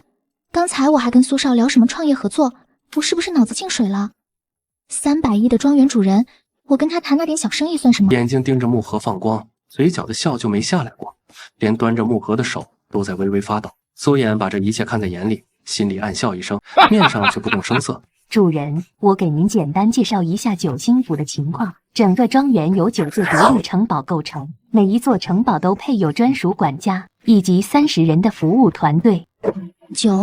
九座独立城堡，那服务团队就是9乘以30 ，270人，还不算安保人员。这简直比一个小社区的人都多啊！我的妈呀，300亿还只是成年礼，我之前还跟他顶嘴，我这是不想混了。苏衍自己也有些意外，他知道老头子疼他，但没想到会疼到这个地步。9座城堡、上百人的服务团队，已经不是大手笔能形容的了。他原本以为最多是一套高档别墅，现在看来，老头子是把半个半岛都送给自己了。主人，庄园的车辆已经在楼下等候了，请您上车，我在车上给您详细汇报庄园的运营情况，以及后续需要您确认的事项。不用麻烦了，我开自己的车过去就行，你们在前面带路，我跟着你们走。他们那一排黑色豪车开在路上，太招摇了，指不定会引来多少围观。我这刚知道自己有300亿的身价，还是低调点好，免得被人当成炫富的纨绔子弟。是，主人，一切都听您的安排。苏少，我帮您把文件送到车上吧。这么重的东西，哪能让您自己动手？刚在九星府跟管家把那10几本房本交接清楚，指尖还留着红封皮的触感，就想起前阵子老爹跟我喝酒时，盯着电视里哔哩广告，咽口水的模样。得，刚好上周刚提的定制款，直接让张强给送老宅来。我这会儿猫在别墅东侧那棵老香樟后头，树叶挡着视线，倒刚好能看清门口这出戏，就等着看老爹那惊掉下巴的样子。叶总，您吩咐的事办妥了，苏少订的汽车，我们给您安全送到了。好，辛苦你跑这一趟。逼里木少，二叔，这是你自己买的？上个月董事会不是说公司要压缩开支吗？我可没那闲钱买500万的车，这是我儿子叶衍送我的生日礼物。二叔，你开什么玩笑？小衍不是还在 A 大上大3吗？他兼职发传单能挣500万，别是用了公司的钱吧？这小子一天到晚就惦记着公司那点钱，上次挪用公款做投资的事，我还没跟他算账呢。这会儿倒先倒打一耙，公司账上有多少流动资金，财务报表每月都发你邮箱，你会不知道我叶琛这辈子没动过公司1分公款。也希望有些人能掂量掂量自己的位置。对了，张强，这台车当时小衍付了多少钱来着？我这当爹的总得知个数。叶总，您不知道，苏少为了给您惊喜，订的是定制版，加上选配落地，刚好500万整。他还特意交代要选您最喜欢的银灰色，内饰用的都是头层小牛皮，跟您书房那把椅子一个材质呢。500万这3个字一出来，我隔着树叶都能看见叶江的脸刷的一下白了。他现在一个月工资也就2万多，扣完税和房贷，一年能攒下5万就不错了。500万，他不吃不喝得挣100亿。这数跟炸雷似的，把叶江心思全占了。500万，叶衍那个天天穿着运动服去上课的小子，随手就能送一台500万的车，他到底靠什么挣钱？上次他帮公司谈成那个大项目，我还以为是走了狗屎运，难道他背后有什么靠山？完了，我之前在项目里动手脚的事，要是被他查出来……小江啊，二叔一直很看好你。你看小衍，年纪轻轻就能挣大钱，孝顺长辈，你作为哥哥也得加把劲，回头挣了大钱，也给二叔买一辆豪车开开，怎么样？二叔，我这点工资连车轱辘都买不起，实在没这个能力啊。没这个能力没关系，但你得守本分。既然没本事挣大钱，就乖乖把手里那点权利交出来，给小衍腾位置，以后在公司里少给我动那些歪心思。别以为我不知道你在项目经费里做的手脚。他都知道，二叔竟然什么都知道，二叔把我的事摸得一清二楚，这一家子到底躲得有多深？我之前还想跟他们争公司的控制权，简直是茅坑里点灯，找死！这下彻底没机会了，要是被赶出公司，我房贷都还不上。老婆，走，咱儿子送的车，我带你去城郊的观景台兜兜风，顺便试试这座椅舒服不？看把你得意的，路上慢点开。后来我从张强那儿听说，老爹拿到比利钥匙后，连公司的紧急会议都推了，拉着老妈直接上了高速。我隔着电话都能听见他那个男人笑声，不用想，头准在车里念叨我的丰功伟绩呢。比利就是不一样，这隔音，这座椅软度，比我之前的破小众强100倍。哎，你说咱儿子开着8000万的劳肯，住着100亿的九星府，我这当爹的就开个500万的宾利，差距也太大了。得了吧你，要是没小眼这个好儿子，你这辈子能不能摸到比利方向盘都两说。前几年你还说这辈子目标是换辆奥运，这会儿倒嫌弃起比利来了。嘿嘿，也对，还是我儿子有本事，我这是沾了儿子的光。这老东西平时在公司跟员工摆架子挺能耐，一碰到儿子的事就跟个孩子似的。不过小眼是真争气，比叶江那心思不正的小子强太多了。说起来，叶江那小子今天脸都白透了。你最后那句项目经费动手脚，算是把他彻底敲醒了。以后他在公司应该不敢再瞎蹦跶了。听老妈这语气，叶江这次是真被制住了。不过我耳朵尖，刚才打电话时隐约听见他俩提了一嘴系统，还说什么告诉儿子让他自己败家。这系统听着就玄乎，不像是普通的理财软件，回头得找机会问问他俩。可不是嘛，给他个教训，省得他总惦记不属于自己的东西。哎，老婆，我突然有个想法，咱俩干脆提前退休得了，把公司那摊子事扔了，也把系统的事跟小眼说清楚，让他自己拿着那宝贝去败家，咱老两口就游山玩水享清福，你看怎么样？你倒想得美，万一儿子不愿意接手怎么办？不可能，咱儿子孝顺，肯定听咱的。车队绕过广场，沿着一条专用通道往下行驶，很快就到了地下车库。老肯和拉法沿着坡道驶入车库，稳稳地停在指定位置。苏燕推开车门下车，刚站稳脚步，就被眼前的景象惊到了。主人，您现在看到的这半边是停车场，总共可以停放40辆汽车，每个停车位都配有独立的充电桩和遮阳棚。车库的另一半是休闲区域，包括家庭影院、台球室、游戏室、恒温酒窖等，而且整个地下空间都安装了最先进的新风系统，空气流通很好，不会有压抑感。主人，这些是九星府的全体服务人员，包括3名管家、5名厨师、10名保洁人员、8名安保人员以及2名园艺师。以后他们将负责您在九星府的生活起居。主人，欢迎回家，为您服务是我们的荣幸。我坐在九星福珠宝客厅的主位，柳心言他们4个还在不远处兴奋地叽叽喳喳参观，对这里的一切都好奇的不行。心言，你小心点，别把水晶碰掉了。知道啦，千雪姐，你看这水晶多亮，比我家首饰盒里的宝石还闪。这材质是非洲黑檀吧？市面上1斤都要上千，这一套沙发怕是得7位数。我刚才查了，墙上那幅晨雾森林是著名画家雷诺的作品，去年拍卖会上拍了2300万欧元呢。素颜，你这客厅简直是移动的博物馆。喜欢就随便看，以后常来就是。他刚说完，裤兜里的手机就震动起来，屏幕上老爹2个字跳得欢快，还是视频通话。前几天打电话时，老爹还说要跟老妈去3亚度假，怎么这会儿就来电话了？难道是公司出了急事？儿子，瞅这背景，知道你爸在哪儿不？3亚，阳光、沙滩、海浪，舒服得很。我和你妈深思熟虑了3天3夜，觉得还是得跟你摊牌。摊牌？难道是公司资金出问题了？还是他们知道我把比利给叶江使脸色的事了？不对，老爹这语气不像生气啊。难道？爸，您说，我听着呢。儿子，我知道这事儿可能超出你的认知，你先别激动，听我慢慢说。你爸，我有系统，对，就是你想的那种能发布任务给奖励的系统，它叫败家子系统。核心任务就是培养你成为顶级败家子。之前我动不动给你打几百万，让你买豪车豪宅，都不是我随心给的，全是系统发布的任务。你花的钱越多，完成的任务质量越高，我得到的奖励就越丰厚。升职加薪都是小的，上次你买9星府，我直接解锁了1000亿资产的奖励权限。合着我这大半年的挥金如土，不是我自己的选择，竟是我爸的职场 KPI。这转折比我追的狗血剧还离谱，简直颠覆认知。怪不得上次我一次性买10辆跑车，你不仅不骂我，还额外给我打了2000万。我把公司一半利润捐出去做慈善，你反倒夸我有想法，原来都是因为系统。科科，是这么个理儿。不过你放心，系统奖励的钱都是干净的，而且你花的越有水平，我升级越快。现在我和你妈想通了，与其藏着掖着，不如跟你说清楚，让你放开手脚，使劲摆。你赶紧把顶级败家子的称号拿到手，帮你爸我冲上世界首富，我和你妈就彻底退休，环游世界去。儿子，别有心理负担，你就当帮爸妈完成工作了，加油败家昂！我和你爸正准备去吃海鲜大餐，不说了，挂了。说起来，我活了20多年，努力学习，拼命创业，到最后发现我的人生目标竟然是败家。难道我这辈子只能当一个被系统操控的败家子了吗？这也太荒唐了。苏妍，怎么了？老板，你没事吧？学弟是不是出什么事了？苏，你脸色好差。不管了，这么漂亮的客厅，咱们合张影纪念一下。